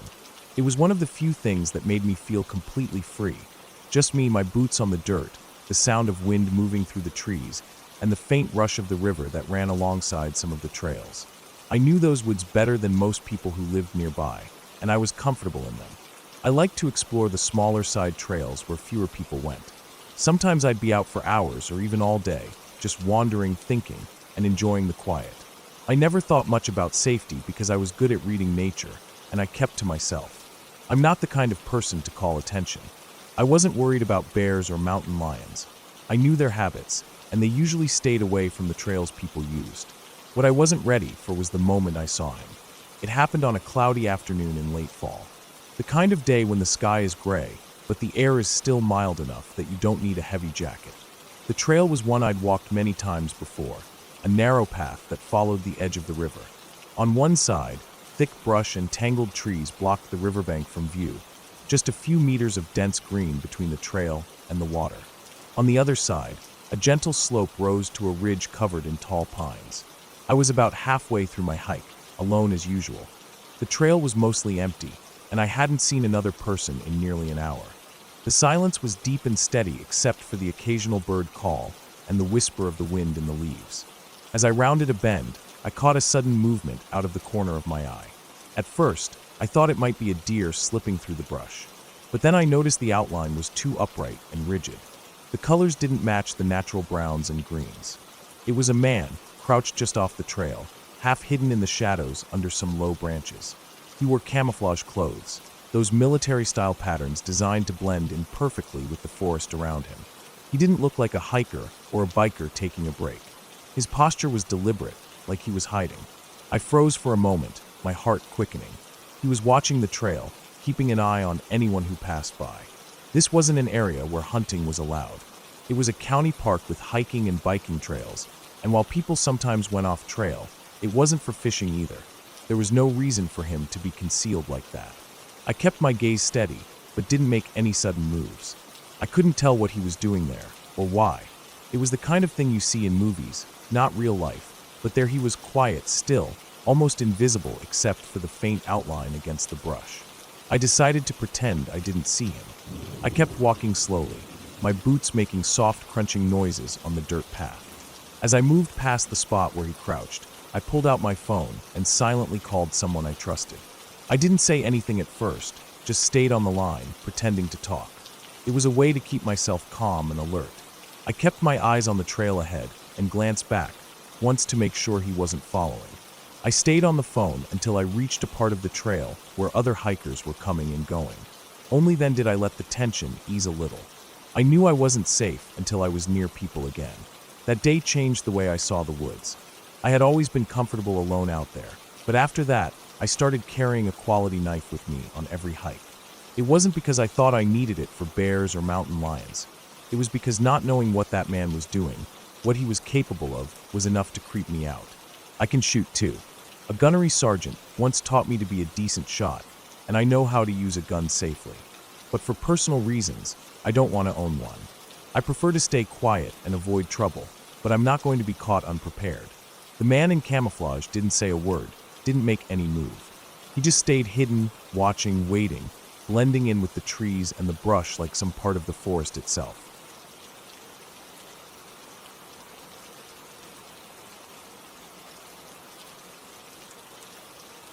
It was one of those quiet, slow weeks at the summer camp, the kind where everything seems a little too calm, and the usual hustle of a full crew is replaced by a skeleton staff trying to cover all the bases. That week, for reasons I still don't fully understand, the camp director had taken off to town to pick up some supplies we'd run out of. It was a routine enough trip, except the timing meant I was left pretty much on my own for a good part of the evening. The sun was dipping low behind the mountains, that soft twilight creeping in, washing everything in a dull orange light that was quickly fading into dusk. The camp itself sat snug in a narrow valley wedged between two mountain ridges, the kind of place where the cell phone signal was patchy at best, mostly non-existent. After I'd finished my work chores, checking on the cabins, making sure the trails were clear, and handling the mess hall cleanup, I had grabbed some dinner. The dining hall was empty except for a couple of other staff who were also stretched thin that week. The kids were still a day away from arriving, so the whole place had this quiet, almost eerie feel to it. The only real sound was the distant hum of insects and the rustling of the wind through the pine trees. After eating, I wanted to call a friend. Since my phone was useless out here, I decided to head over to one of the older cabins that had a landline phone. The cabin was about a 10-minute walk from where I was staying, tucked just past the edge of the main camp area. The walk was peaceful in a way, with the smell of pine needles and earth thick in the cool evening air. As I moved along the gravel path, the last light of day disappeared behind the peaks, and the sky turned a deep shade of blue. Twilight was slipping into night, and with every step, the woods around me seemed to get darker and more alive. I could hear the occasional bird call or the scurry of small animals in the underbrush, but nothing else out of the ordinary. I reached the cabin and made the call, the old rotary phone crackling a little as I dialed. My friend picked up on the second ring, and we talked for a while, just shooting the breeze, catching up on the small things. The connection was poor, but it was enough to hear each other's voices. After the call ended, I packed up and started back the way I came, ready to get some sleep before the campers arrived the next day. The path back was the same gravel trail, the flagpole standing tall at the camp's center guiding me as a landmark. As I rounded the corner near the swimming area, a spot usually bustling with kids splashing around in summer, I suddenly froze. There, just past the swimming dock, was a large black shape moving slowly, lumbering with a kind of heavy grace that only a wild animal could have. It was a bear, a big black bear. I stopped dead in my tracks. My mind went blank for a moment as my heart slammed against my ribs. I wasn't armed, I had no bear spray, no whistle, no weapon of any kind. Just me, a flashlight, and a slowly rising panic. The bear was about 12 feet away, walking in a direct line toward the dumpster. It was the same dumpster that every morning when I arrived was tipped over, always upended but never opened. The bear was a known visitor to the camp, an uninvited but regular guest that had found the dumpsters to be a frustrating mystery. It never managed to get the food inside, but it didn't stop it from trying.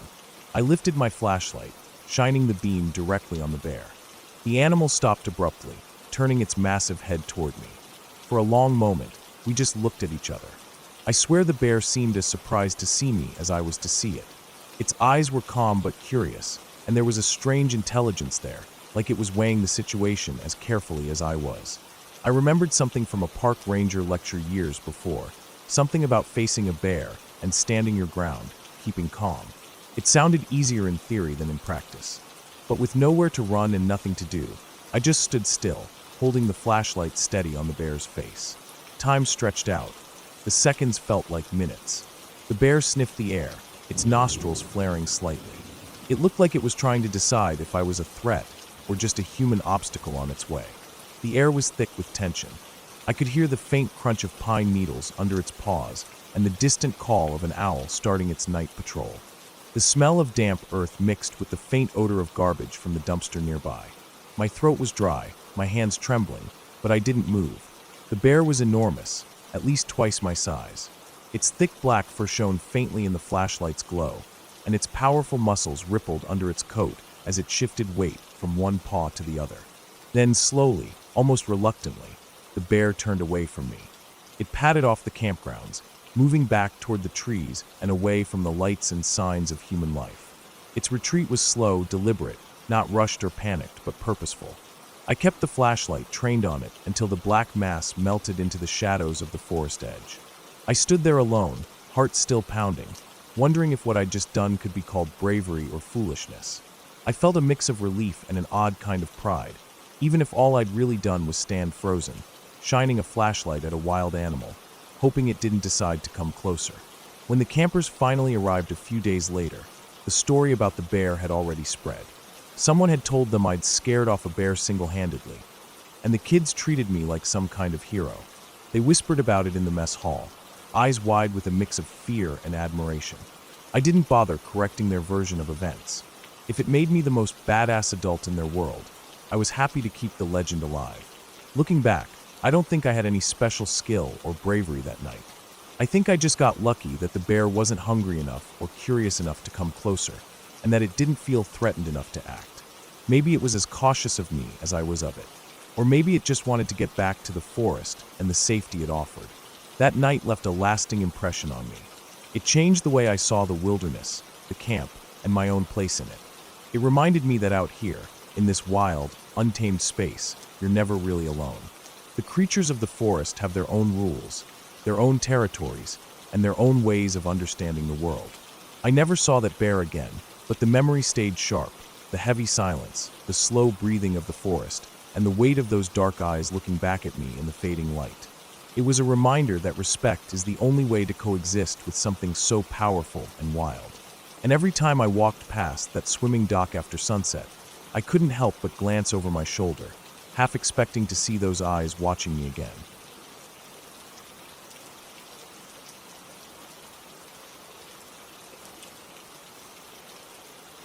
It was my sophomore year of college in New Hampshire, sometime in October. I remember the leaves had already started turning, those reds and yellows and burnt oranges that you can only really find up north. I'd been feeling restless for a while, kind of cooped up in my dorm with classes and the usual college routine. I didn't have a car, but I had this craving to get out, breathe some air that didn't smell like microwaved noodles and floor cleaner. I wanted to do something that reminded me I was alive, and not just surviving between due dates. There was this hiking trail not far from campus that people talked about sometimes. I think it was called something basic like Pine Ridge or Eagle Rock, nothing too extreme. 2 miles to the top, with a decent overlook and a pretty easy trail for the most part. You didn't need poles or boots or anything fancy. I had gone once during orientation week with an RA group, so I figured I knew what to expect. And since it was relatively close, it didn't feel like a big deal. A quick afternoon thing, something to shake up the weekend. I asked 2 of my friends if they wanted to come. One was James from Florida, who grew up in some flat beach town where the biggest incline was a sand dune. The other was Nick from Long Island, more of a city guy who probably thought a tree was something you saw from the highway. Neither of them had ever been hiking before, but they both said yes right away. It felt like a good idea at the time. Just 3 college kids doing something different for a change. We didn't plan much. That was part of the problem. I threw on some sneakers, a hoodie, grabbed a bottle of water and a flashlight I had lying around in my desk drawer. I don't even know where it came from.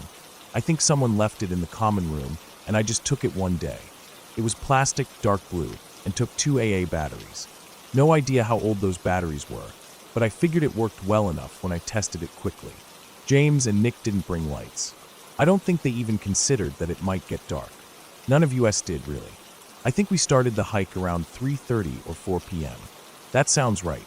It had been a warm day for fall, and we were talking, walking slow, stopping to take photos on our flip phones and Blackberries. None of us had iPhones yet. This was before they were everywhere. The technology just wasn't there yet. No GPS, no flashlight apps, no real backup if something went wrong. The trail was quiet, peaceful. Mostly dirt path, a little rocky in places, but nothing serious. The air was cool but not cold, and I remember this particular smell of damp leaves that reminded me of childhood field trips to apple orchards and hayrides. We made it to the top in maybe an hour, which was longer than it should have taken. They were out of shape and kept stopping. I didn't mind. We sat at the overlook for a while, watched the sun slide lower in the sky, joked about stupid stuff. How far we could see, what kind of animals lived out there. I think James made some comment about bears, and we all laughed. It was lighthearted, easy, but then we waited too long. When we started back down, I could already tell we were pushing it. The sun was almost gone, and we still had close to 2 miles of trail ahead of us. The trail was dense in some spots, and once the sun dipped behind the ridge, the shadows got heavy fast. It wasn't dark yet, but the light was fading quicker than we thought. I pulled out my flashlight after maybe 10 minutes of walking. The beam was decent at first, kind of weak, but it helped. Nick and James were behind me, and I was leading because I was the only one with light. That's when things started feeling different. There's a shift in the woods when the sun goes down. It gets quieter in a way that's not peaceful. It's more like everything is holding its breath. We weren't talking much anymore. I think we were focused on our footing. The ground had patches of wet leaves that could easily slip your foot out from under you, and the path curved in a few spots. We didn't want to take a wrong turn or lose the trail. My flashlight started flickering. Just for a second at first, like maybe I bumped it or something. But then it flickered again. I tapped the body of it, and the light came back strong for a few seconds before dimming again. I remember that rising feeling of dread. Not panic, not yet, but that cold prickle up your spine where your brain starts laying out worst-case scenarios. We kept walking faster, not full-on running, but that kind of walk you do when you feel like something's not right and you don't want to admit it out loud. The flashlight kept acting up. At one point, it went completely out for a solid 10 seconds, and I stopped walking altogether. The guys almost bumped into me. I shook it, smacked it against my hand, and it sputtered back to life with a weak yellow glow. Enough to see the path, barely. Then, maybe 15 or 20 minutes into the descent, we heard it. I've thought about that sound a lot over the years, trying to remember the exact pitch or length, or anything that might help explain it. But memory's weird. I don't remember the sound as much as I remember how it made me feel. It was a shriek. Not like a person, but not like any animal I had heard before either. It echoed through the trees, bouncing off the hills in a way that made it hard to tell where it came from. Not close, but not far either. I'd say maybe 100 yards away. Maybe more. Maybe less. Hard to say. It wasn't a howl. It wasn't a growl. It was this high-pitched, gut-twisting cry that hit something deep in my chest, like it was hardwired to trigger fear. Like something primal inside me reacted before I could even process what it was. None of us said a word. We just ran. No plan, no discussion. Just turned and bolted. The flashlight bounced in my hand, casting jerky shadows on the trees and path. I could hear the guys behind me, their footsteps loud, crunching leaves and snapping twigs. I kept expecting to trip or fall, or for one of them to scream, or for something to grab my arm from the darkness. But nothing happened. Just the sound of our feet and the pounding in my ears. It felt like we ran for miles, but it was probably less than 10 minutes. My lungs were burning, legs shaky, but I didn't slow down. The air felt tighter, the woods heavier. I didn't hear the sound again, and that somehow made it worse. Like whatever made that noise could be anywhere watching us. I didn't dare look back. Then I saw the parking lot. The car was sitting there like some kind of miracle. We didn't stop running until we were right up next to it. I remember fumbling for the keys in my hoodie pocket. They weren't mine, but I had driven us out there, so James tossed them to me earlier. My hands were shaking. I couldn't get the key in the door fast enough. I yanked it open, got in, and the others piled in right after. We didn't talk. I turned the engine on and drove. Fast. I didn't even put on music. Just silence. The kind that hangs heavy over everything. I remember my fingers gripping the wheel too hard, like I was afraid the road might disappear and we'd be pulled back into the woods somehow. I don't remember much of the ride back. I honestly think I blacked out part of it, Not like I lost consciousness, but like my brain just filed it under too much and erased it. I remember streetlights, the hum of the tires, the occasional sign or passing car. But no words. Not from me, not from them. We just sat in that car like we were afraid even talking about it would make it real again. Back at campus, we went our separate ways. No high fives, no that was wild, or what the hell was that? Just nothing. I went back to my dorm, locked the door, and laid on my bed for hours, staring at the ceiling. Every time I closed my eyes, I saw that flickering light, those shadows, and felt that cold grip of fear in my stomach. I didn't sleep well for days after that. We never talked about it again. Not that night, not the next week, not ever. I think we all made some unspoken agreement to leave it buried. Years later, probably 5, maybe more, I was online reading stories on some forum about weird outdoor experiences. Someone mentioned hearing a mountain lion in the woods. They described the sound as this shrill, blood-curdling scream that echoed like something out of a nightmare. My stomach dropped. I opened YouTube and typed in mountain lion scream. The first video I clicked was just audio. No video, just a black screen and the sound. And there it was, that scream. It hit me like a freight train. I felt the same chill run down my spine, the same twist in my stomach. It was exactly what we heard that night. No question about it. I sat there, staring at my computer, palms sweaty, heart racing, like I was back on that trail again. I dug a little deeper and found out mountain lions are rare in New Hampshire, but not impossible. There have been sightings, some official, some not. Wildlife experts say they're mostly elusive and avoid humans. But sometimes they scream to establish territory or during mating. Whatever the reason, we happen to be in the wrong place at the wrong time. It's weird to think about how something that terrifying was just an animal doing what animals do. It wasn't a ghost or a monster or anything supernatural. But it didn't have to be. That scream, that unknown in the dark, that fear, those were real enough. Looking back, we were lucky. Really lucky. Running probably wasn't the smartest move. I know that now. You're not supposed to run from mountain lions. You're supposed to stand your ground, look big, make noise. But we didn't know that. We were 3 dumb college kids with no clue, just reacting on instinct. Maybe it didn't even see us. Maybe it was 100 yards off, chasing something else. Or maybe it watched us the whole time and just didn't care. Whatever the case, I've never gone hiking without a proper flashlight since. I never underestimate daylight hours. And I always check for animal activity in the area. That night never left me. Not really. It sits in the back of my mind, quiet but always there. A reminder of how small we are out there in the woods, how fast things can go from fun to fear, and how sometimes